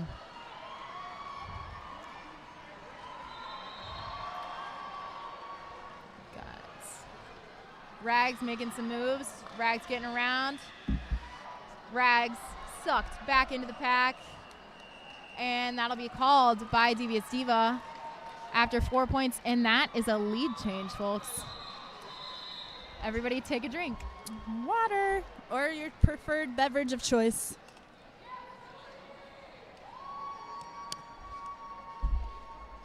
So we've got Black Diaspora at 16 points. Trans Rollers United now at 108. 10 minutes left in this period, or in this game. We've got These stands are all really packed too, as far as everybody that's watching, and you can see on the stream everybody that's on the floor in front trying to love and support on these teams. Mm-hmm.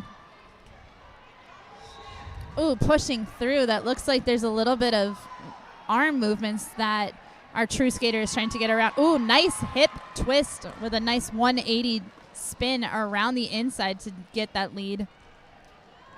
Right now, jamming for Trans Rollers United, we've got Sharpie Markham. This is their first time jamming, I think, in this game. Starting as a jammer in this game, maybe. And they are just running.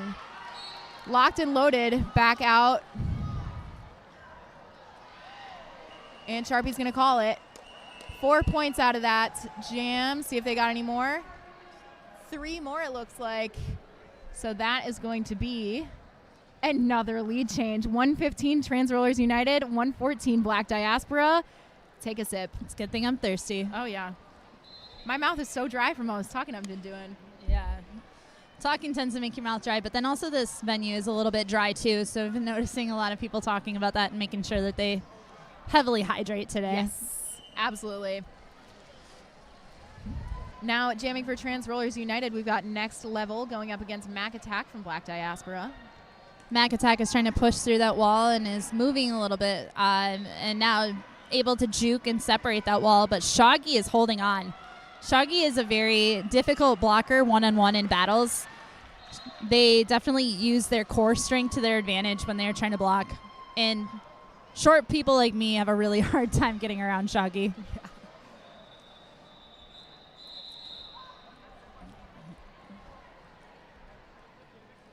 We got Mac Attack on their scoring pass, and they are the lead jammer.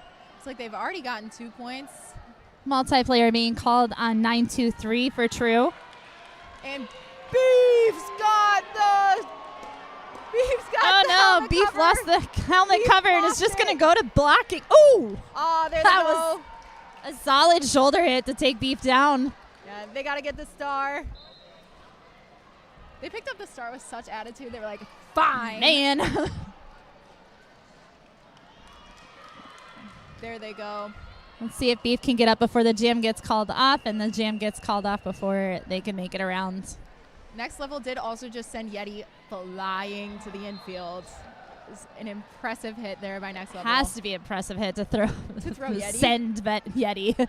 Yeah. This game has been pretty full of just wow hits from both sides, and it's been so fun to watch. So much fun. I So knew this much would be a great one. I was very, very excited to get to call this one. When I saw my name on the list, I was like, yes!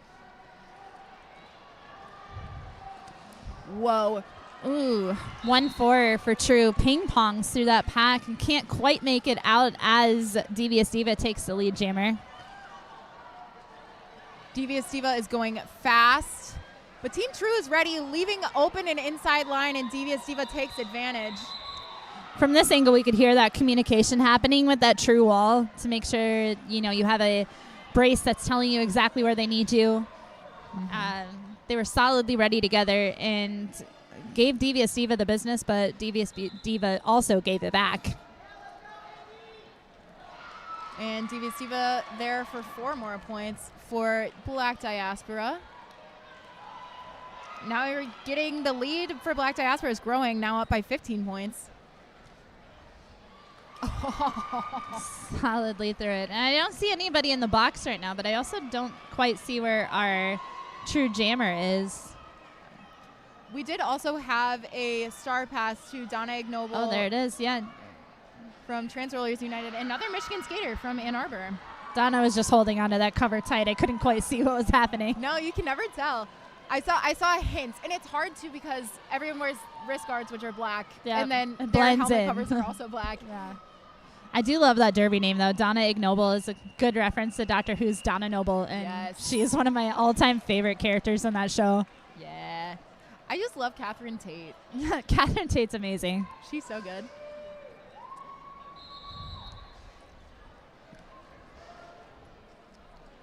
And we got both teams lining back up. Keeping it a mystery of what their strategy here is to start at this jam is everybody's kind of spaced together. Mm-hmm. We got Beef out there. Beef is not jamming. We got Sharpie Markham jamming for Trans Rollers United and Yeti jamming for Black Diaspora.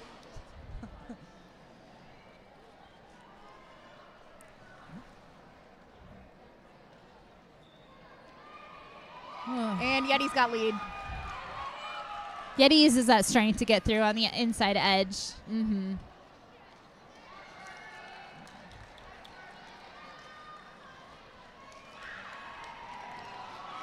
But Sharpie Markham's out, and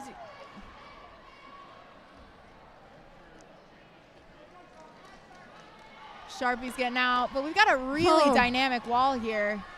Poison Violet was doing some really good shoulder checks, and they were kind of like equal and opposite forces acting on each other with those shoulder hits as Sharpie was trying to push through in that. So that's one of those examples where you would think that having a blocker hitting you from the non-derby direction would be a direction, but Poison Violet was still rolling forward while making those equal and opposite reaction hits. And Yeti is going to call the jam and crawl over the bench. Hopefully she's okay over there. Thanks.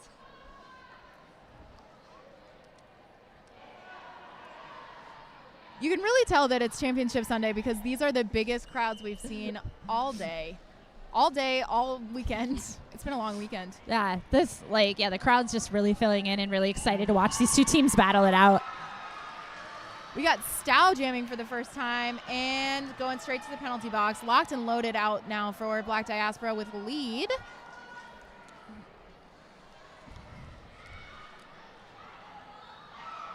Both teams are really kind of exhibiting that desperation of they're giving it their absolute all in these scenarios because we're coming down to that wire of there's 3 minutes left. You maybe have at most 3 jams possibly left in this situation, and with the point differential that we have right now, it's still that possibility of this could be either team's game.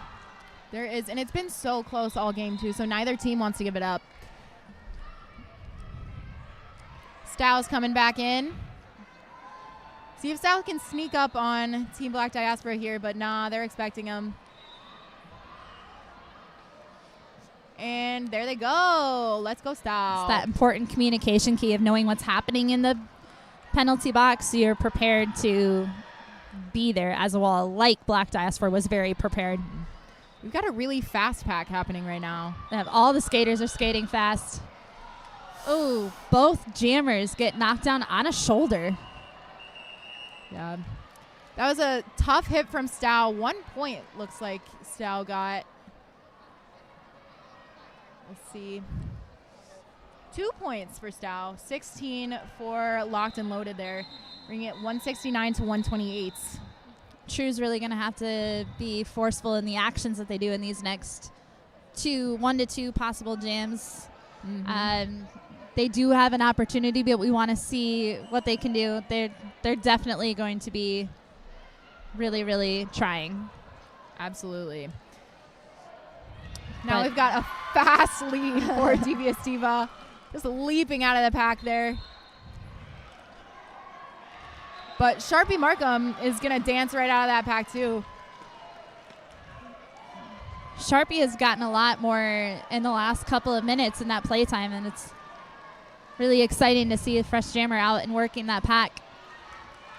Absolutely. And he's been playing so well. in the time that he's been here. Beef shoulder was just quite a nightmare there for Poison Violet. Yeah. High block called on Beef because that shoulder hit was a little bit too high. Sometimes you swing and sometimes you high block, and that's okay.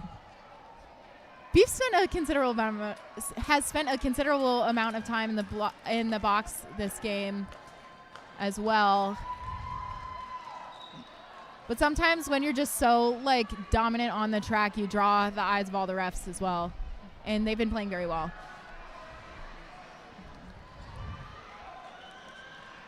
Sharpie comes out of the pack, ready for more. The intensity is just seemingly picking up every push of the skate we see out there. Both teams want this very bad. Beef's back in. We're down to our last 30 seconds and the jam gets called, so we'll have one more jam in this. Yes. 12, both teams scoring 12 points in that last jam. Mm-hmm. Every time. Oh, wait, that wasn't a call off for us. We're still going. We're still going. But for every point that Devious Divas had, Sharpie Markham has been there to answer. And Sharpie's got 4 more points, and Diva's got 4 more points. And that's going to be a tie jam for both teams. 16 points scored for the unofficial score, currently sitting at 185 for Black Diaspora and 144 for True. This is a nail biter of a game from beginning to end. So exciting. Such great skaters on both sides. Absolutely thrilling derby happening here. I guarantee any bit of game that you watch for the rest of this day is just going to be so exciting to watch. Mm-hmm. You won't be able to take your eyes off the screen. Stakes are high. Everybody's excited. Everybody's happy to be here, and us included. We're happy to be here. With that, I really feel like these Derby Beast has made some really nice MVP buffs for everybody for our calls for this weekend, and Derby Beast seems to be the way to go now with jerseys. Mm-hmm. Our team elected to switch to Derby Beast this year, and I'm really excited to get the new jerseys, but I really feel like Beef had my heart this game. Beef had a fabulous game. Yeah, we are going to give that MVP to Beef. We are going to give that MVP to Beef. This has been such a fantastic game. I'm so glad that we've been able to share it with you. I've been Other Beef. Other Beef. Yes. And I have been Bear Thrills. So happy to be here with you today. So happy to see you. Enjoy the rest of the tournament.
Are we on? Have we turned on our mics? Yes, okay. Hi, everybody. Sorry, just checking out the technical things. All of the the technical things. You are looking at track number 2. We're getting ready to watch New York All-Stars taking on Pennsylvania. These teams are vying for 3rd and 4th place. I am Rippy Longstocking. Hello, I am Apple Corey. Welcome back to Lansing Roller Derby's Skate Wars. I've been having a really good time. How about you? Yes, it is a lot of things to think about. So many bodies, jammers, pivots, officials, all the things. This, though, is shaping up to be an absolutely amazing game for 3rd and 4th place. Yes. So let's talk about how they got here. So first of all, before we even get started, because we're super excited, you're looking at track number 2. This is game number 51. So all day today, Championship Sunday, we've been watching the 2 brackets come together. And so these teams have not seen each other. So the seed, the level brackets are now playing one another. I don't know how to say that without doing that. So the seedings, the top seeds played other people, and now they're starting to play each other. Right. Yes, that's a good way to think about it. Think about it, yes. I appreciate you helping me out with that sentence. Yes, we're going to be helping each other out a lot. So we have 2 teams on the track. New York All-Stars are wearing purple, a very lovely color. Lovely purple. And the Pennsylvania team is wearing white. So I would imagine some of these skaters do know each other because they're from similar geographic regions. And we'll get to the rosters, and we'll tell you all about that. So that's what we have. All right, let's do a roster. All right, how about New York? This is the New York All-Stars again in purple, as you said. 0-1-2-4 Slammy Whipchester, 0-2 Pinky Swears, 0-3 Cold War, 0-6-3 She Devil, 0-8 Aaron Waters Show, 1-1-1 Cherry Napalm, 1-2-1-3 Brutal, 1-8 The Hammer, 2-1-2 Wheel Wolf, 2-1-5-0 Fifi, 2-2 Higgy Smalls, 2-5-6 Heavy Machinery, 3-2-1 Ready Amy Fire. See, I want to add the R. Ready Amy Fire. At 501 Synaptic Blasticity, 64 Savage Patch Kid, 65 Real Quick, 7 Rocky Bonobo, and 709 Horaggio. I love that. I especially appreciate that you said the numerals. which is how you appropriately announce numbers in Derby World. So for Team Pennsylvania, they are wearing white. We have 00 D-Rex. We have 105 Misery, 12 Zorro, 131 Thunder Crusher, number 2 Stark Raven, number 24 Jalapeno, number 25 Allie McKill, number 282 Dash Ketchum, number 36 Meanie, number 387 Razzle Dazzle Basil, number 43 Bessie, number 66 Riptide, number 666 Lolly Rot, number 77 Rocky Galboa, I love it. number 81 Veronica Getzberger, number 83 Grin and Barrett, and number 99 Russian Bayou. Boy, and we finished that just in time to get ready for jam number 1. So exciting. Here we go. Let's see who we have on the track. Yes. Rippy. Well, from our angle, I cannot see the jammers right at this very second, but we have this groovy little tablet. 212 Wheel Wolf and 12 Zora out there on the jam line. I did see Wheel Wolf play earlier. Absolutely, I called yes. the last night's game, the play-in game, as it were, for this, and that was New York versus Florida. And Wheel Wolf just had a phenomenal game. Yeah. Just really strong jammer. I believe a strong lead percentage. We've got a little hesitation in center, but things are going to be. I think we just need to. Yeah, I think we just need to resettle. But I also want to say we did see Zora skate a lot in this tournament. I have not yet 3 game. seen Zora skate. Zora can skate some stuff. Well, I think so probably at this level, everyone I know, can do right? some skating. There's some skating going on. Should be obvious. So it's interesting that we have a Rocky Bonobo and a Rocky Galboa. I know. Both are wearing jerseys that start with a 7. So I do have a slight advantage because Rocky Bonobo just transferred to my home league. Oh, wow. And I will be keeping a close eye on them. Welcome to South Bend. Yay. Very exciting. Rocky not on our little tablet, though. I know, yeah. So what the rosters we read to you, I believe, are what they submitted, yeah? Yes, that is correct, right? Our rosters that have been given to us are the submitted rosters for this game. Yeah, and so what actually happens on the track, someone may not have been able to play this game, or they may have switched out their alts because the alts typically are down here. Yes, could be. Our lists were very long, people, so I think we have our alts on this thing, so we might not see every single person that we read, but we want to give them all props because they have been playing a lot of derby. Yeah, there are a lot. There's a lot of derby, which is great because every team gets guaranteed 4 games. So we are all right. So our jam timer starts the whistle, and that is jam number 1 beginning. Zora out very quickly, picks up lead jammer status there for Pennsylvania. And then we have a quick star pass there to number 7. Oh, my goodness. That's Rocky. That's one of the Rockies. And just a super fast call off by Zora. That was one of the Rockies that you were just mentioning. That was our Rocky from South Bend. So we do have, you can dress up to 18 skaters for any given game in this tournament. Tournaments have slightly different rule sets and not rule sets, but restrictions on what you can do. So this is an 18 skater roster. And we are getting ready for Jam 2. 4 points for Pennsylvania. Very, as you said, very, very quick jam. We've got She-Devil taking on Jalapeno off that jammer line, and it is She-Devil that picks up lead jammer status.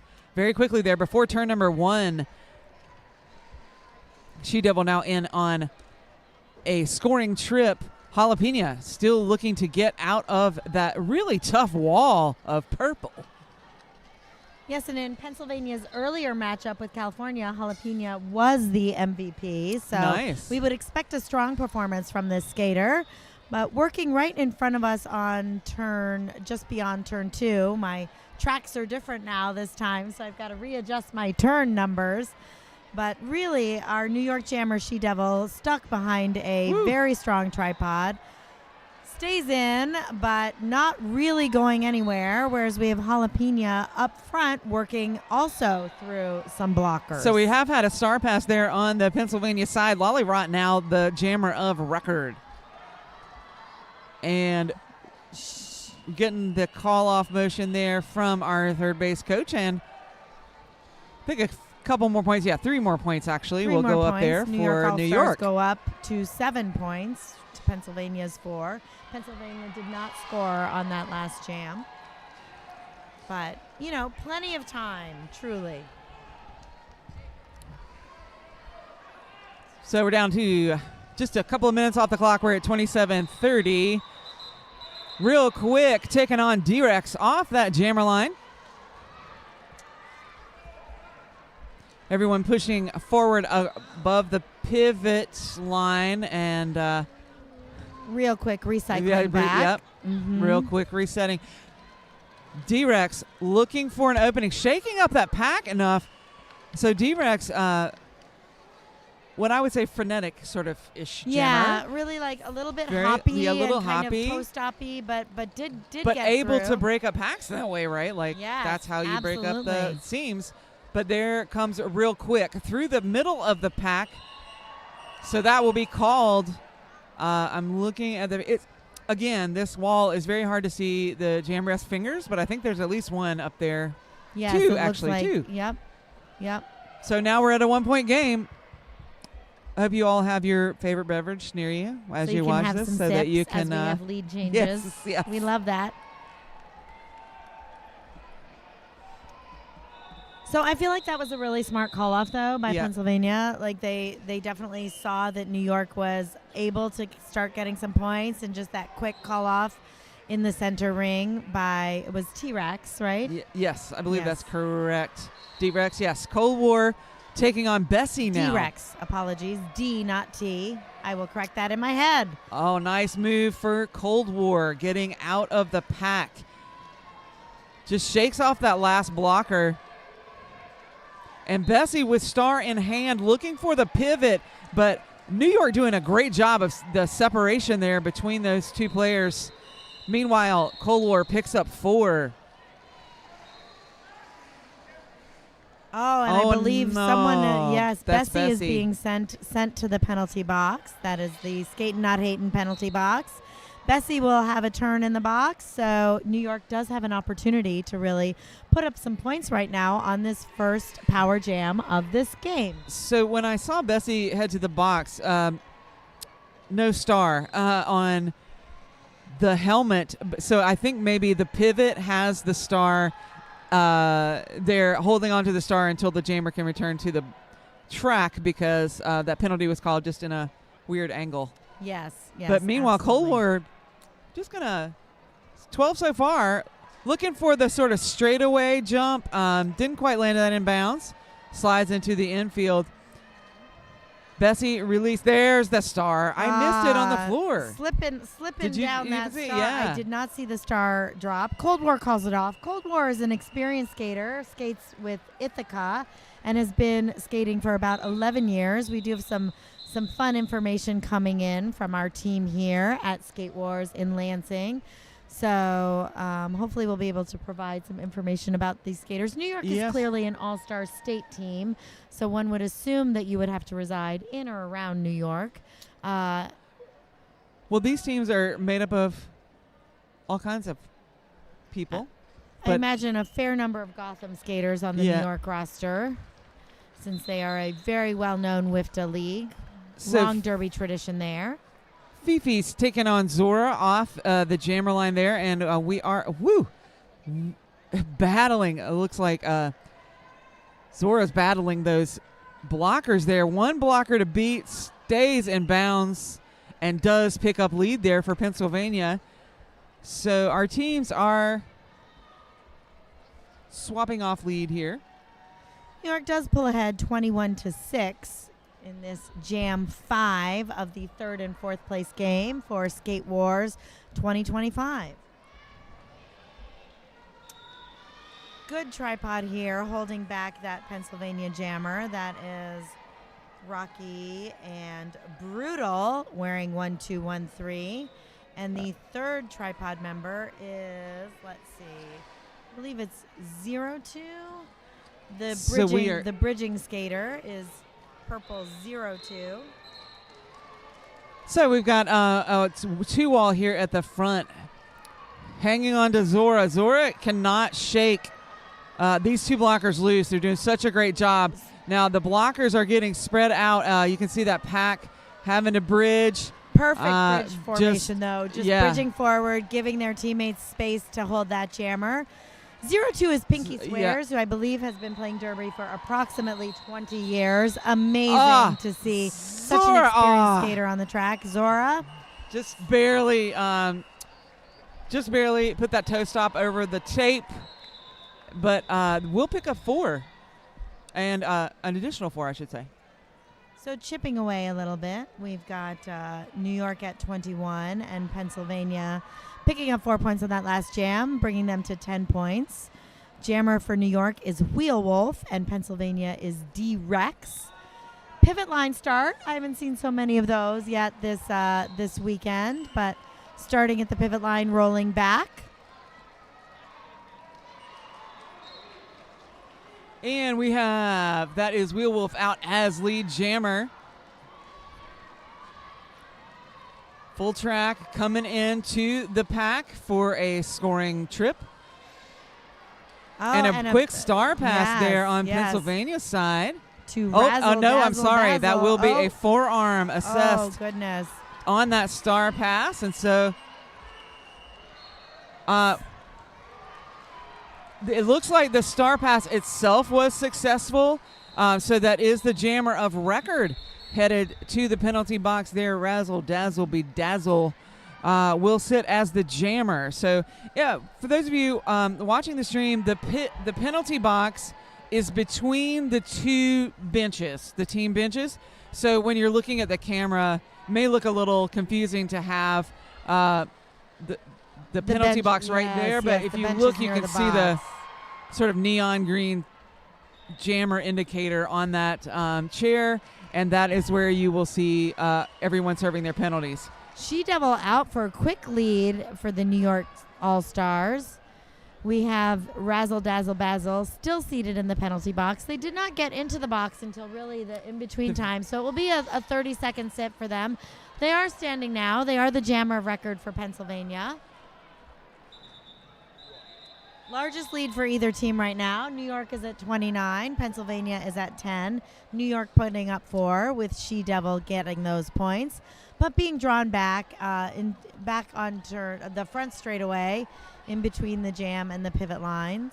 Now Razzle Dazzle does do a little Razzle Dazzle there. Very nice low pass on those blockers, able to get out and does force the call off there.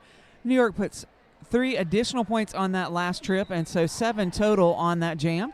Brings New York All-Stars to 32. Pennsylvania sits at 10. We're just under 20 minutes here. We're the first half of our game 51. Can you imagine 51 games of Derby? It's, so many games. I feel like it's been 51 games. I know. We do feel like it has been 51 games, but there is still more great Derby to come. So we are starting Jam 8. We have New York holding at 32 points and Pennsylvania at 10. Real quick is your New York jammer. Jalapeno is your Pennsylvania jammer. No one threw yet for lead. As soon as you say it, it's going to happen. It happens. So real quick out and coming in to the front straightaway for a scoring pass. Asking for some help and grabbing Pinky Swears' jersey, maybe looking to squeak to the front. Yeah, the pack was speeding up there to turn 4. Absolutely. Trying to keep out in front of the jammer, but 2 points are put on the board there, as you said, for New York.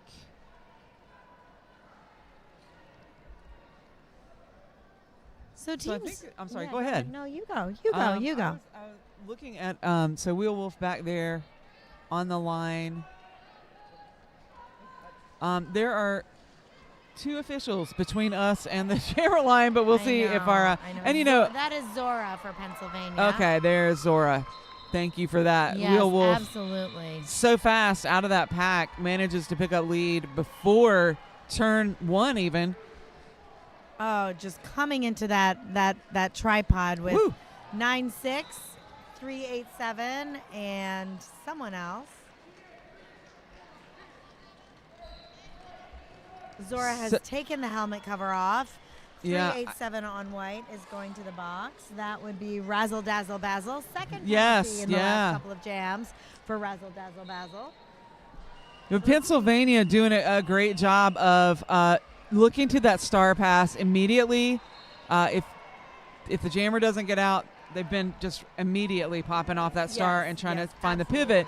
Now on the other side, New York doing a great job of recognizing that and trying to keep that separation between the jammer and pivot. Yeah, absolutely. Yeah, so I was always taught, I'm not a jammer type. I am a blocker type, but I was taught as a jammer type, if you are not lead, pull the star. Yep. Like absolutely pull the star. You can stash, you can pass. You can just cause general mayhem and confusion on the track, which everybody loves some derby mayhem, right? So She-Devil taking on Bessie, and it's She-Devil out first, but Bessie making a run for it, gets a little escort to the out of bounds. So the largest lead for New York, the largest lead for New York has been 32 points, and that is our current. Oh, now we're up to 36 Yes, points. I know. So that is a commanding lead right now. Fairly early, though, still. It is still early and still sort of looking at the lineups and seeing how the little micro packs are. Bessie pushing against that. I'm sorry, that is a star pass. Boom. Just like that. Now Riptide has the star in hand and now on helmet. She-Devil, meanwhile, taking a shirt assist there to try to get through. Will decide to call it. Does pick up a few extra points on that pass. And Pennsylvania has actually been scoreless, I think, for the last 5 or 6 jams. Yeah. So they've been stuck at 10 points for the last 9 jams. That is wow. That is a very frustrating. So you do start to get a bit of frustration, and I wouldn't be surprised if we do see a timeout coming soon. I think a timeout would be well placed. I would be taking it, and guess what? Hey, what do you know? What do you know? We called it. You heard it here first. Very well placed timeout. That team timeout is brought to you by Crash Course. Crash Course helps roller derby athletes build strength, track confidence, and winning habits to become MVPs on and off the track. Would you like to make 2-minute jams feel easy? Visit ChrissyCrash.com for a 1-month free trial of Roller Derby Training Club fitness app for just $1. Life is a contact sport. Win. So, yeah, I'm not surprised that there was that timeout. There feels like maybe Pennsylvania would like a bit of a moment, taking a moment to regroup. Well, it is important to go out and play a few jams and see how the other team, see how the team's lining up. Do you need to make adjustments in to the rotations and the different people you're sending out? It's been. So we'll see if they come out with a slightly different rotation or a different strategy. No, having seen them play several games this tournament, I would say I think they'll probably make some adjustments. Well, I bet you're right. So time will that's tell. True. Here we are. Just some jammers and blockers are more effective on other teams than, Absolutely. It's okay. Absolutely. So we have Aragio. That's the first time Aragio has been on the jammer line. And, hey, that's an adjustment. So T-Rex. Sorry, I said T-Rex. I said T-Rex. I mean. You said T-Rex, and it's okay, D-Rex. it's D-Rex. D-Rex. D-Rex. With the star for Pennsylvania. Neither jammer is having any success right now. They are stuck behind a real. And just as you say that, Aragio is hit to the outside and has to recycle back. Being drawn back by number perhaps 9. A little bit tough for me to see at this angle. But really, lead is still open. Tripods are locking it down for the jammers. And nobody is going anywhere right at this second. Even though I think that's Veronica Getzberger trying to just break up that New York wall, but New York not having it. Just collapsing right on the jammer. New York is saying just say no to any forward movements. D-Rex looking for maybe some assistance from one of their blockers who is right in that same and squeaks by and just holds on by a little tiny toe stop to be declared lead. So Pennsylvania does gain lead this jam. No lead jam for 1 minute and 12 seconds by Pennsylvania. So this is their first lead jam in the last minute plus. So that first we had apologies, I misread that. So it took a long time to establish lead on that jam, over a minute. Yes. That makes jammers just so unhappy. It is jammer sadness, as D-Rex I say. picks up that forearm. Oh, my goodness. Corrected D-Rex that will mistake. be headed to the penalty box. Oh, no. So chance for New York to do some things here. Let's see what Well, I was going to say we were going to run the full 2-minute jam, but that was like a second. What happened? Was the jam over already? The jam was already at 1 second. Oh, my goodness. And then that's when the penalty, the forearm was. Sad I know. derby face. And No D-Rex. chance for power jam scoring. Well, there is a There's chance for a always power another start. chance. There's Yes, a power start. Power start for New York coming up. Let's see who they've put out on the jammer line. Wheel Wolf. Wheel Wolf has just been phenomenal this tournament. Yep. And so it is a really great choice to field Wheel Wolf out on that skating not hating jammer line. Absolutely. Fighting hard, though, still for that lead, even with no other jammer on the track. That's Rocky right now. Bonobo also trying to break up the tripod, but Now more traditional, pushing that pack forward. Rocky coming in for some offensive help. Wheel Wolf with good heads-up play, but still has not been declared lead. So this Pennsylvania defense is really dialing it in and deciding to be in exactly the right place. D-Rex already out of the penalty box, picks up lead. Oh, my goodness. Yeah. Is there a Picks up special word lead. for that? Lead from the penalty box? I think we need to make exciting. up. We need to make up a do. word. 6-6-6 for Pennsylvania going to the box, but D-Rex is your lead jammer after having started this jam in the box. And Wheel Wolf has pulled the star and is passing to Rocky. Rocky is now the jammer of record for New York. And D-Rex threw on a scoring pass, and let's see what happens with points here. This probably is a good time for this jam for Pennsylvania. But I'm looking at Pennsylvania. I think 4 total there for Pennsylvania. Looking at the jam referee.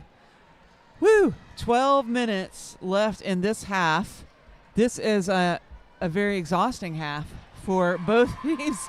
So after that timeout, Pennsylvania really did make some adjustments, some noticeable adjustments. They've had different rotations of people, different matchups, and I think that has helped them pick up lead more in the past couple of jams than they have in the first.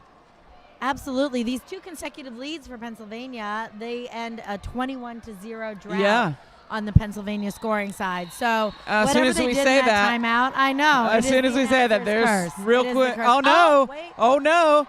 Real quick, we'll head to the penalty box. Penalty box on lead a is track still cut. available for.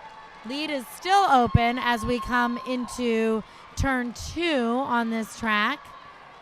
Jalapeno is trying to get through this deadly tripod of blockers. I'm being afraid brought the back. passive defense is not going to be as effective against this New York team. They're going to have to get up there and swipe off at one of those members of the tripod.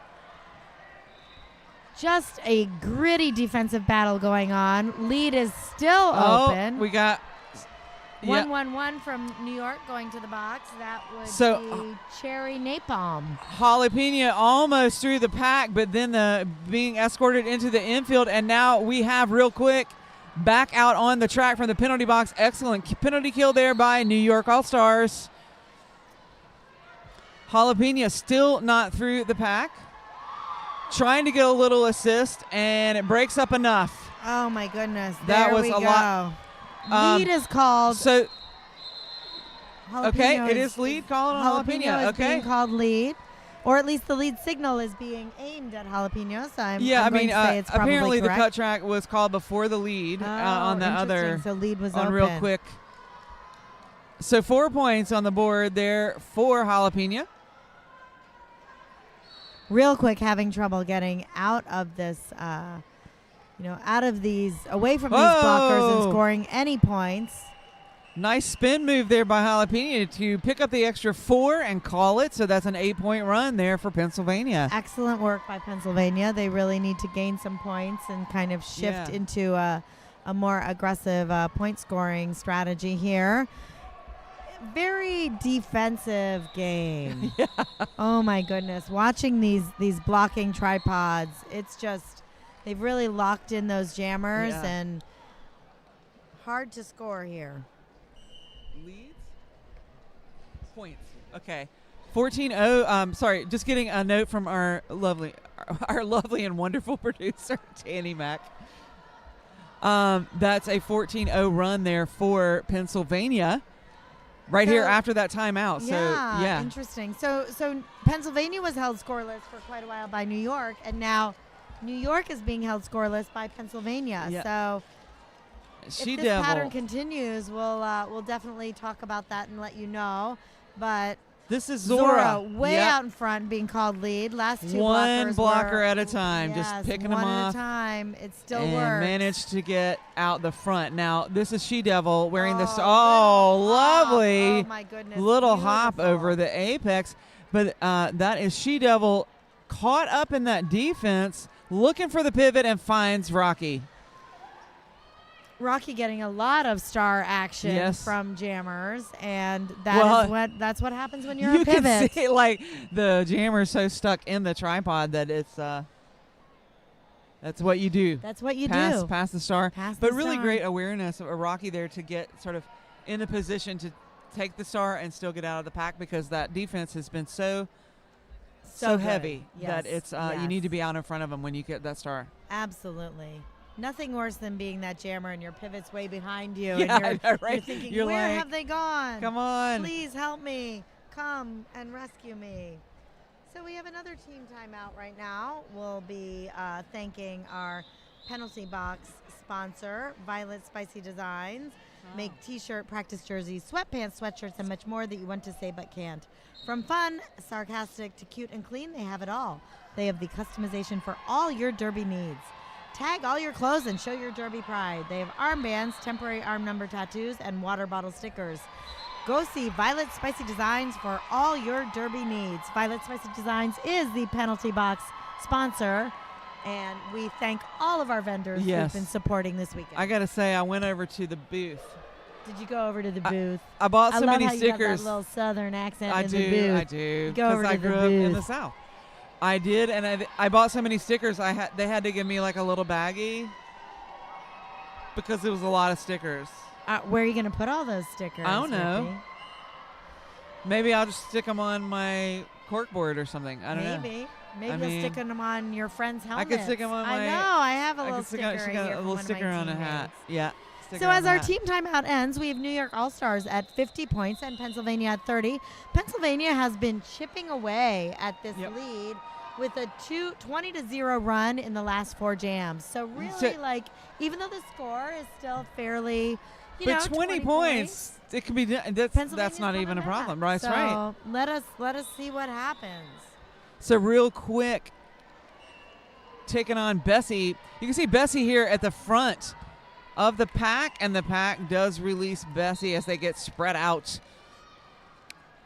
I wonder if Bessie wears those cow print Oh, shorts. absolutely. Bessie might be a Absolutely. nice little cow name. Yes.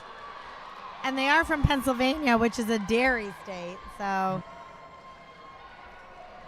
I just caught that. It's all making sense to me now. We are a coming little together. slow It's on the coming together. uptake. It's been a long day. So it's under 7 minutes here in the first half now. Amazing. It's gone so fast. I know that you've been watching this tournament all weekend, so you know that you're going to hear whistles from other tracks that kind of bleed over. Track 2, the one you're watching, is the one with the different whistle. It is called the Pearl. The Pearl, Fox thank Pearl you. whistle. The Fox Pearl whistle. Yes, it's got a slightly higher tone. It's a little quieter, though, don't you think? I feel like it's a little more grating on the ear. Oh, really? Because of its pitch, but it is not the Fox Classic, which right, is the standard. yes, which is for the Derby. standard whistle. But you can hear the other 2 tracks' whistles. But on this track, Absolutely. we just finished this jam. Bessie looks like Bessie picked up. What I'm did saying old 3. Bessie pick up? I think 3. Yes, 3 points. Again, Pennsylvania continuing to chip away. New York has now been held scoreless for, 8, 10 jams? 5 jams, no score Scoreless. for New York. And that whistle will take us into jam number 16. I'm sorry. They are pushing. Oh my gosh. They are. It was so the jam still has started, that and it I looks thought like nobody's moving. I know. I thought that the jam had not started. You get a stop block, and you get a stop block, and everyone gets a stop block. It is a personal favorite of mine. That and directional. I'm good at those. I practice wow. them a lot. Way too much. That was sometimes. a wonderful peel off, and I cannot read that blocker's jersey, but I think my no. goodness. I thought the blocker got a penalty, did not. So as soon as I see that blocker's jersey, I'm gonna give them mad props. Yes. She-Devil is lead for the New York All-Stars, so that is New York's first lead jam. In a bit, we will get some stats for you shortly on that. 6 jams. 6 jams since New York has had lead, so they are lead now. I am going to give props to Razzle Dazzle as the blocker who peeled off the anchor of that defense and just opened up a space. That's good. It didn't work out. It didn't result in a lead. As planned, yes. But man, it was just amazing. Sometimes being in the right place at the right time. It was amazing. It's all you need. And I do like to call out the blockers when I can. Well, being a blocky type, we appreciate that. I mean, your pivots and your jammers, they get all the glory. But, the blockers are like the glue. We're just silently doing those tripod things. Yes. Just holding it all together. Well, blockers are the ones that open up the lanes for the jammers. So they couldn't do it without them. And New York just ended a 23-point Pennsylvania Wow. run on that last jam. So still, a commanding lead for the New York All-Stars. But I would not count this Pennsylvania team out at all. Oh, no. We're down to approximately 4 minutes in this first half. It feels like it's been quite a speedy first half. Time has run nicely on this track here.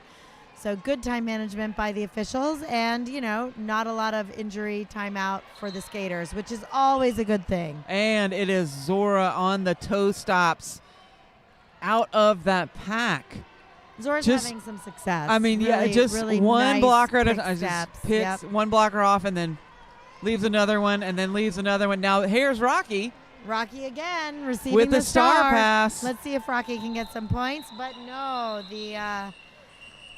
Zora will call it from the called floor. it from, yep.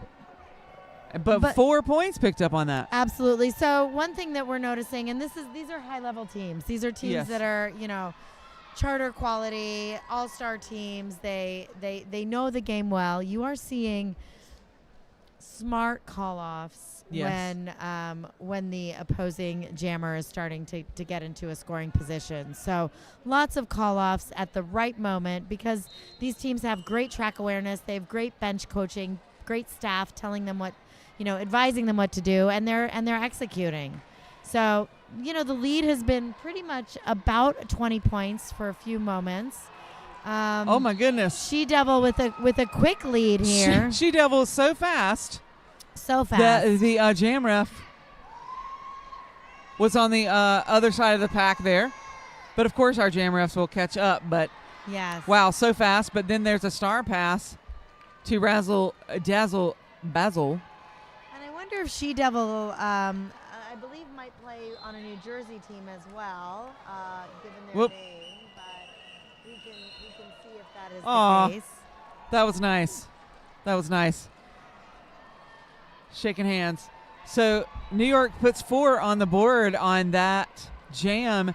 Under 2 minutes here.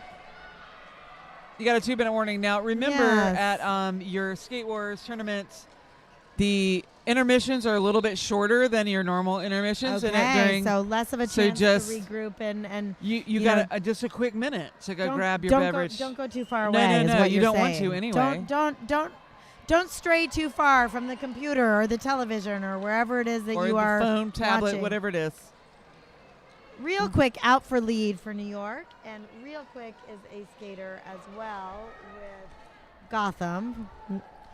So experienced derby skater, and this rocky and brutal blocking pair has been just holding it down. Nice So pair Veronica blocking. Getzberger Gets the star and gets out of the pack in front. You know, New York scoring 4 points on that jam. A bit of a bit of time since they've scored any points, but 4 points up, 66 for the New York All-Stars and 37 for Team Pennsylvania. So 32 seconds on the clock here for the game clock. So this is a jammer. Cold War hasn't been out this particular game, right? As jammer? Cold War has been, okay, has I'm been sorry. a, I has been a misspoke. New York jammer. No, that's all right. Oh, my goodness. We heard that hit from here. Who was that? Oh, Big. Lolly Rot. That was Lolly Rot.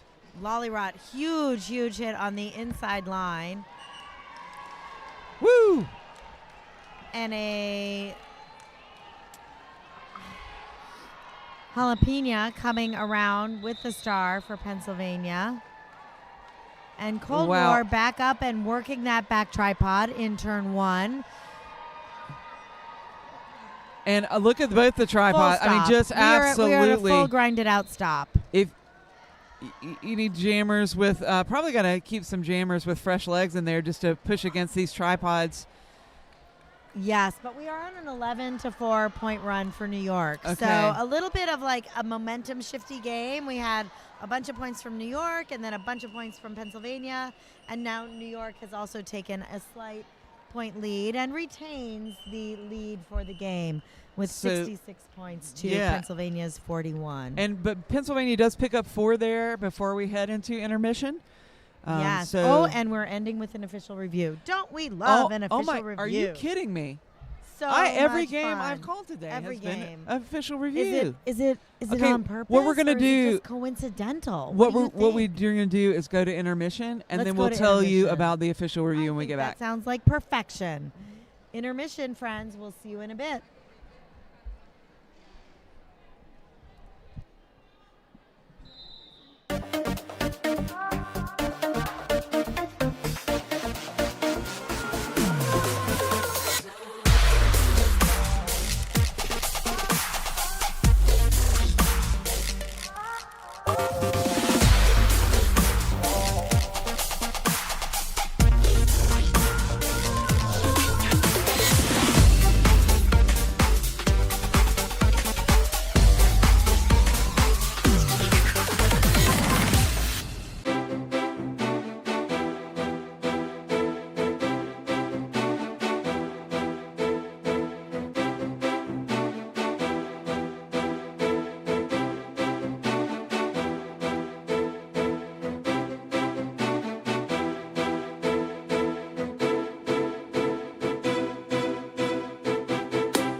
Okay, we are back because we wanted to tell everyone about that interesting official review that happened right before the intermission. So, do you want to tell them what happened? I believe I can't even remember which team now was looking for a cut track. Pennsylvania was looking for a track cut on the New York Jammer. The cut was not assessed, and so the no call stands. That's pretty much it. That's what happened.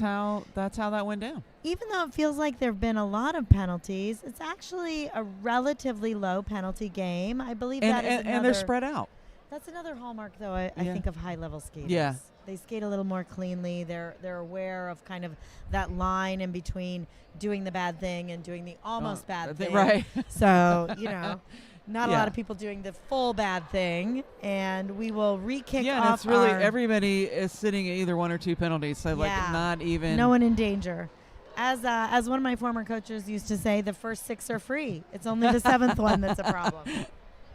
That's interesting. Okay. But not the not the first 6 in your first half. That would be first 6 in the first half would be a little bit problematic. Right. Your teammates might be a little annoyed with you. Your coach might be annoyed with you. Your coach would definitely be annoyed with you.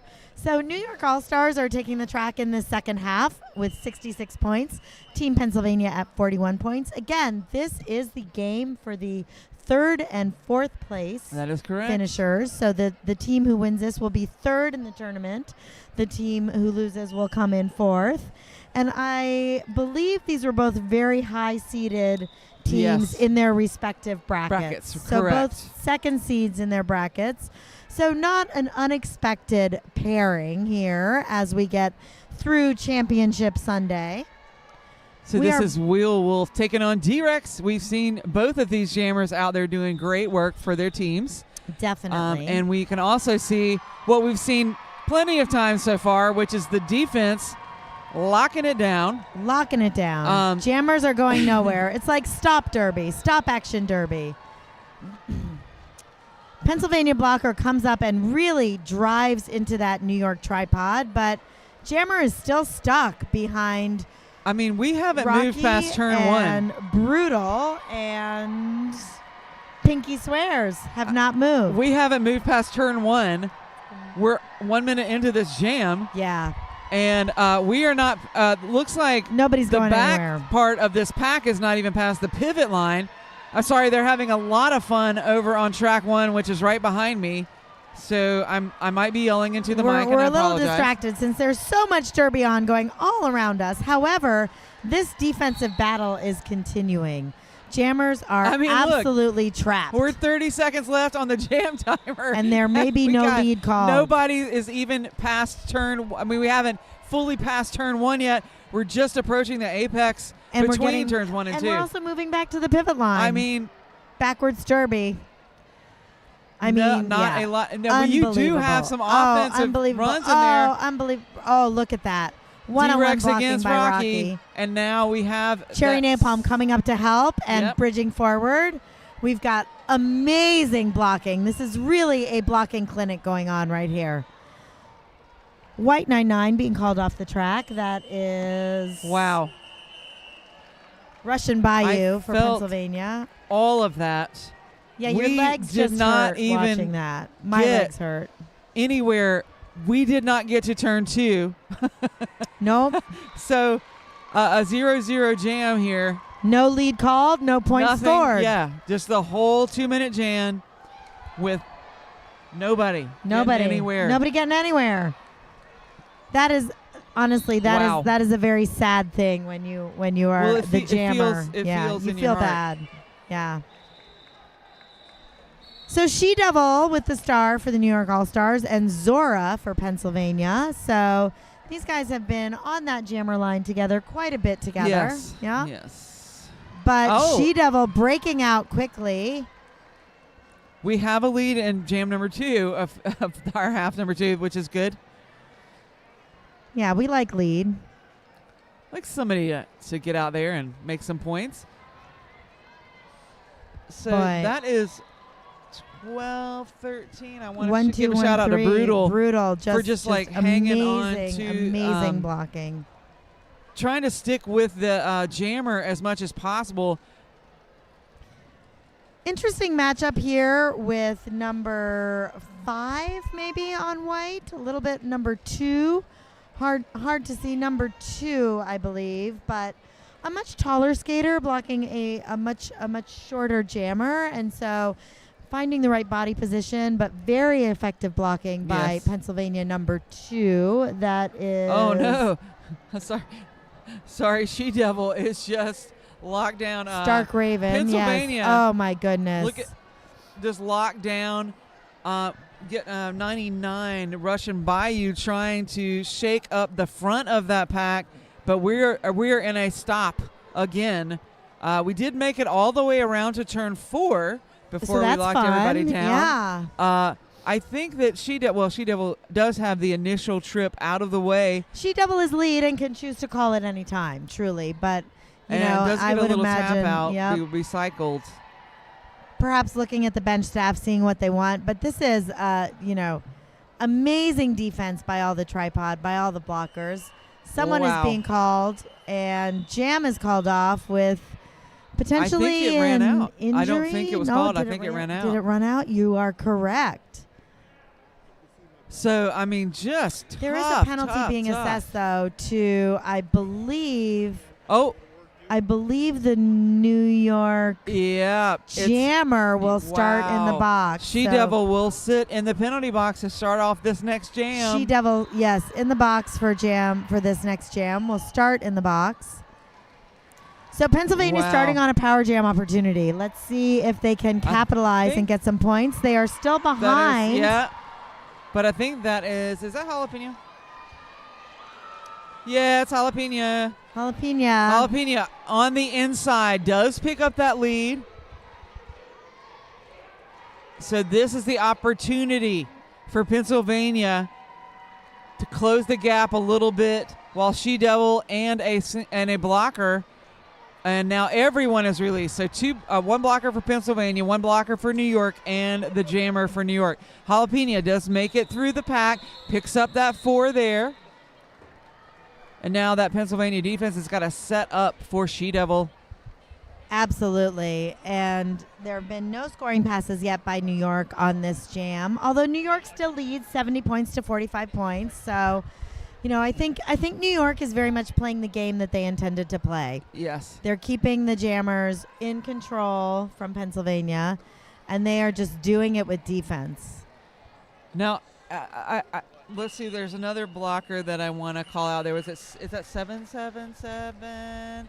I don't have a 777 on my roster. It's a 111 because of the font. That was Cherry Napon. 111. I'm sorry. Yes. We're sorry, Cherry. We are noticing your gorgeous blocking. We promise. Trying to help. I mean, just help the jammer shake up any part of that tripod. I know. To try to get the jammer out. And these skaters are so strong that you can tell even when offense comes in, they're really able to trap it in or avoid it. 7 points on that last jam for Pennsylvania, up to 48 points total. Very low scoring game so far. Pennsylvania holding at 48 points, and we are about 7 minutes into the second period. So, jam 4. So, real quick, is wearing the star for New York. Bessie has the star on for Pennsylvania. I think that might be Real Quick that was able to shake up some of the defense. And I have seen Real Quick play repeatedly this tournament.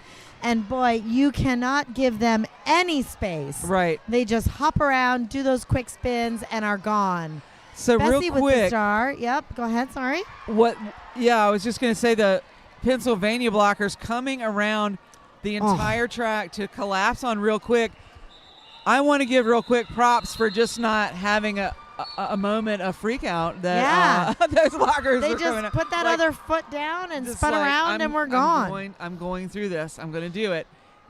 And it happened. So and some really lovely line work on this outside line between turns 2 and 3, also by Real Quick. Just having the stability to stay in bounds. Yes. The balance is incredible. Incredible. So hard. They make it look so easy. I hope all of you all watching are understanding that this is high level, skilled derby, but it looks just like Bada. Yeah. It's gorgeous. D-Rex with the star for Pennsylvania, and Wheel Wolf again with the star for the New York All-Stars. Oh. And look at that. Pennsylvania picking up lead. D-Rex. Already we've seen D-Rex do some amazing work out on the track, but does pick up that lead and keeps New York's number of leads in check. D-Rex, will pick up a track cut. Oh, goodness. 2-minute jam. We thought things were happening, and they are, but not quite the way we anticipated. And it makes my heart a little sad because D-Rex was ready to call it. I know. But picked up the cut track instead. And then not there. So. Oh my goodness. Huge pile up there on turn 1. It does appear that time is still running and that the jam is still on. Wheel Wolf gets up and kind of shakes themselves off and is ready to Wheel resume Wolf Derby. Was at the bottom of that little pile pack. up. Yeah. So, but Wheel Wolf told the officials, nice recovery, I'm feeling and okay. Gave a little head shake of I can play Derby and gets some more points, 4 points on the last, and then another 4 points for an 8-point jam for Wheel Wolf, bringing New York's total to 82 points. Pennsylvania is holding at 48 points. We are in the 5th jam of the second period here at Lansing Skate Wars. You're watching the game for 3rd and 4th place. The winner will take 3rd place. The loser will take 4th place. Very hard-fought defensive game. Really, really tough defense by these blockers. Yeah, Z-Rex. This is very interesting. So let me just point this out because this was great thinking, I guess. Yeah. Please D-Rex share. Had the star in hand, right? Yes. To pass to the pivot. It didn't look like it was going to happen. So when D-Rex noticed that the jam was going to get called, or a run down rather, because run it down. was, Yeah, it was time 2-minute jam. was running down. Yes. D-Rex put the helmet cover back on to earn the points. Yes. Because if you're not wearing the helmet, you don't get the score any points. Right. Yeah. So I just thought that was a really nice awareness of smart where play you are, for sure.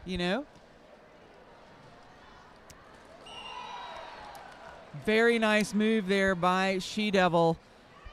Just made of elastic, really. Yeah, and this blocking line of Rocky, Pinky Swears, Brutal, and number 501 for New York, 501 is Synaptic Blasticity is just, breaking the spirit of we love the your jammers. name, by the way. We love your name.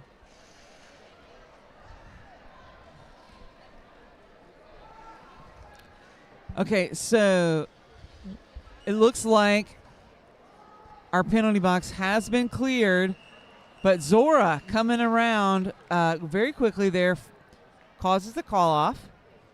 3 points up for New York, and Pennsylvania, again, has not scored in the last few jams. So they've been at a bit of a standstill with those 48 points. 43 points right now is the largest lead of this game. New York has a, I don't know if commanding lead is the right word, but certainly a significant lead. A comfortable lead. A comfortable lead. I like that. But, in Derby, a couple good power jams and things can change very quickly. If the momentum shifts, yes, you can really see a game, the pendulum swing the other way. Definitely. So we're watching real quick. Taking on Jalapeno off that Skating Not Hating jammer line. And again, we saw this in the very first jam back from halftime. Just a defensive lockdown with, so we will, with folks going nowhere. And I believe we will. So let's talk about one of our wonderful sponsors. One of our wonderful sponsors. Who have we got? Let's see.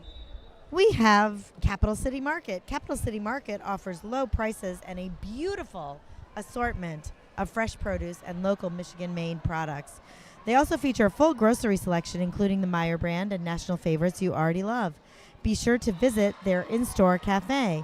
Skaters on wheels are welcome.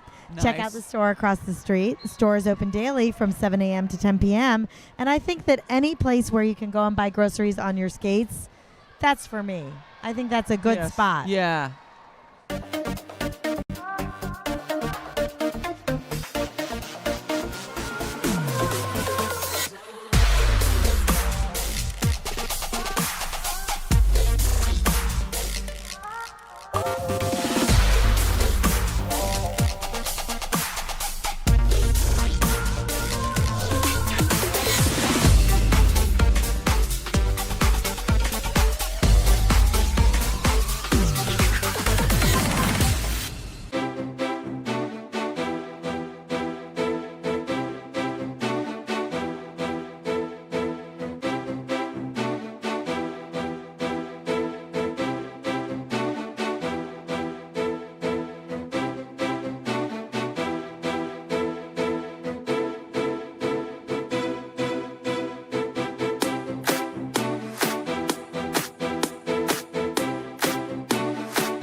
All right.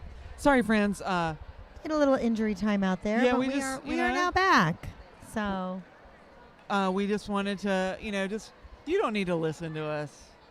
blabber chat. on while there's Yeah, there's we're stuff just going on gonna- the track. But thank you to our medics, our Yes, team of oh my medics goodness. who really are a necessary part of any high level tournament. Yes. And really all of roller derby. We need so many volunteers. Yes. Medics are critical. They keep us all healthy and skating and taking care of us as needed. So we will be back to the action very soon with New York All-Stars at 91 points and Team Pennsylvania at 48 points. We'll be potentially concluding this official timeout shortly.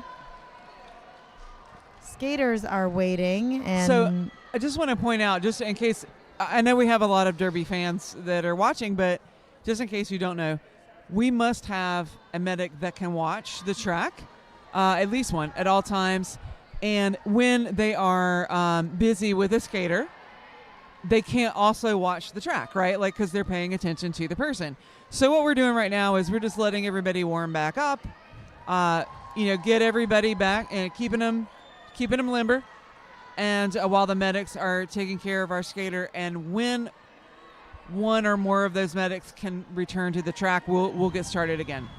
absolutely. So we want to say some thank yous to all of our Let's do it. sponsors. Modern Skate and Surf has the best inventory of skate gear for sale in Michigan, and they also offer a place for customers to show off new gear. With the world-class skate park in Royal Oak was created to meet the needs of every skater, biker, inline skater, and scooterer who walks through the doors. So really nice vendor village, lots of things to buy, lots of things to look at, and we Yes. will be back to roller derby in, I would say, about 5 now. seconds, right? So we have She Devil. No, that is not incorrect. That is incorrect. That is what happened at the last one. So we want to make sure that we're looking at that's incorrect. So don't say that. We're gonna Don't say make that. sure that we We're verify gonna numbers. Wait and get this all back up to yeah. snuff, as it were. That is Bessie. Because we noticed the pants. Okay, so we got Bessie, and that is She Devil. I just wanted to confirm that before we mentioned that on the stream. But She Devil and Bessie. And we are getting a little more movement here than we have in the past few jams in terms of getting the pack around to turn number 2. Yeah, large bridge out in that front set of New York blockers. They're making their way to the back straightaway, but Bessie is absolutely stuck. Bridging is happening by number 2 on white. That is, I'm on the wrong section. That is Stark Raven, bridging nicely here. And then just a quick report that Jalapena is receiving some medical attention on the sideline. They were having an amazing game, taking the Jammer Star quite a bit, but has Oh my goodness. needed to have some help from the medics. So this is at a full standstill. Tripod on tripod, Oh, Jammer on tripod, Just with a bridge, and Rocky is waiting to form the bridge and potentially help oh wow, help She Devil shaking She Devil up the get pack. through. Very, very grinded out slow derby right now. Bessie hit out right back in. Wow. I mean, They are at a this standstill. is just, you Yeah. know, She Devil got a little, adrenaline here- rush to yep. try to knock it open, but Comes some boy, O, but man, Pennsylvania time locked just, it right time just back ran out on down. that as well. So And look at all the high fives out there too. Like, Yeah. that was You're, a good it's wall. so satisfying, though. You're so Yeah. happy with yourself when you're able to do that as a blocker. You're so miserable when you're Yeah. a jammer, but you're so happy as a blocker. You're like, oh my gosh, look what I did. I did. That jammer didn't go anywhere. I know, we did they not. were stuck. We did not even get I to know. turn 3. We didn't even get to turn We- 3. But you know, No, this speaks to potentially also that these teams are playing together somewhat regularly. You know, they know each other's blocking styles. They appear to have set blocking pods, blocking rotations. 212 Wheel Wolf out again as lead for New York. And that is Zora also out, like doing the tiptoe move there.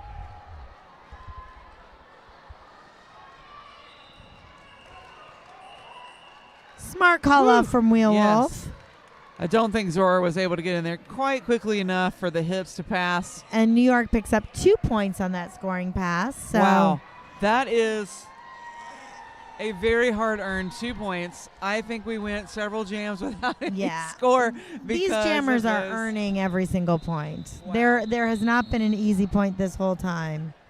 Oh.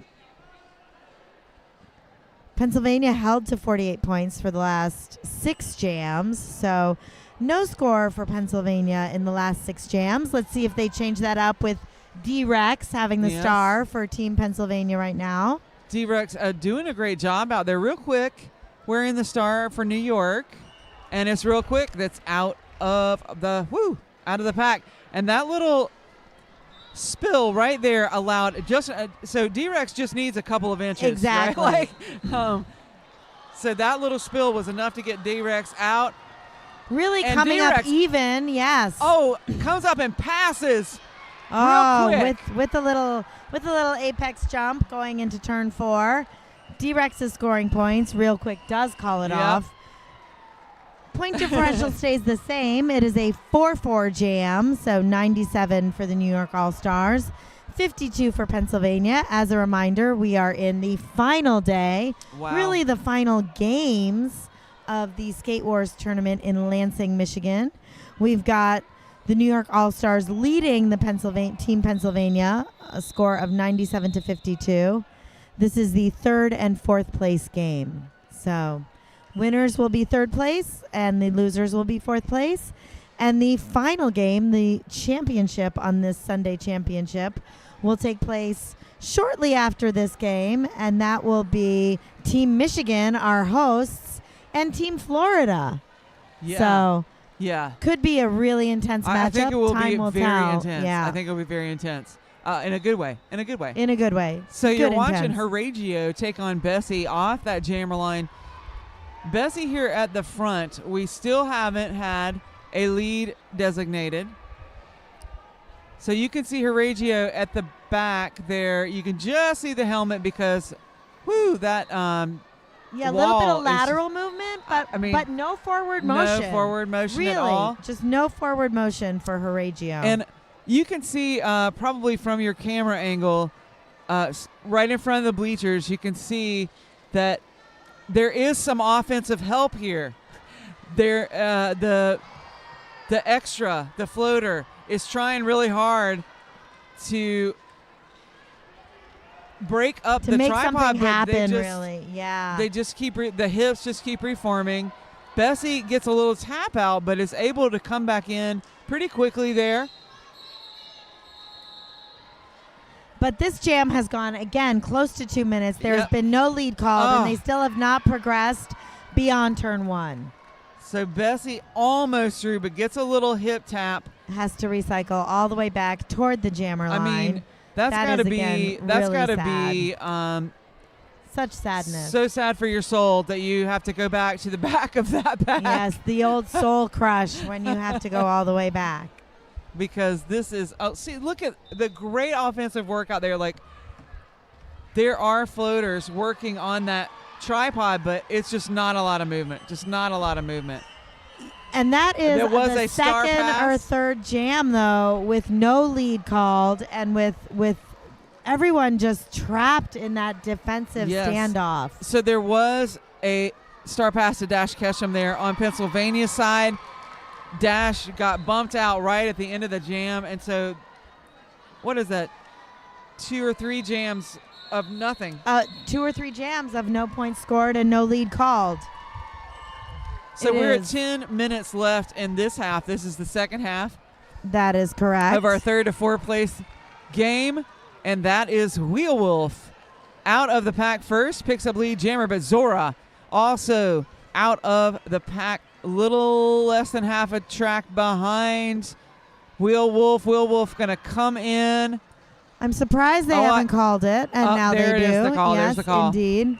But Zora also able to put some I points believe on the both board jammers there. scoring points this jam. Yep.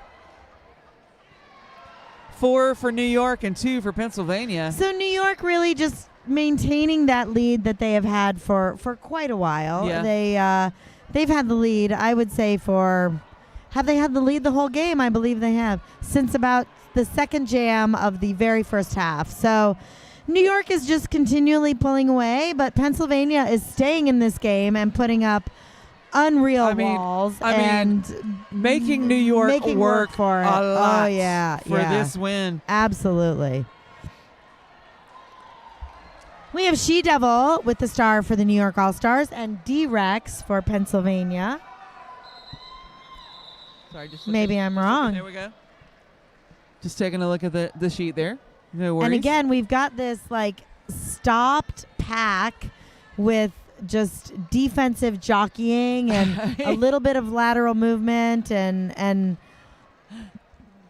it's just a solid wall. And, it's like a wall of bricks. Like nobody and occasionally a skater does that little pop, tries to break through, but like then you just that saw rushing by you. reform, Yep. right? Yep. The reforming is so strong that nobody's going anywhere. Right. Now Cherry Napalm will head to the box. except- One blocker. except- Wow. She-Devil She-Devil popping out, breaking through with a little bit of speed, jump to the outside on the back straightaway, and does get through now on a scoring pass. I mean, I'm looking at the communication Yes. between all of the players out there and just watching them signal to one another. But now you have seen the star pass to Veronica Getzberger, and Veronica unable to get all the way back around, but keeping the pressure on enough. The call, ask for the call off. Okay, so I'm not 2 sure you points even on heard the- me. No, I don't even know. there's so much noise. 2 points on the board It's- for New York, and Pennsylvania is holding at 54 points. New York All-Stars at 103 points as we come into the last 7 minutes I can't hear of this game. anymore. It is loud in this arena, and it is going So, to get louder. Sorry if we're shouting into the mics. We don't we're mean not to. trying We to don't shout. mean to blow I'm out sorry. your speakers. We're not trying But- to shout. Okay, that's real quick. Taking on Zora. And now the pack is actually moved Sped a up a bit, bit, so yep. that's pretty exciting for everyone. Also probably exciting for the jammers. I know, right? Have The a little more jammers are like, opportunity to "Oh my do some God." things, break things up. Just rather than just pushing forward with the legs Yes. on the toe stops. Just I mean, push, that's push, just push, been. push. So real quick, looking for the inside lane and gets tapped Gets inside. drawn back. Yes, exactly. Now looking for the outside now. And Oh, and does find sneaks some out. daylight. Yeah, I don't know how, but But find. they did it. Yeah. Did find the way through. Now Zora also. A little hop, skip, and a jump for Zora to get onto a scoring pass. Oh, wow. My goodness. Real quick. That was really pretty. Calling it off with the little backwards. I'm calling that the backwards scoop. It's a I little like it. scoop. It is a scoop. Lot of backwards skating by jammers as they call off. I Yes, think it's the that's whole because you of the play hip. through the fourth whistle. And you put your hips first so Yeah, that you you- can pass the hips. You got to get those hips back. Right? Exactly. So So, New York picks up 4 Yeah. on that jam. we're 5.5 minutes left. This game. Still an amazing game, although It has really been amazing to watch. We are now in an official timeout, so everyone is taking a breath here. yes. I am going Official to timeout. predict that everyone will just play everything they got here for the last 5.5 minutes. 100%. Yes. So our jammer line this evening is sponsored by Skatin' Not Hatin'. They've been around since 2014. Owned and operated by Javelin, who skates for Kalamazoo Roller Derby, Team Mich-Again, and coaches Kalamazoo Killer Bees. Small shop has huge presence. Skatin' Not Hatin' offers skate packages, protective gear, wheels, accessories, and full sublimation apparel. Thank you, Javelin and team, for being here. Oh, no. And we will get back to the Derby, question I'm mark? sorry. Zora is headed to the penalty box. Ruh-roh. And you'll see that this will be a power start for New York. Power start for New York. So, Not a what good- they were probably imagining. I did not imagine that either. I didn't imagine that either. So You didn't imagine that either.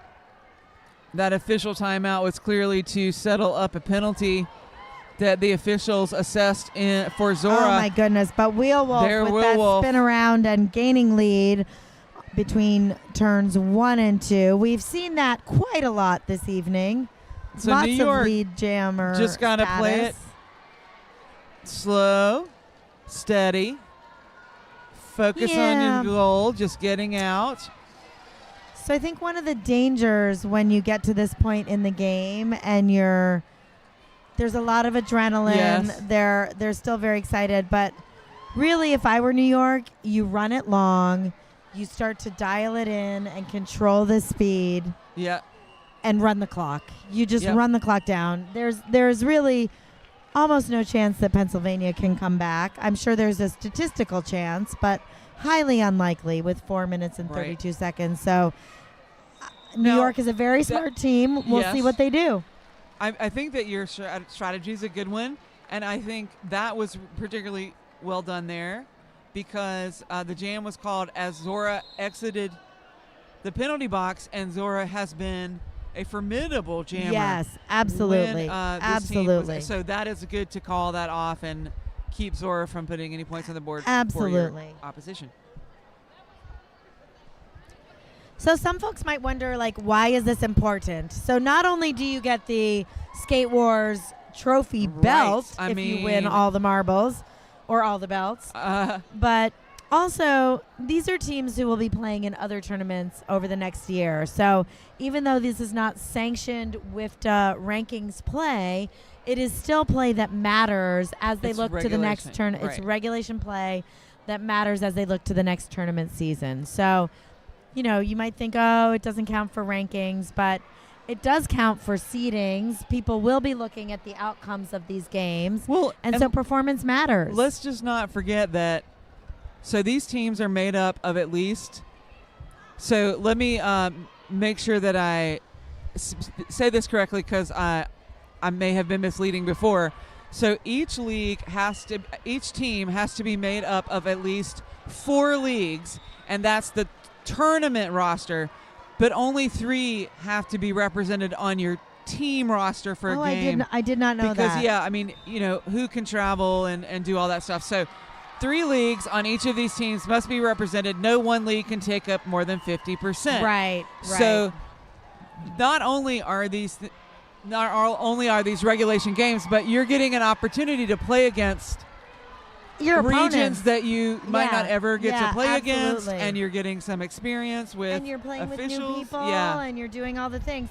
So New York's defense has held Pennsylvania to only 13 points in the second half. That is a stunning statistic. Yes. And if you have been watching and you've been noticing just the absolute beast of defensive lines that have been put up, New York is clearly just holding and shutting it down. So this is okay. So while we were talking, I want to make sure to point this out. D-Rex bumped the New York Jammer out of bounds. Now, that jammer does not have to follow D-Rex, right? Like, no, not at all.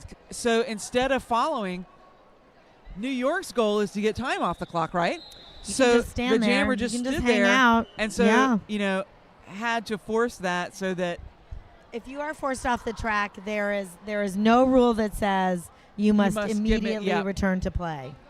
So now, the and jammer it's can a just choice. hang out. You know, let that time Pennsylvania run. is wanting that clock to stop, whereas New York is like, take all the time you need. Take all the time you need. Just hang. I don't really need to fight you for this. We do have maybe an official timeout being called. I think we're looking at an official timeout. I'm not quite sure if we have an official timeout, but it appears that there are things happening. I'll let Rippy tell you some facts, and then I'll thank another one of our sponsors. Sorry. So, Team Mich-Again, our hosts, they were the second seed in their particular. Do we know which bracket they were in? I don't know which bracket they were in. But which bracket? Do we know? Yeah. So we'll just hey, you know what? You know what we did not do? What did we not do? We did not talk about these officials. We did not. Our officials for this 3rd and 4th place game, the penultimate game, are Bert Hurt, Richie Cranium, Veronica Scars, Jack Serup, Aria Snark, Robin Daggers, Mother of Pearl, Apper Torture, and Ms. Hyde. Thank you to our officials who are doing an amazing job. We are in the last minute or so of this game between the New York All-Stars and Team Pennsylvania. Real Quick is the jammer for New York, and Zora is Pennsylvania's jammer. Pace has picked up again from that slow grind it out. We have made it all the way to the far straightaway, which is impressive for this game.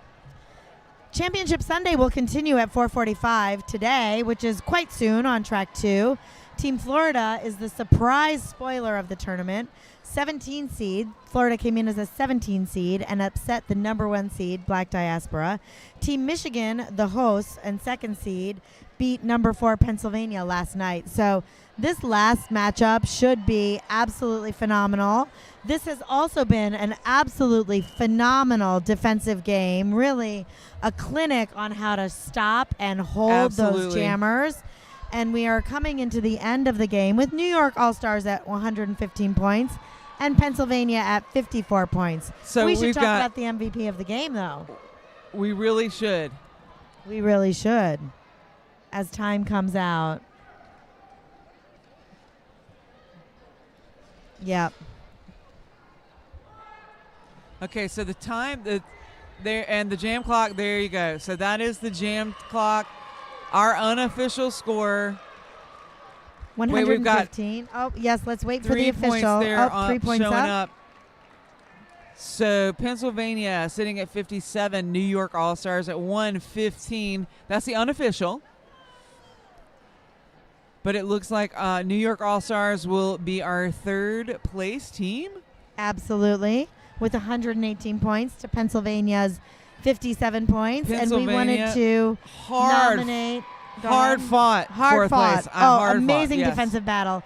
We would like to put Wheel Wolf in as our MVP. Number 212. Number 212. New York's area code, by the way. An absolute stunning game. Yes. So thank you all for bearing with us. And, the last game starts stay soon. Tuned. Yes, stay tuned. I'm Apple. I'm Rippy Longstocking. Cheers from Lansing.